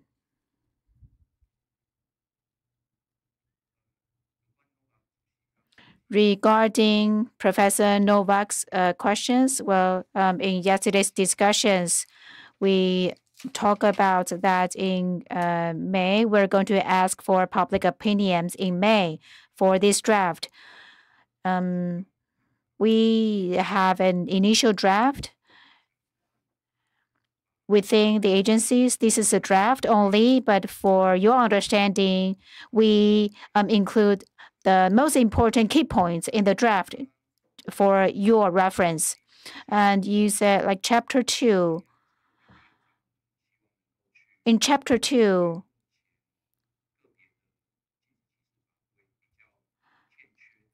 we are trying to include some grounds which are not seen in other laws. We want to include what is missing in other laws right here. Last year, we had some public hearings for anti-discrimination draft. Some NGOs, some vulnerable groups join, different ethnic groups, religious groups, anyone who care about this issue join the hearings. And one key in the discussion is in the Anti-Discrimination Act, what grounds should be included, what areas should be included. As you mentioned, whether or not some areas will be included. I think we refer to the legislations in other countries, and also based on the internal discussions, the chapter 2 focus on 3 areas: public transaction, employment, and education. These are the 3 areas. So you mentioned healthcare, housing, or hospital services. I think some areas can be added in the public transaction. For example, the supplier of goods or services to general public can be included in the scope of application. This will be able to supplement what is missing in other provisions. Another point for housing, we see that many countries have regulations regarding rented house because some tenants may be discriminated against. Executive Yuan and other government agencies had discussions. As of now, in the future hearings, we hope that the Housing Act, governed by Ministry of Interior, can provide more detailed provisions. So our strategy for this legislation right now, that has not been included in the Anti-Discrimination Act, Chapter 2. Thank you very much. Cheryl, please. Thank you very much, Chair. A related question, also on Chapter 2. The protected grounds. Now, in my own country, we have a National Human Rights Act, and we also have human rights acts for each province. And about a year and a half, or maybe 2 years ago, the province of British Columbia made the decision to include Indigenous identity as a protected ground specified in its Provincial Human Rights Act. So I was just wondering if there's been any consideration of adding that particular identity into the Human Rights Act or into this anti-discrimination legislation. And then I know this is not exactly a question for government because it's concerning the Human Rights Commission. Has there been any consideration that anyone is aware of having a commissioner of Indigenous rights within that organization? 那个人权会是人权处。好，谢谢来福委员的提问。那 Thank you for your question.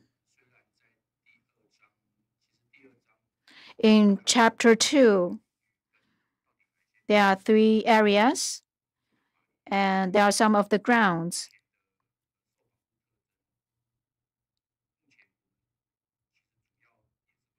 With the grounds, protection grounds, well, race is, of course, included. I think in Chapter 1, the general chapter, we have detailed explanation for the grounds. As for race-related provisions, so race, indigenous people, or ethnic origin will all be included because we refer to ICERD.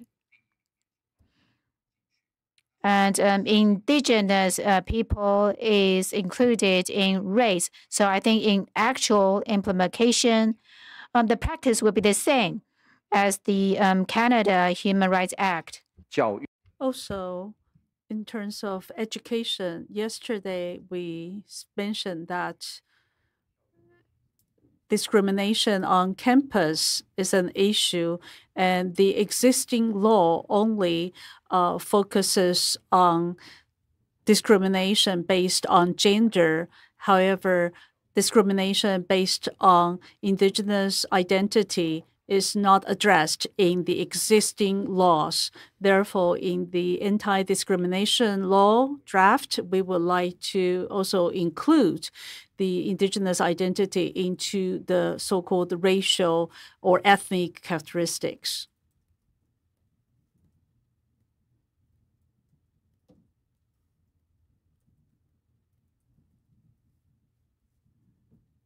If I could ask a couple of questions about Chapter 3.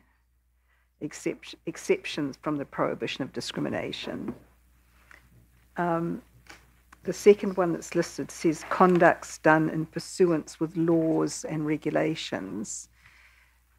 So I just wondered, does that mean that any other law or regulation, which of course is lower than the law, next level down, effectively can provide for discrimination, harassment, or victimization, and takes priority over the prohibition of discrimination. And the second question is in relationship to the 1, 2, 3, 4, 5, to the 6th point. It's an exception if the different treatment is to grant special advantages and there is no interest in enforcing equal treatment. And I wondered what special advantages were envisaged. Could you give us some examples of what's meant by that? Thank you.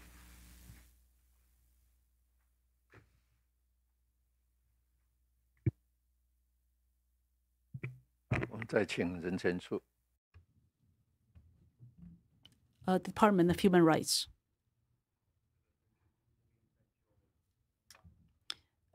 In response to your questions,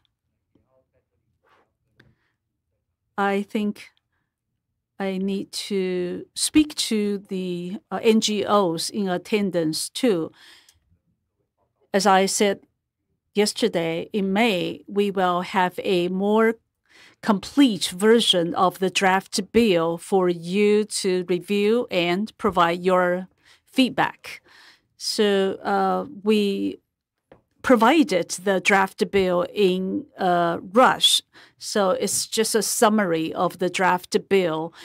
It may be rather rough.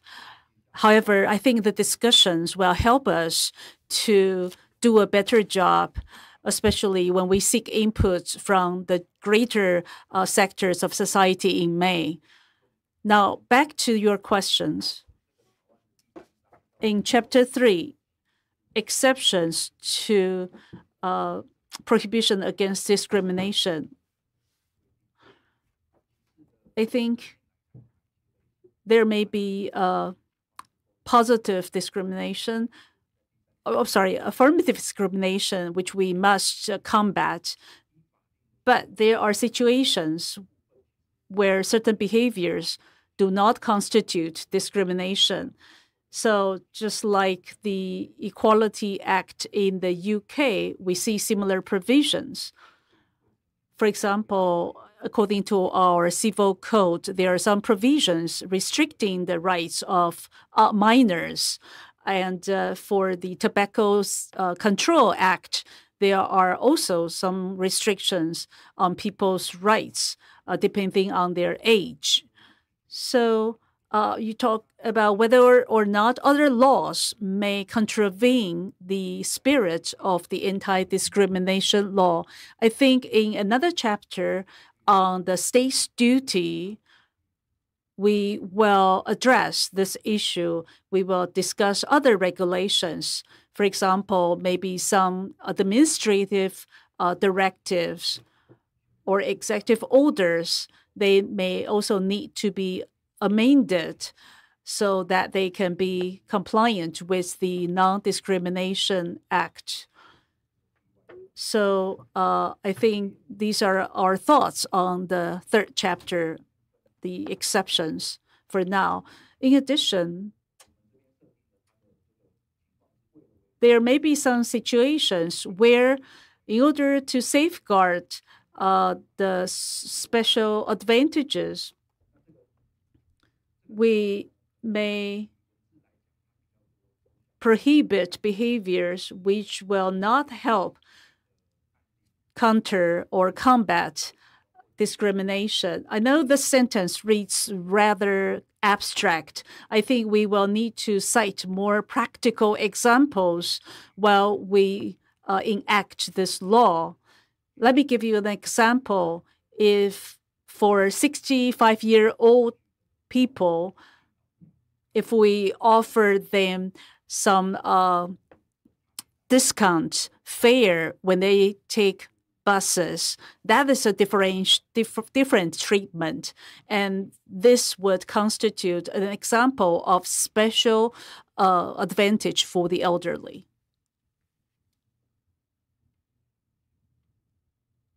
Thank you very much. And of course, this would also fall under the last sentence in the exceptions. If the different treatment is proper and necessary to pursue a legitimate or reasonable purpose. So that's usually the test. Discrimination is only differential treatment that has no reasonable ground or justification. And that's often a very difficult question to decide whether differential treatment is still to be justified or not, and if not, then it is discrimination. I still wanted to ask, and I fully, of course, understand that this is only a draft and you have still further negotiations and hearings, but since you were so kind to provide that to us, and we are here already, so I would also like to give you some kind of feedback by means of questions. if I look at Chapter 4, remedies, and that brings us back to Article 6 also of the Convention, I see that you only provide civil remedies. So in all the 3 pages, we are talking about stopping the discrimination or claim compensation for pecuniary or non-pecuniary damages, the same for the employer or a school. So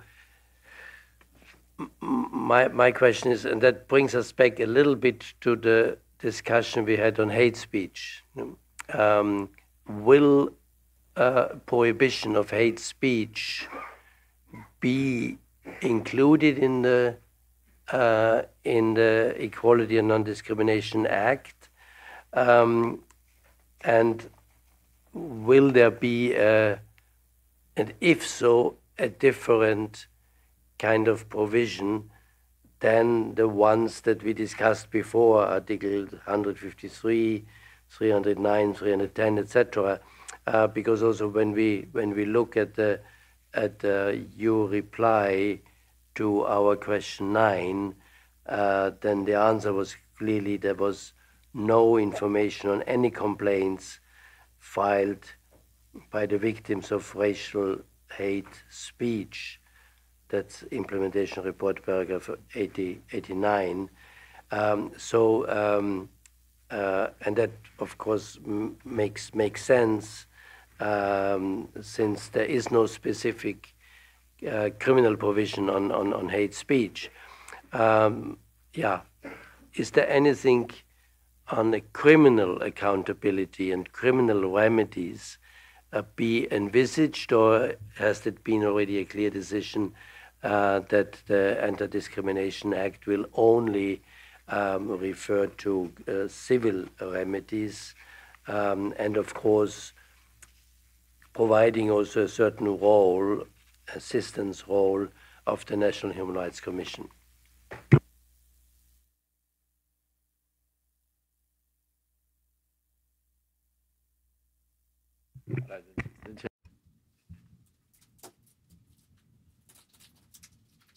The Department of Human Rights. Thank you for the questions. Yesterday, we explained the draft bill will need to go through further process of negotiation internally inside the government, including discussions across ministries in the executive yuan. These ministries are also in charge of preventing and combating discrimination right now. So the Department of Human Rights is an independent agency. We also took part in the discussions and came up with this draft bill. Currently, it focuses on the soft side. It provides a general guideline, hoping to provide provisions in relation to the protective grounds spelled out in Chapter 2, and civil remedies will be provided, including there may be compensation claims. And in our presentation deck, we also provide reduced burden of proof and the possibility of collective action or class action, so that even through civil remedies, the victims of discrimination can still claim their rights. Of course, when we discussed across the ministries, many concerns were expressed about the administrative control or the administrative sanctions, such as the penalty for hate speech, which we discussed yesterday. So right now, we do not include criminal punishment of hate speech in the anti-discrimination law. But yesterday, Minister without portfolio law also said that, of course, this is a reflection of the division of labor across ministries. And that's why we have this draft bill as it is now. But we know that according to Article 4 of ICERD and Article 20 of ICCPR, the state needs to take action to punish violators. How do we implement such punishment? I think we need to have more discussions, hearing input from the civil society. That is why the current draft bill does not include the punishment of hate speech in it.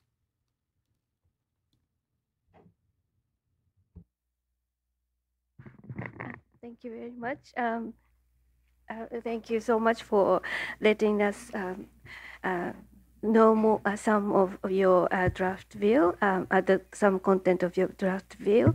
And I would like to ask questions on page 7 on remedy. I really like to understand the article better. I assume, even without this new law, the victim of discrimination could file a lawsuit. Even, of course, I know it's not really often used, but there was a very limited way to go to the court. So, with this new provision, what does does this Chapter 4 remedy, particularly employer or school, you put more emphasis on the obligation of employer or school to deal with this discrimination, or this provision would help the individual to go to the court. In other words, you have Legal Aid Act, so maybe there's amendment to the Legal Act for this specific lawsuit. I appreciate if you could provide us with more of the significance of this provision on employer or school. Thank you. 好，我们再请那个人。Department of Human Rights. Okay, referring to Professor Keiko's question, and it was also mentioned by Professor Manfred. I think I'm going to give an integrated answer. First, on employer and school, I think you were asking that, of course, the individual can file civil suits looking for remedies. And are there any other ways for the victims to make the complaint or to get the remedies? Well, in the current version of the draft, regarding employer and school, we refer to the gender-related act right now. So employers and schools have the responsibilities or the obligations to prevent. That is to say, if discrimination happens on campus or in workplace, employers or schools have to address it immediately. In these places, there should be regulations or preventive measures in place. So the obligations is to prevent. Once discrimination happens, or before it happens, employers and schools, and including the teachers or the staff, have the obligation. Without fulfilling the obligations, they will face civil liability. That's my first point.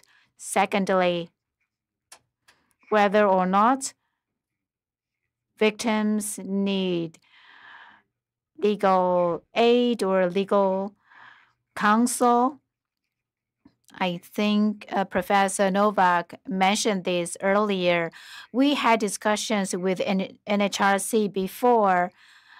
Should we include something in the Anti-Discrimination Act so that NHRC has a role to play, just like Canada or UK or many other countries, because they play important role in Equality Act or Anti-Discrimination Act. So in the finalized version of the draft, there is a dedicated chapter. You can find that in your version. That is to provide some provisions for NHRC to exercise their function. And NHRC may provide assistance to the victims, including legal consultation and litigation assistance. This is to address your questions. Thank you very much.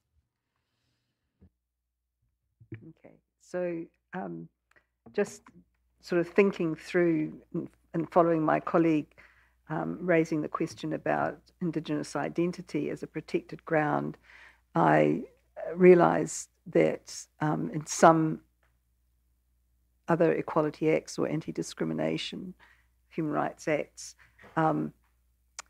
marital status and pregnancy can be prohibited grounds because they're often the grounds that are used against women, particularly in relation to employment and in other areas.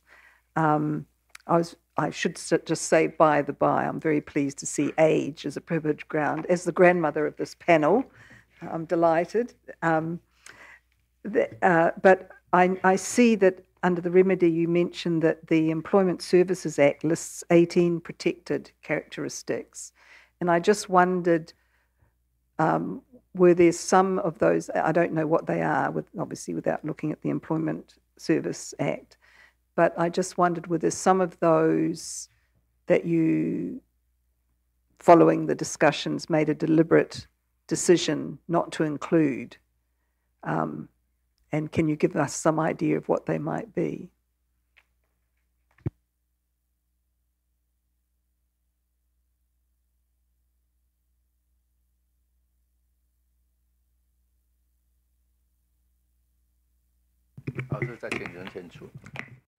Department of Human Rights. These 2 days, we've come back to a really important point. That is, we need to take inventory of the existing laws and provisions and what anti-discrimination elements there are. So we gave you some examples. One of the examples is Employment Service Act. In the employment area, well, MOL is in charge of this act. And in Article 5 of these Employment Service Acts, there are 18 features. Yes, I think maybe relevant ministry can provide the articles to you. These 18 items are more than what is covered in Chapter 2 here. But when we think about Anti-Discrimination Act, we also think about the existing act. Many of the features, many of the grounds have been covered by other legislations already. They have different scopes. So when there was hearings about Anti-Discrimination Act, people ask about what the scope will be, what features are we dealing with, considering this act is to supplement what is missing in other act, and that it should address the common concerns that people have for equality and more urgent issues when it comes to discrimination. So the scope here is not larger than the 18 grounds in Employment Service Act.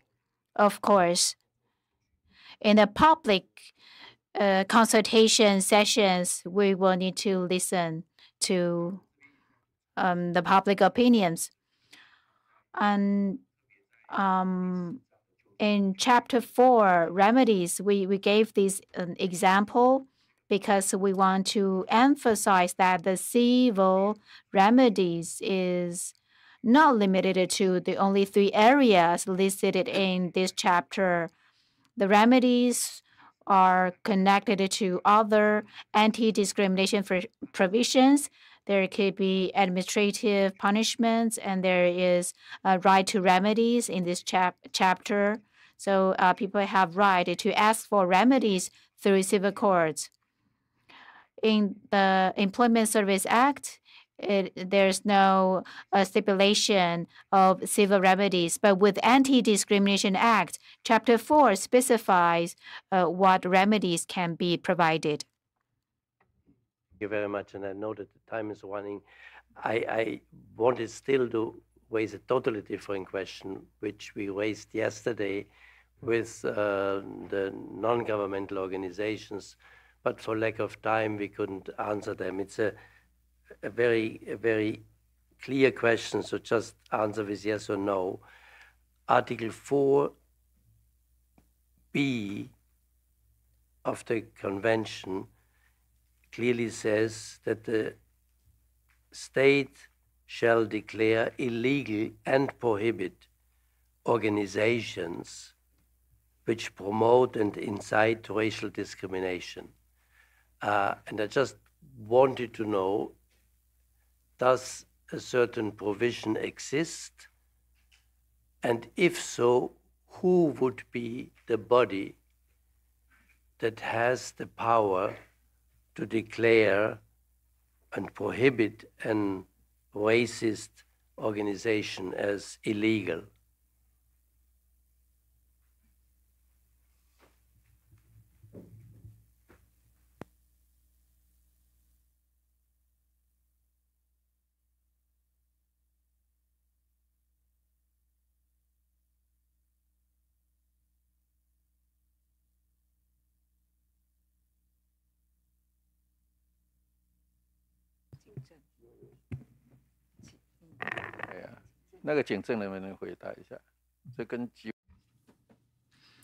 So maybe anyone from the police agency, this probably has something to do with assembly or association.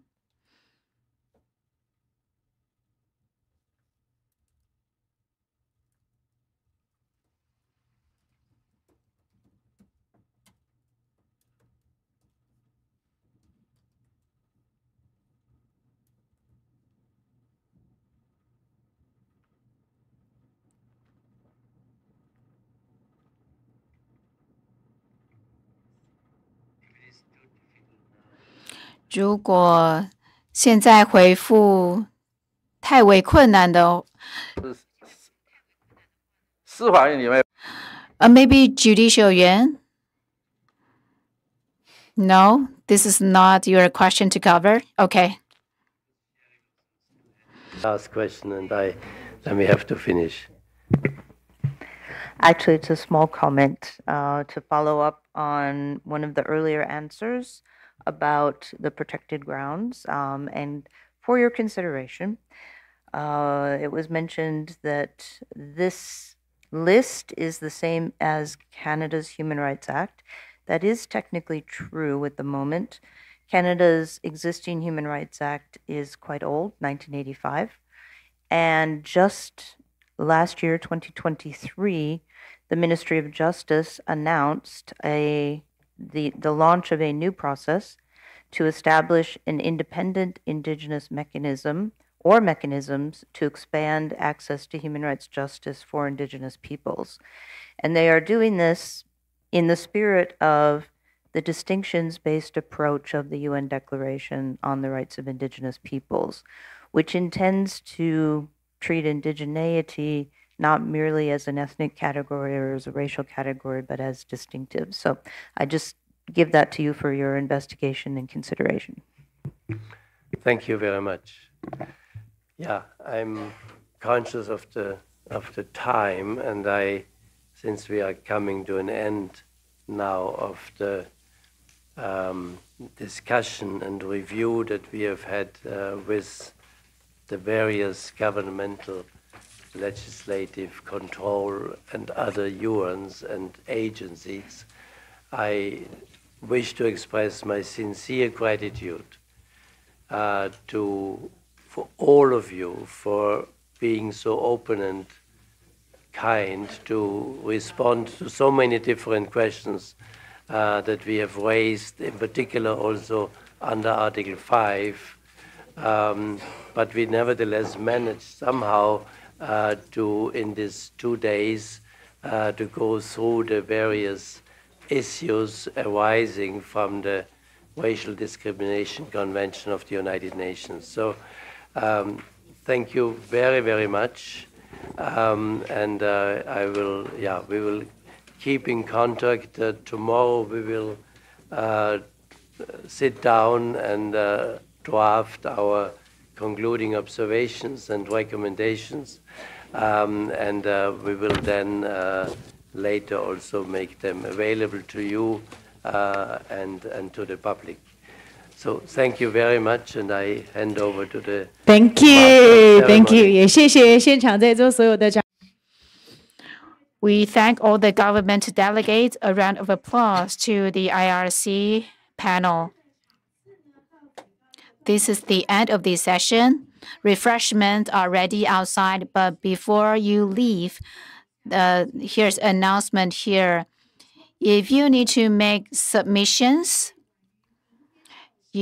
please do so by 11 tomorrow morning. Please provide 5 copies of English versions and 1 copy in Mandarin Chinese to the lobby of Sheraton. The deadline is 11 a.m. At the same time, please email the submissions to Vivian Chen at ethinkpcm.com.tw. So 5 English copies, please. We will now transition to the next session. Refreshments are ready. Please help yourselves. The next session will be with the NGOs. And if you are not to attend this session, please yield your seats. Also to remind you that the press conference for concluding observations and recommendations will be organized in B2 floor Sheraton at 10:30 on April 26th. If you registered for the press conference, please arrive on time. Please also remember to bring all of your belongings when you leave. Thank you.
已经到了，那我们等我们的与会贵宾莅临之后呢，那我们的会议就正式开始。邀请大家呢，请尽速就座。Ladies and gentlemen, please turn your phone to vibration mode. Our meeting is going to commence very soon, and please have your seat as soon as possible. Thank you very much for your cooperation.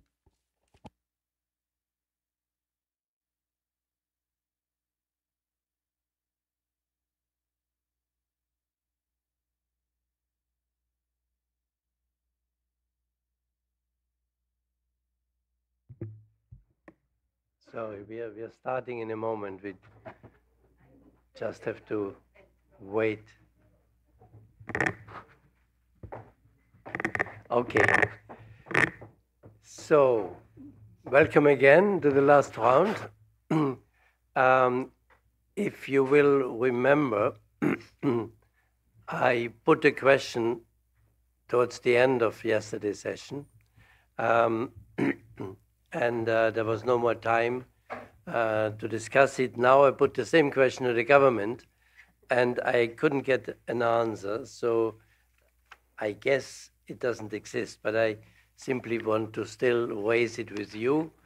If you look at Article 4b of the Convention, then there is a fairly strong obligation of states who shall declare illegal and prohibit organizations which promote and incite to racial discrimination. So racist organizations that might also be political parties. In Germany, for instance, you have the possibility of the Constitutional Court to declare racist, neo-Nazi, whatever organizations as unconstitutional, and that thereby prohibited. Even today, they are discussing whether a far-right political party currently should be declared unconstitutional.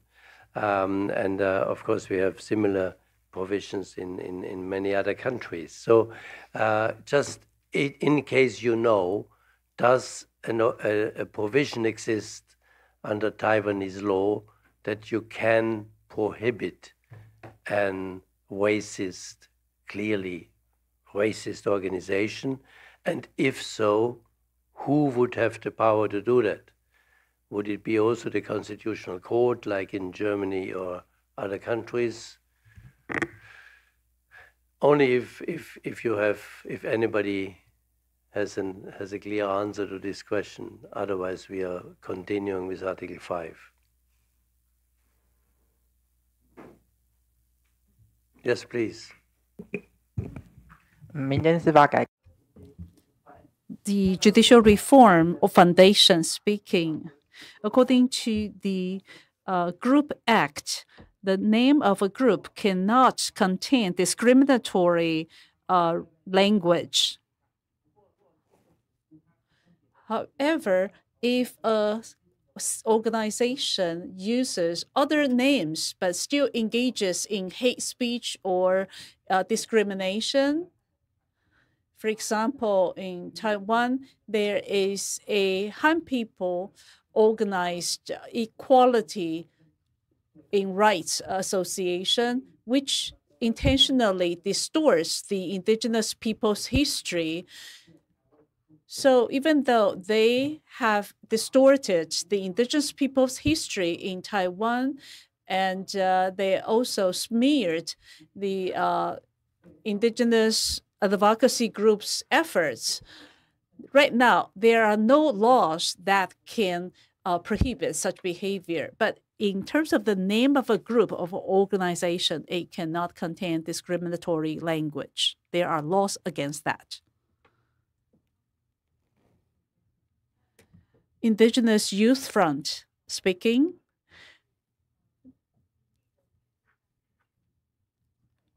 The organization I referred to contains no hate speech, but in their chapter, based on our research, that organization aims to protect the rights of the Plains indigenous people, and they will even kill people to safeguard the rights of the indigenous, the plan's indigenous people. So basically, that organization aims to promote the relaxation on the control on reserved lands for the indigenous peoples, because the reserved lands is only available to the legally recognized mountain indigenous people. But right now, there are no laws that can prohibit their behavior. According to the Civil Organization Act, the Ministry of the Interior, upon detecting any behavior that may infringe upon public interest, the Ministry of the Interior can issue a warning to that organization. If there's still no improvement, the government can revoke the permit of that organization. In other words, the ministry can also disband that organization. In theory, if an organization engages in racial discrimination resulting in severe damage to justice and public interest, according to Article 58 of that Civil Groups Act, this organizations can be disbanded. But based on my knowledge, I know that the Ministry of the Interior once declared certain religious groups as cults, and they issued warning on those religious cult groups.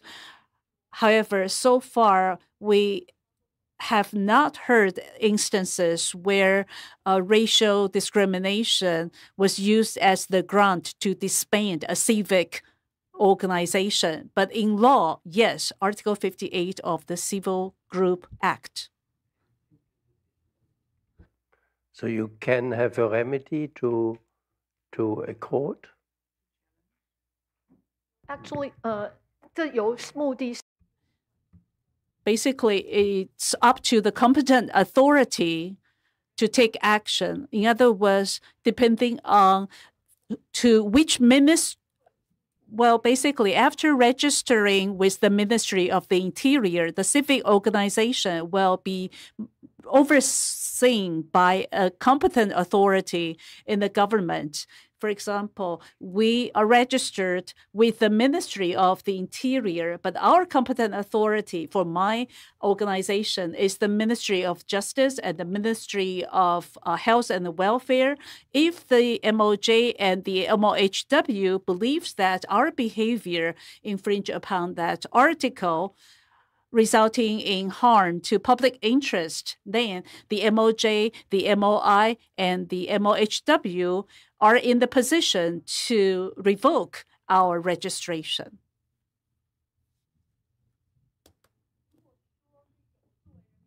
So, as a civic organization, if I receive such an administrative sanction, I can seek remedy from the administrative court.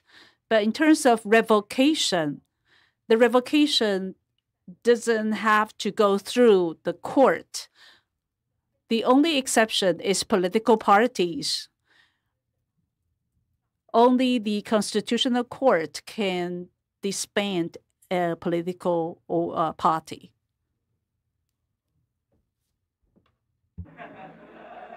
You just say that like that. Where do you have the legal provision? It must be in the Constitution. 这是根据人民团体法。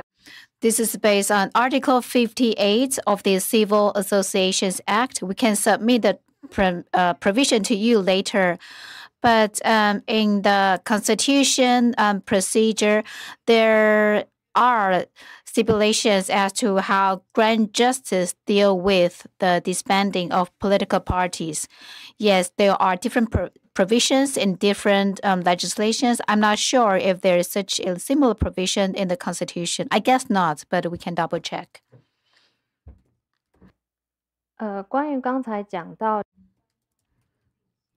regarding the government considering some religious groups as cults, I can add something. China is one of the countries that does that. So the People's Republic of China's criminal code can be used to recognize cults. They can disband religious groups. They can change the statue of a Buddha into a statue of Confucius, and they can unilaterally close down any church. For your reference, I mean,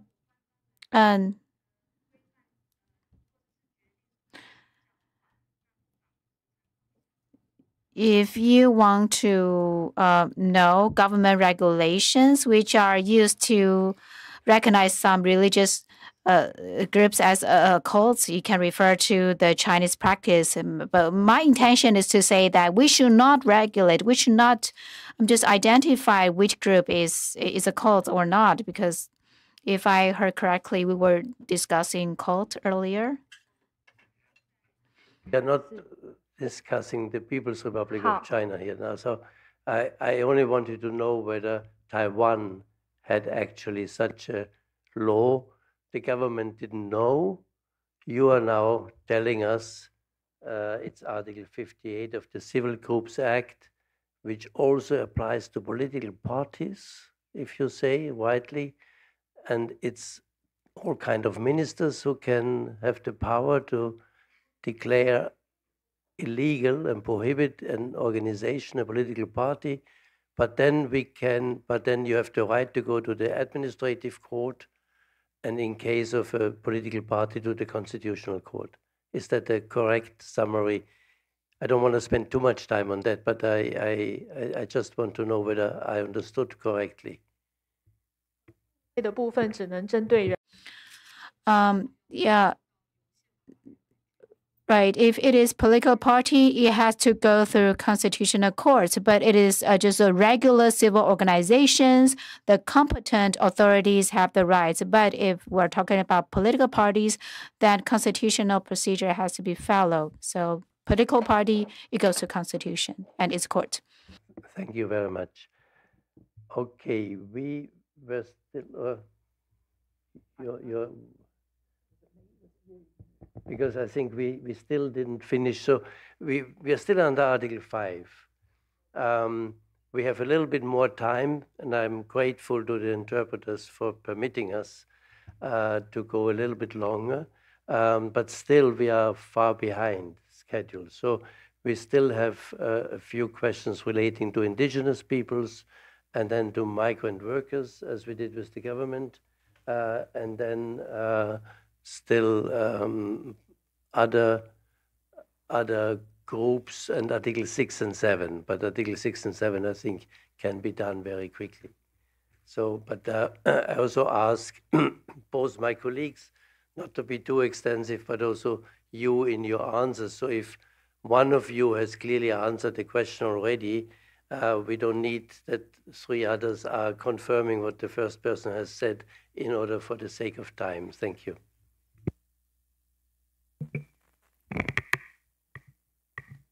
Thank you very much.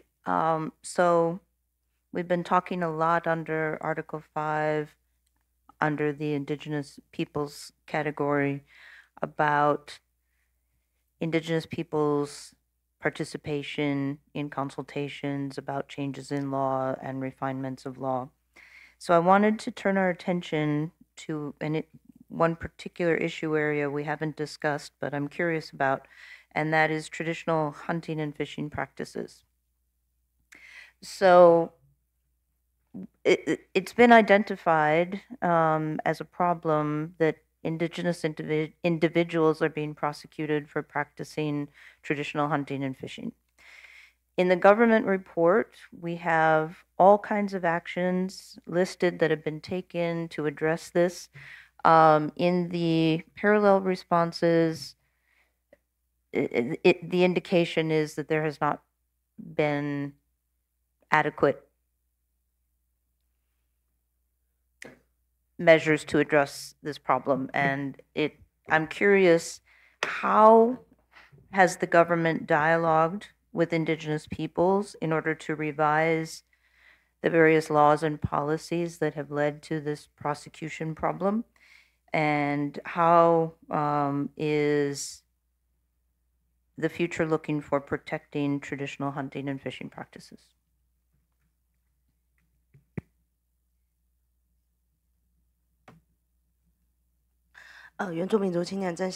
This is Indigenous Youth Front.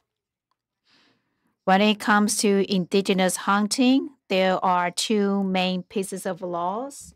That is the Wildlife Conservation Act and the Firearms and Ammunition and Knives Control Act. Well, we can submit the provisions later, but in the Wildlife Conservation Act, basically, wildlife shall not be hunted, but indigenous peoples is an exception because of the culture and because of the ceremonial purpose. And with the additional interpretation, a personal use now can be allowed too.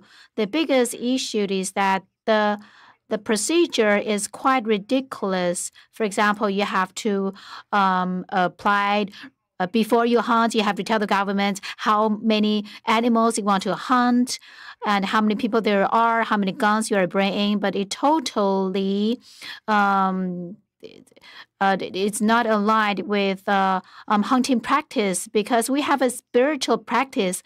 We believe that when we are in the mountains, the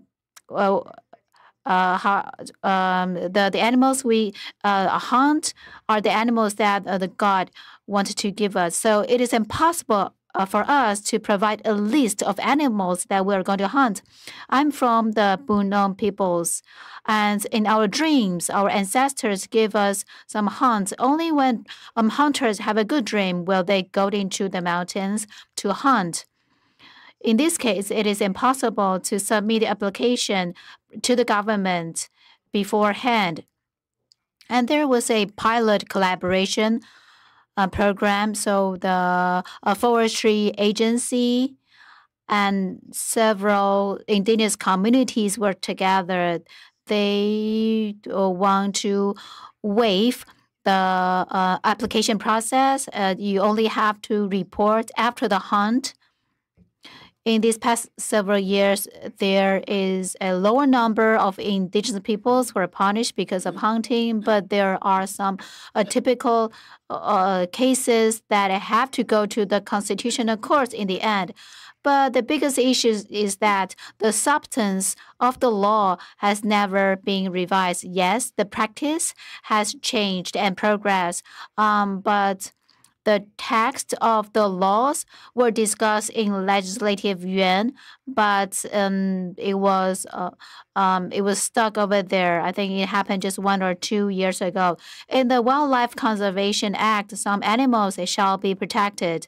And if indigenous peoples hunt those protected animals, they're going to face penal punishments. The usually hunting only lead to fine, but if they hunt protected species, then penal code will be applied. But the update of the wildlife or the protected wildlife is very slow. The second issue is regulation on guns. It's also lagging behind because the processing techniques are improving. And even though the hunting gun is made by the hunters, they have better techniques, they have better guns. But these better guns are subject to criminal punishment. I think the minimum is 3 years. And with the revision of law, the minimum sentence now is 5 years. This is a big infringement upon indigenous people. And another thing that is totally impossible, that is National Park Act. Much of the indigenous territory is in the national park. From Ataya group or Churuku people or Bunong people, the territory is usually in the National Park Act. So this act says that hunting is forbid overall. So if some hunters hunt in national park, they will still face penal punishment.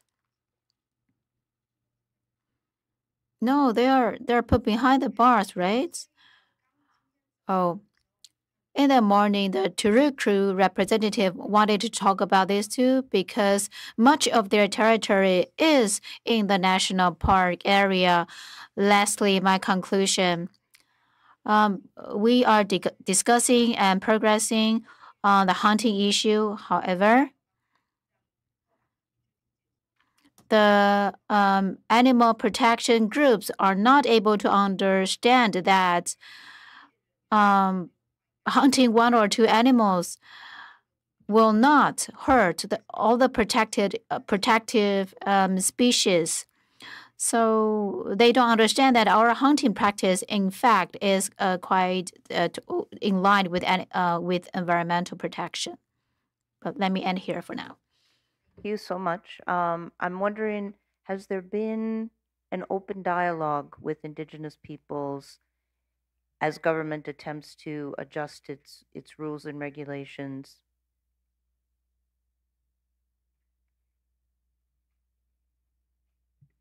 Asking about process. 简单来说就是狩猎的。Simply put, the limitations on hunting are on species. Yeah, I know what the question is, but I want to start with this. We want there's relaxation of the list of protected animals because this is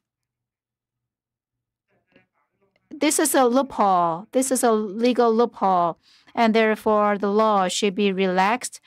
And national park, there should be exceptions allowed for indigenous hunting. That's the internal discussions within indigenous communities. We want hunting practice to be considered to be traditional behavior.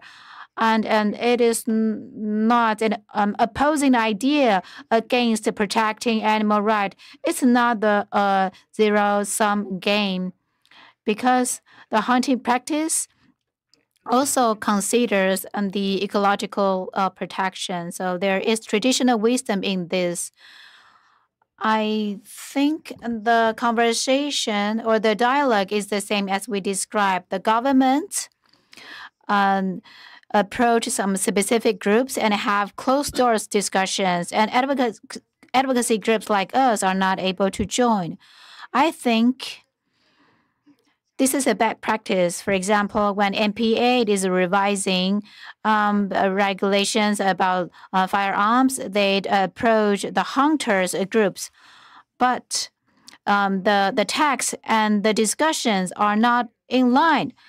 The hunters organizations approach us and asking whether or not what their explanation is the same with the text in the law.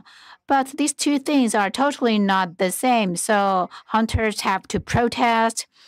With the protest, then the law was suspended. But in the end, we were never included in the discussions meetings.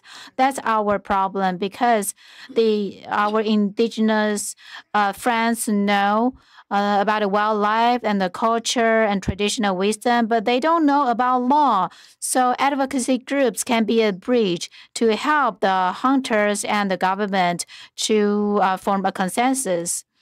The government tell the hunters that this is what they're going to do, but this is not what is written in the law. The hunters cannot read the law, and it's a big barrier for us. May I just again remind, let's try to be as short and strict as possible in the answers, otherwise we will never finish. But I have a short question to you. Of course, this is a conflict of interest. There is, on the one hand, I think everybody understands very clearly that hunting and fishing is part of the cultural identity of indigenous peoples in many different countries, including in Taiwan. On the other hand, you might have species, animals that are more or less extinct and therefore are protected in most countries of the world. in the interest of nature and environment.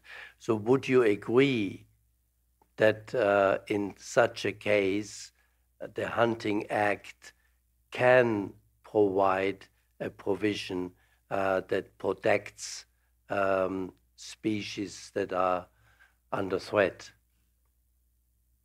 Simply your opinion as an advocacy group, not a long answer, simply would you agree, yes or no, if possible?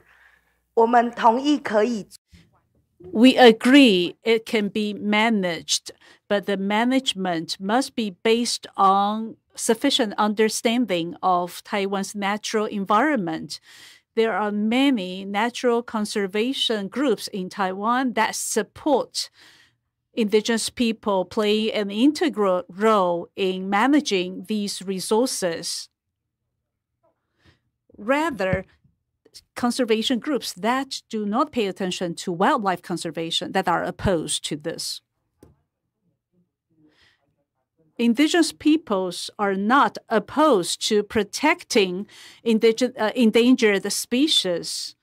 For example, in one of the indigenous peoples, they have a monitoring and oversight mechanism to manage the forest, the mountain areas, so that they can keep a track of the animals running wild in the forests. And they also have autonomous convention within the community to manage their hunting activities.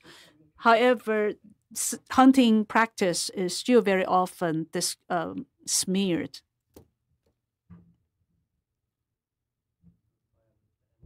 You're not against, but you think it's better that it is done autonomously by indigenous communities rather than by a state law imposing that on you. Thank you.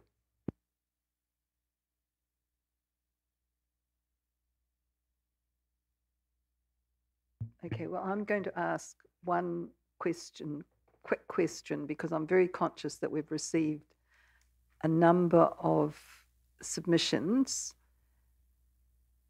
which I'm not entirely clear how they fit under CERD, but which claim religious discrimination.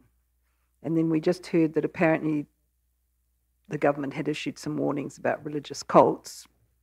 Still possibly not, doesn't come within CERD. I was just double checking what CERD says are the prohibited grounds of discrimination. But nonetheless, it is also true that in many parts of the world, including my own country, religion and race, particularly with respect to Muslims, in other parts of the world, in respect to Judaism and Israelis or Jews, are conflated. In reading and we have read the submissions, but in reading them, it was unclear to us what actual religious discrimination occurs in Taiwan. The Constitution guarantees religious freedom.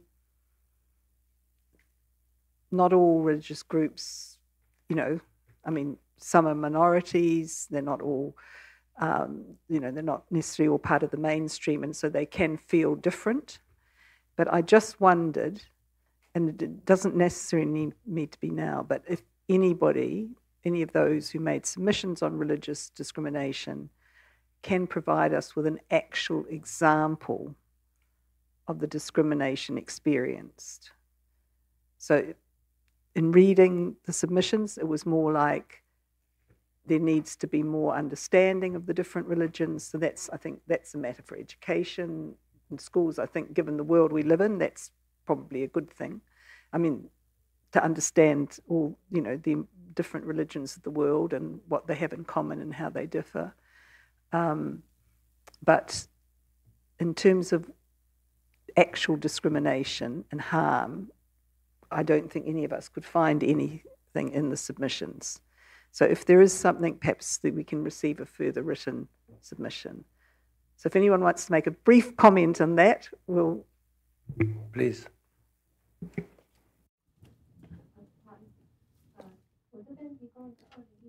In 2017, there's a research paper on the mosques in Taichung City, and it shows that 71% of Taiwanese people are find Islamic culture strange, and 73% of them are not interested in Muslim culture, and 49% of them associate Islam with terrorist attack, and 46% of Taiwanese people think Islamic culture is very conservative and mysterious, or they think of aggression and gender discrimination. So such negative stereotype has a lot to do with news reports in Taiwan about different religions. I think in the future we can look into how news portray different religions. In addition, a lot of news reports show that certain religious groups engage in fraud or scams. However, I have to say, those covered by the news are not genuine religious groups or organizations, but the news reports choose to portray them as religion. In fact, those perpetrators just use religion as a disguise to rip people off. Well, let me give you one example. If a country engages in corruption, basically, you would not say a civil servant is in corruption. You would not say the state is corrupt. You would say that person is corrupt, right?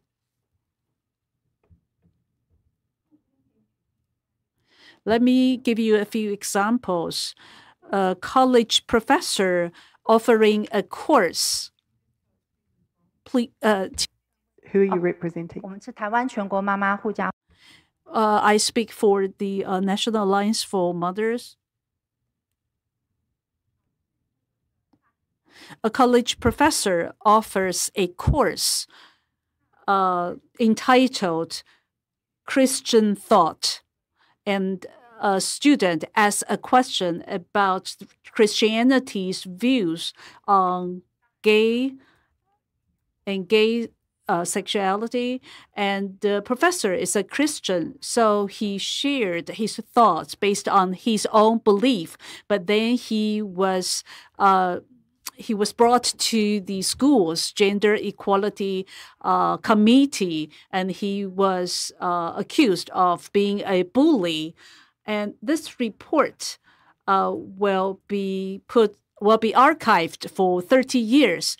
So by that time, this professor will be in his 70s. There's no way he can claim his reputation then. So this professor, based on his own belief, expressed his views in a classroom. He should not be interpreted as a person who disseminates hate speech. His speech should be considered within the scope of free speech. For those, I really appreciate them. If I can just move on now to, and some of you will have heard the discussion with the government officials about the issue of women who go missing, usually foreign migrant carers working in individual private homes. And one of the questions that I asked government authorities, in view of apparently, according to what we heard, and I think it's in the submissions, there are some 80,000 missing migrant workers. I think quite a majority of those are women. And there are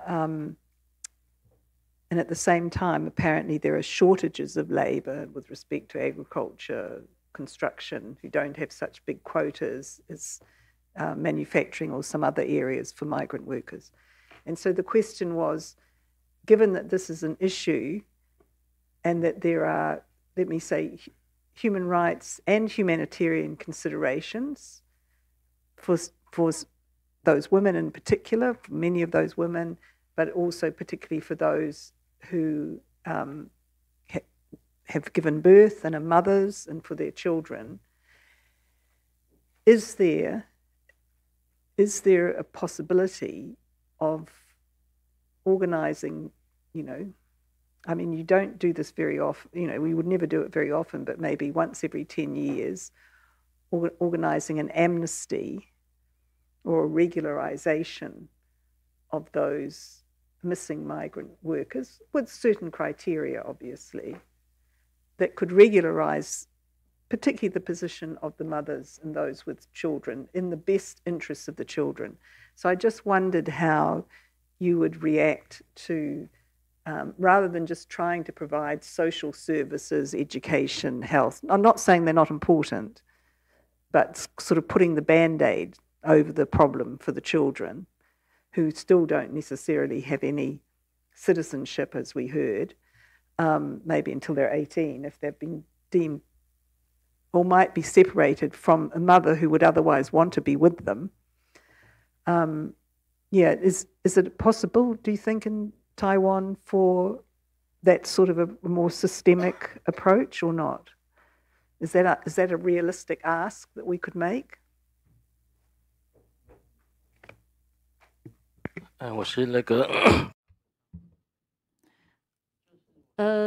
So I speak for local civic group. I agree with you that that those are band-aids approach. But if we want to address the root cause, we have to amend the law, because in Taiwan there are many laws in Taiwan which discriminate against blue-collar workers. For example, the Labor Basic Law, Article 6. No one can profit illegally from other people's employment contracts. But again, in the Employment Service Act, Chapter 4 of Employment Service Act, it basically allows private recruitment agencies to profit from these migrant workers' contracts. And Article 46 of the Employment Service Act, it spells out who are blue-collar migrant workers, what jobs they can do. Article 52, it are restrictions about the change of employers. The number of years blue-collar migrant workers can stay in Taiwan. And Article 53 also restrict blue-collar migrant workers' right to change employers. So you can see all these regulations have been in place for 30 years, legalizing all sorts of racial discrimination against blue-collar migrant workers. So I think it's quite an irony. We have been talking about human rights, but you see domestic workers, migrant fishers, the Labor Basic Law does not apply to them. And we talk about the undocumented migrant workers. They can be vaccinated under the pandemic period.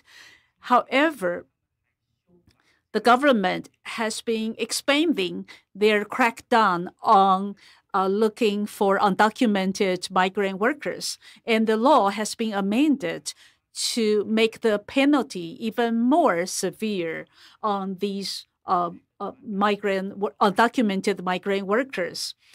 So it seems that migrant workers are continuously exploited by unethical recruitment agencies, but the MOL would say those are sporadic cases. They respect market mechanism, but this is institutional discrimination. Our system has been degrading instead of progressing forward. And I think government representatives told you that 70% of the IPBL is aligned with the on-trip. And I find it hard to believe it's all empty words. So I want to use this opportunity to help you understand how we feel as frontline workers. I think the government said that the 90% of the IPPL was aligned with the with UNDRIP. The translation said 70%, so I'm just, it's actually 90. Yeah, you just go. Yeah. I just got a follow-up question, then I come to you. You clearly say, and I can fully understand it, but playing a little bit the devil's advocate, that the distinction that is made in the Employment Act and between white and blue-collar worker is racial discrimination and not class discrimination. So you're talking about indirect discrimination, but is it a particular ethnicity, nationality, etc., that you are saying is discriminated against in order to label it racial discrimination?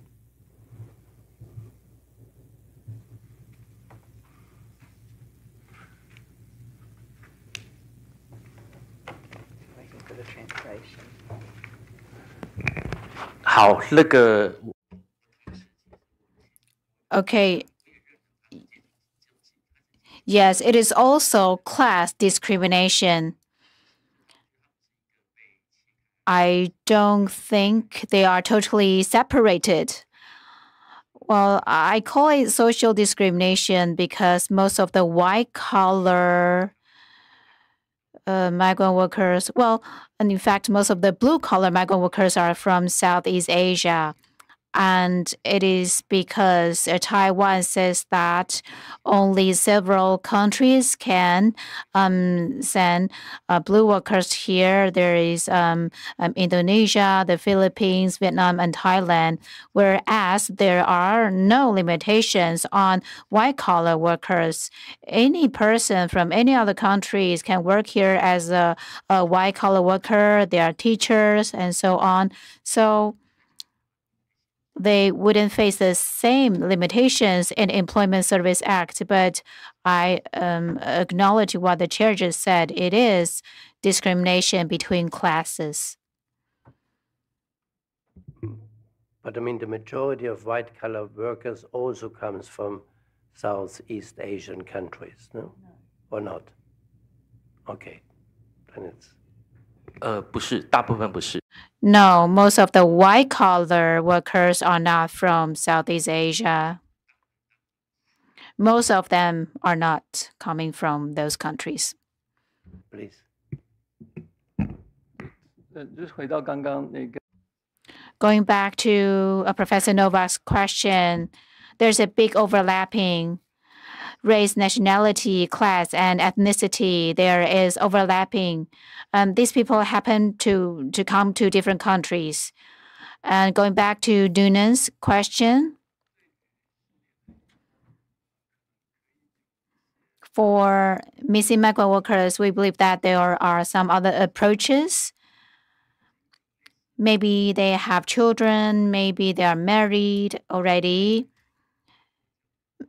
and how long they have left their former employers. I think different circumstances can lead to different interventions. If they are not married, maybe we can give her a status as a legal migrant worker.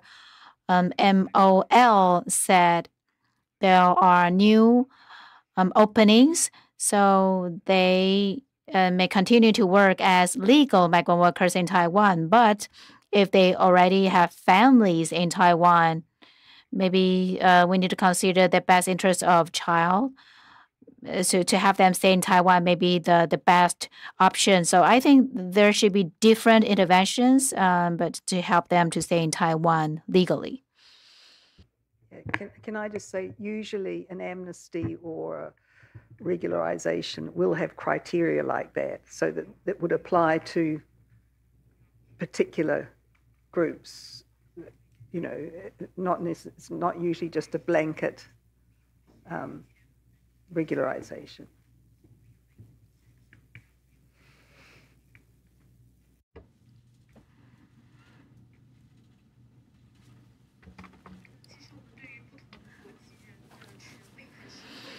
When it comes to rights for people who come to different countries, there is discrimination on entering the country, on getting citizenship, on whether or not they can get married with Taiwanese people. Targeting certain countries, there are different criteria, and the criteria are inconsistent. These different requirements are not based on reasonable or objective reasons. It is just because they are from a certain country. So I think this is another form of racial profiling, even though not in law enforcement, but in other civil rights. So we will also draft our recommendations to you, but here I just want to say that this is not in line with ICERD because ICERD offers protection of political and civil rights.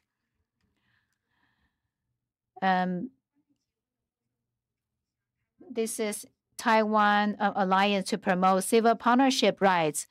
Well, currently there's the marriage interviewing system. That is to say, if you want to marry people from certain countries, interviewing process has to be finished before a Taiwanese person can be married. And this is discrimination based on nationality. Migrant workers can get married; they may have children, but two foreigners cannot join the same rights. Say two people who are from the Philippines want to engage in same-sex marriage.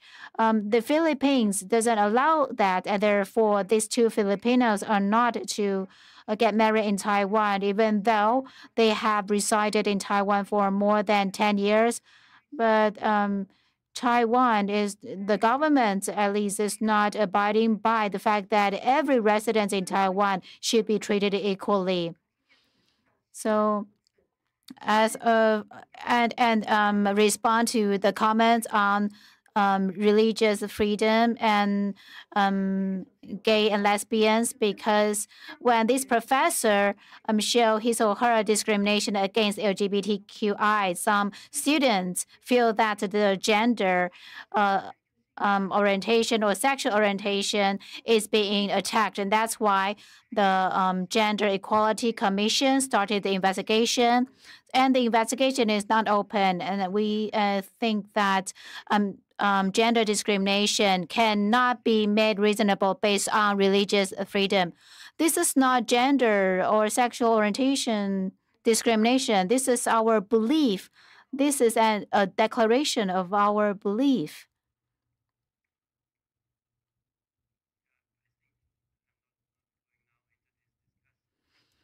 Made your point and she made her point, and I think we understand both points very, very well. We've got 1 more minute.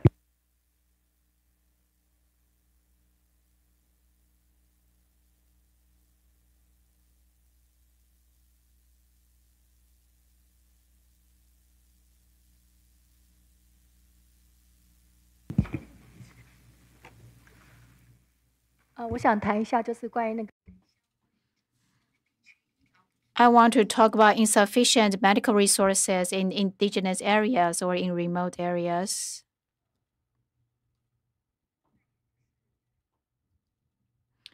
You cannot speak on behalf of others. I'm from the Taiwan Mothers Shield Alliance. Do you have indigenous parents in your organizations? You cannot speak on behalf of indigenous communities. Because we care about all the women and all the children. This has nothing to do with the race, right? We treat everybody in the same way, regardless of race. No. I think I want to talk about medical services and health. This is a right issue. Please give me 2 minutes. Please respect my right to speak. Please respect my rights because the chair allowed me to speak. So on the insufficient medical services in remote areas, some doctors and pediatrician in Taitung, which is in the eastern coast. He said that if we take the Orchid Island as an example, so airfare is discounted for local residents, but sometimes due to bad weather, the aircraft, the flight cannot make it, or the ships stop working. So many pregnant women are missing their maternity inspection time. And one of the pregnant women, because of this, couldn't make it to see the doctor when she was sick. Also in Taitung, there are only hospitals in the city areas in Taitung, so many people on outlying islands or in remote areas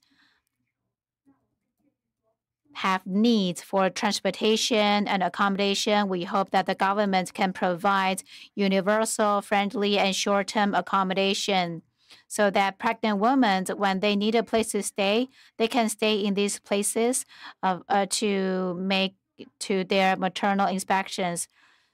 So they don't have to take the buses for hours in order to go to the hospital. Also, to reduce infant mortality rates, we hope that health departments can go to the houses of pregnant women to make regular visits. If not physical visit, at least they can make phone calls to provide assistance to those pregnant women. And based on government stats, yes, in indigenous areas, there's a higher rate of women who are minor and become pregnant. This is because of their family factors, or there's insufficient sexual education. So to protect the residents' health, we hope that sexual and health education should be provided to these families in remote or indigenous areas. Excuse me, can I come back just to add one thing? With a lot of issues, and there's one more that I do want to bring up. And me too. So, yeah, and that is in relation to migrant workers, particularly fishers on, ocean-going fishing vessels, and migrant carers. Early on, there was some discussion about the issue of ratification of the Migrant Workers Convention. But the more I've thought about it, almost everywhere, in the wealthier countries, almost nobody has ratified the Migrant Workers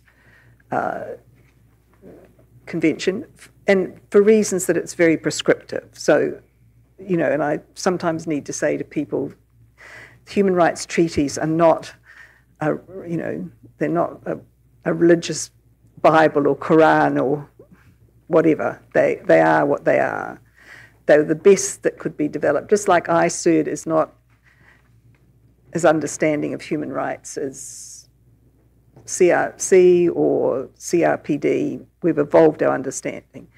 But there are two ILO conventions which are really practical, should be able to be implemented, and that do make a difference to people's daily lives. And that's ILO Convention 188 in terms of fishers' work, and ILO Convention 189 in terms of domestic workers. Now, we heard that there was some progress in relation to 188, but I don't think, unless I missed it, that I heard that there was really progress with relation to 189.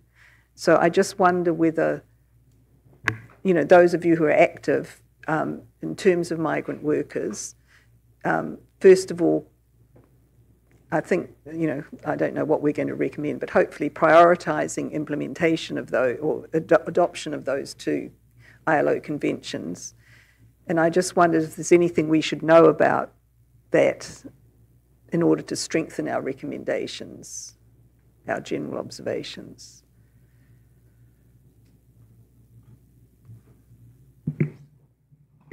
那个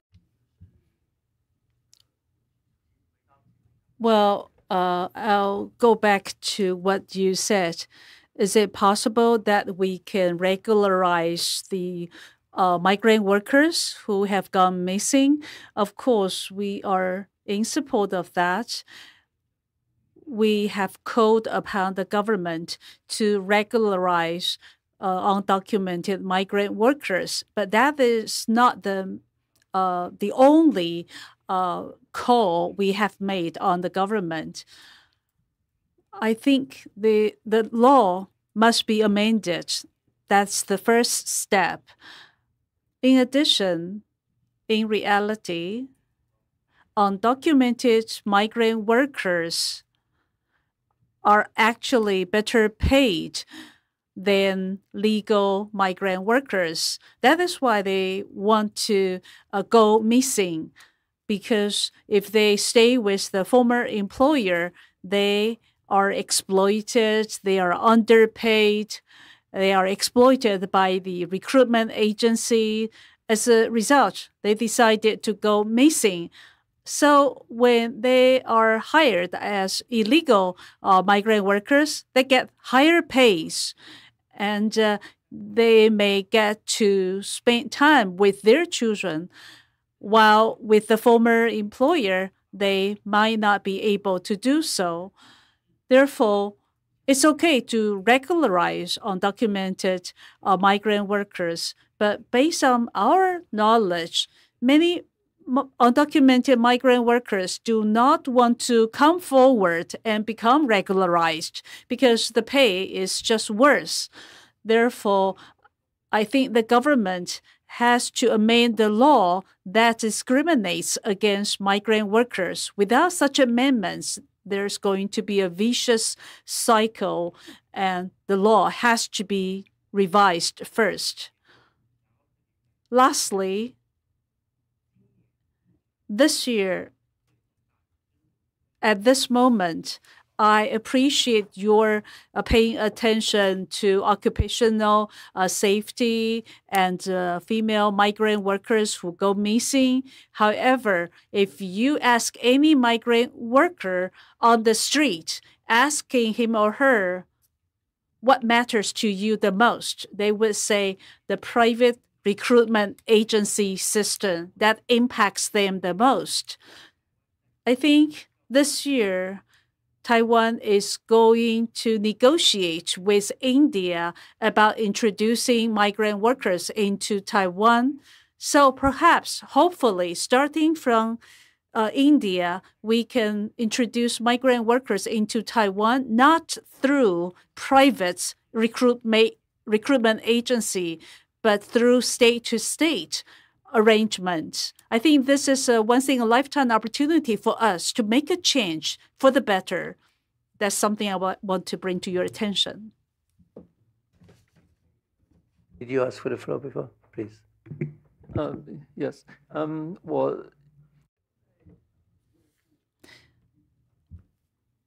I actually attended some meetings on the fishery agency's plan to adopt ILO-C 188. I know there's some progress.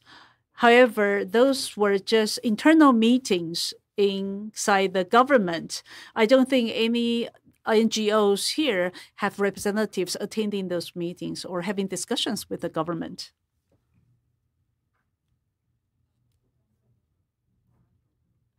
On ILO-C 189, the government says that more social consensus is needed. And that's the pretext they use to delay the adoption of ILO-C 189 or adopting other legal instruments to strengthen protection of domestic migrant workers. So if there's no legal framework, the exploitation of domestic workers will only continue. As for undocumented migrant workers, especially we know that domestic caregivers are underpaid and they don't have a mechanism to change employers. That's why many of them go missing so that they can change de facto their employers.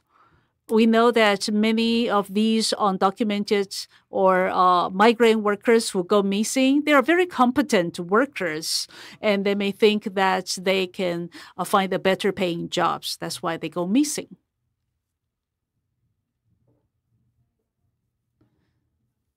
Regarding religious discrimination, I'm sure you have this core document. In the table of contents, you can see there's no survey or research into religion discrimination. I think this shows how government overlooks the importance of safeguarding the right to religion. This morning, we talk about the right to free thought, conscience, and practice religion. The review meeting obviously overlooks the issue of religion. So I'm here to protest. Is this oversight an example of religious discrimination? We know that when we face significant events in our life, we seek help and guidance from religion. So from this core document, I think the government has been overlooking the importance of safeguarding people's right to religion. Please remind our government in your concluding observations. Moreover, yesterday we discussed how to deal with hate speech, as well as what complaints mechanisms there are in Taiwan. However, you may not know. You may forget how important religious belief can be to help people restore mental health and well-being. Hatred occurs because of a number of reasons. Maybe it's because of their economic or emotional state. So this may be translated into hate speech. Religion can play a role to help people to find peace internally. We go to temples to pray. We go to churches to confide in priests. We go to church to sing hymns. We also go to different religious institutions to pray for peace, to pray for well-being for all. I think that's how important religion is. If the government can enact a religion basic law, we will be able to provide better protection for believers. Thank you.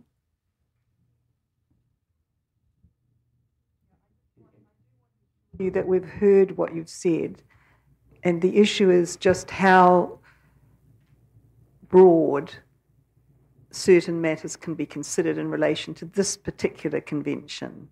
And obviously, freedom of religion, conscience, and so on is a very important part of the Covenant on Civil and Political Rights, for example. So we have heard you, but we're tasked with a very specific issue. And as I've said a couple of times, probably some of my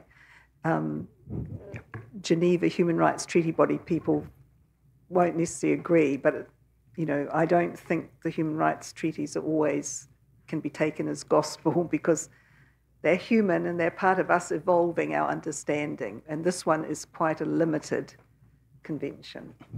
So, yeah, thank you. I'll try to expand that. 宗教的律法 I think religious law is important, just as important as the secular law.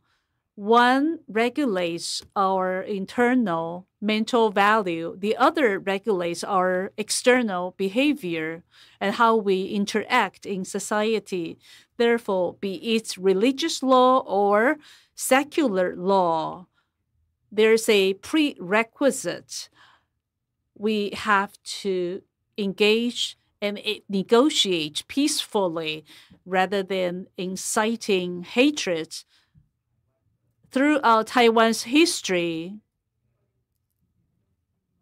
agree with the importance, of religion or spirituality for many, many people. So there's no disagreement with that.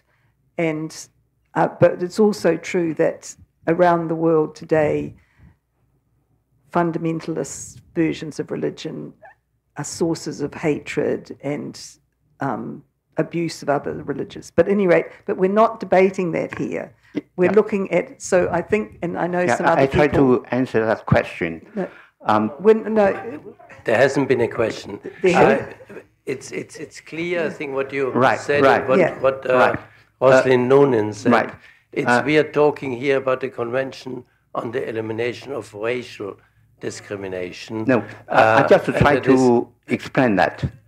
Yeah, but we have very little time left, and we have a certain order of questions. Can you give me just 10 seconds? 10 seconds, yes. Yeah. 10 seconds, yes. 主席给我10分钟啊。主席已经给我10分钟了。10 seconds. 尊重主席。 Yes. 10 Don't seconds. interrupt. Yeah, just 10 seconds. Please. Taiwan is a human-centered society. We also have to think how we make everyone residing in Taiwan can enjoy the same rights and treatment as those residing in Europe. That's it. I'll stop here. No. But I mean, we are 刚刚提到移工，这也是国际特赦组织台。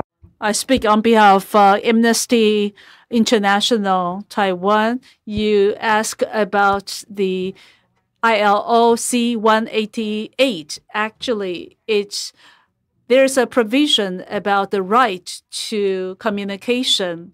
We have many fishermen working on deep sea vessels, and there's no Wi-Fi available on such deep sea fishing vessels. So now Taiwan government is working with some civic groups to advocate or to call for these fishing vessels to install Wi-Fi devices. I think, however, the Taiwanese government is unwilling to make it mandatory that all fishing vessels must provide Wi-Fi connections. Under Article 5, and then we have Article 6 and 7 left. We have 10 minutes left. I leave only two short questions.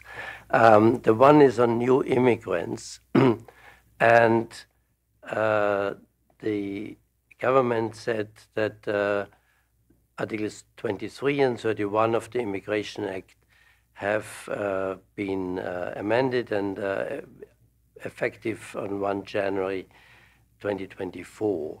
And my question is to you, do you feel that that is in principle settling the discrimination that we had in relation to the residency requirements of new immigrants through marriage? So simply, is this a kind of settling this issue in the right direction, or do you still have major problems in that respect?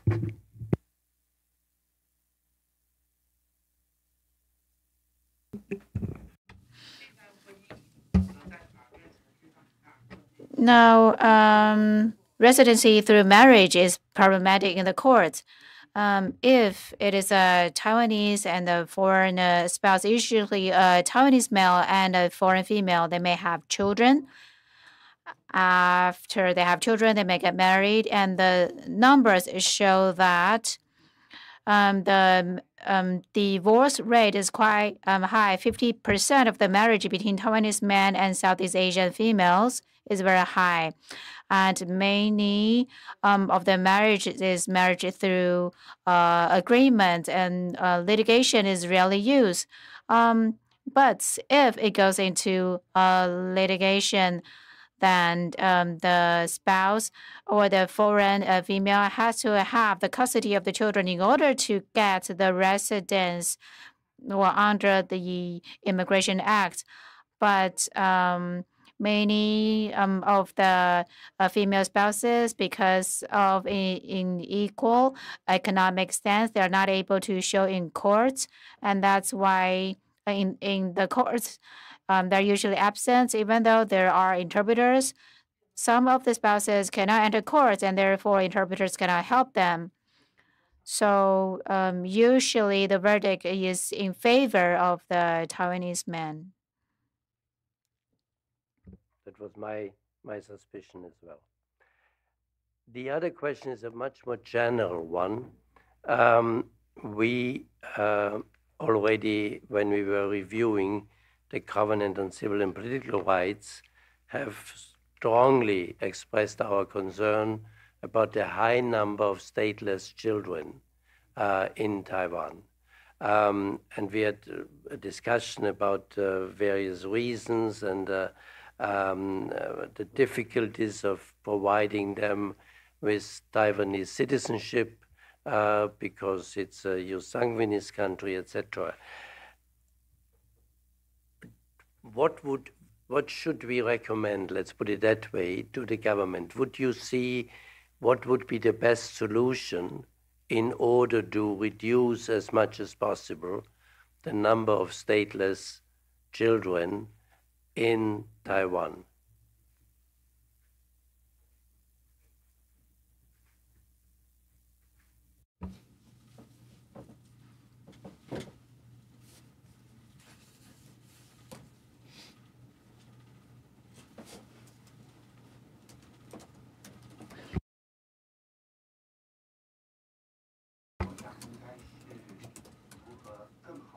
I think it's about how to provide better protection to stateless children. And the point is not to really reduce their number, because human rights are right there when everybody is born, and children need the better protection. So whose solely is better than whose sanguinis.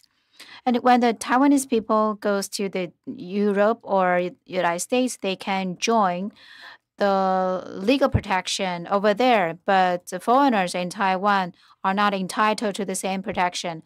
When I live in France, I never heard anyone, any workers who go missing. Once you are there, you work there, you are a legal laborer. For example, if you go to Germany, you share the rights as any other German. So the biological system can be complemented by the whose solely principle. In fact, during the discussions with MOHW, they talk about mother is a foreigner, but father remains unknown. In this case, the government prefers that they would give an R.O.C, a residence certificate, to the children. But if we go back to CRC, it is necessary to immediately ensure that the child can get the nationality as soon as possible. I don't know why child have to be stateless in order to be adopted. So nationality and adoption are two different things. They can be separated. Many welfare and benefits and rights are connected to whether or not you have a nationality. If a child has an R.O.C, the residence certificate, and even though through special project they are entitled to medical and education services, Yet, nationality has a lot to do with other political and civil and economic, social, and cultural rights. And this kind of child cannot get those rights. And it takes a long time to verify whether or not the mother is willing to send the children back to the original country. And this verification delays the time of getting nationality. I think one question was not asked in the government session. So if a social department requests an ARC from the NIA, how long does the child have to wait before they can become adopted as a stateless child? We think that according to the general comment 22 and 23 under CRC, children should get not only the ARC, they should get the Taiwanese citizenship as soon as possible. Thank you. I'm from the Taiwan Human Rights Promotion Association. Okay. So regarding the issue of children from migrant workers, I think the root cause of the problem is that the migrant worker policy in Taiwan is a guest worker system. Migrant workers are considered to be supplementary labor. They are not seen as individuals who live in Taiwan, even though through universal health, through various policies, the government does not forbid migrant workers to give birth to children. Yet, there is financial burden, there is serious exploitation from private brokers, as mentioned by the Tiwa representative. These migrant workers do not have the capacity to raise the children. Currently, there are tragic cases. The migrant worker who has gone missing, she gave birth to a child, gave the child to another missing migrant worker to babysit, and the child ended up being abused to death. So I think the root cause has to go back to the migrant worker policy. We need to pass the convention for migrant workers and to treat them as citizens or nationals in order to solve this problem. 就是关于移工。 Migrant workers who go missing and who give birth, I think we have several recommendations. First of all, non-national women should have the right to give birth in Taiwan. Currently, there are laws and regulations and assistance in Taiwan, but such information should be made publicly available and transparent so that all the stakeholders are aware of such laws and regulations and the assistance possible. Other than that, there should be diverse nursing services provided to non-nationals.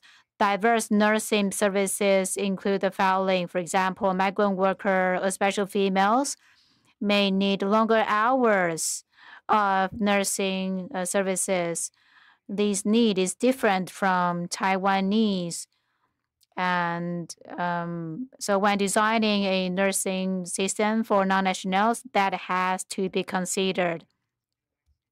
The government need to be more active in registering non-national infants. Currently, only the babies, the non-national babies who are reported can enter the service system, but more of them are unknown to the government. And that is going to that may lead to abuse or some violations per CRC. So from birth to childcare to package policy, I think it has to be comprehensive and it has to be made publicly known and transparent. Very much. Yeah, I'm very, very grateful to our interpreters that they were so kind to give us 15 more minutes, which enabled us really to discuss most of the questions that we had on our agenda.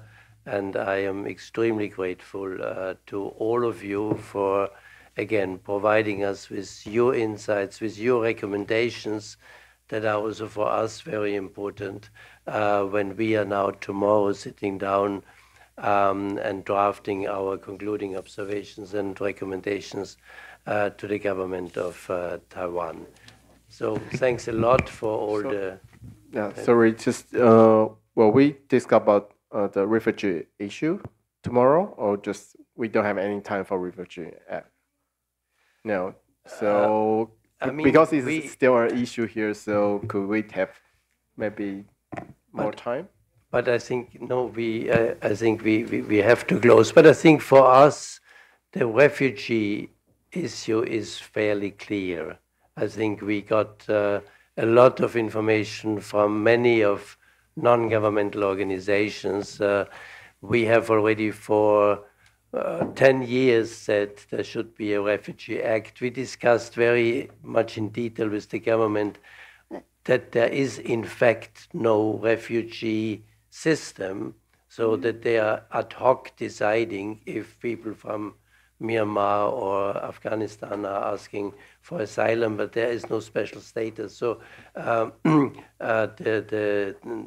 the non-refoulement principle is not really implemented in practice. So we certainly will again strongly recommend the early adoption of a refugee law and a proper procedure for the dealing, for an asylum procedure dealing with asylum seekers, but also ensure that people are not sent back to countries where it is in violation of the principle of non-refoulement.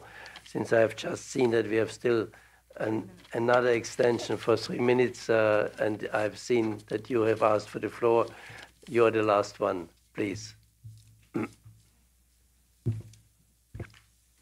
Oh, is that interpreter still working now, or do I?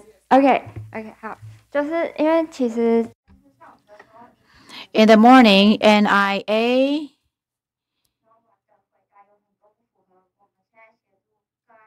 gave some answers which are not in line with the realities. First of all, NIA will almost never help with the extension of residence. They have an asylum project.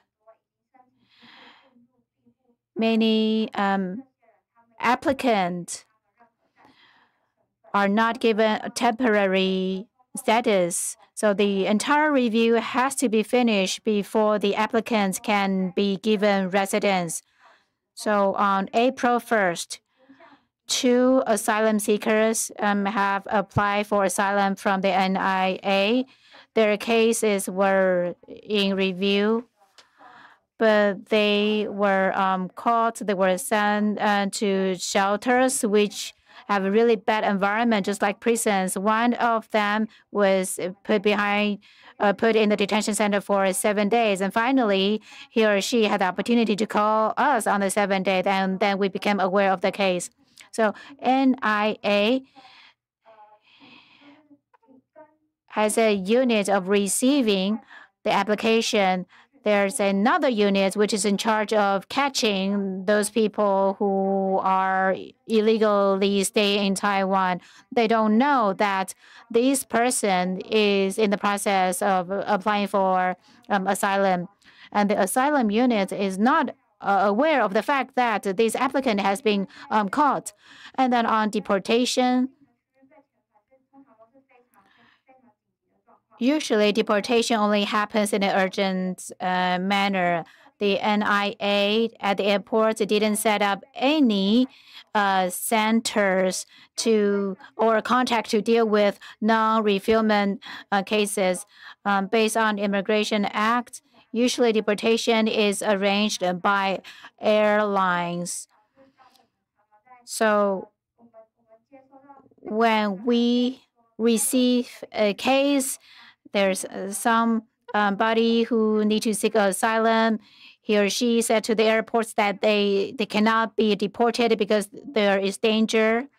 But this information has never reached the NIA, and the airlines will go ahead and arrange the flight that night or the other day and to send this person back to the original country. So we were able to receive a few calls, and I don't know how many of them who didn't call us because they didn't know our numbers. So this is my added information. Thanks for the question. You said they were sent to shelters. Does it mean they were detained, those 2 asylum seekers who came here on the 1st of April? Because the government said they are not sent into detention. They actually send them into a detention center this month. And that happens also more often, also in this case. And do you know for how long they can be kept in those detention centers? 所以是给就是如果 If they do not lodge if they do not seek asylum, then the maximum stay would be 100 days. At first, 15 days, and that can be extended for another 45 days, and that can be extended again.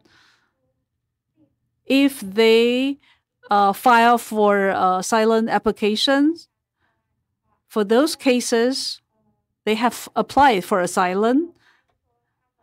NIA originally agreed that they would not send them to the shelter or detention center. However, at the beginning of this month, it happened.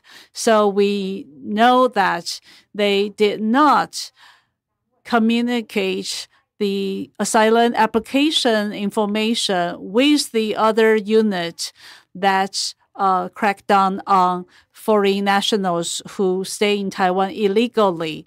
So that's the miscommunication or lack of communication within that unit.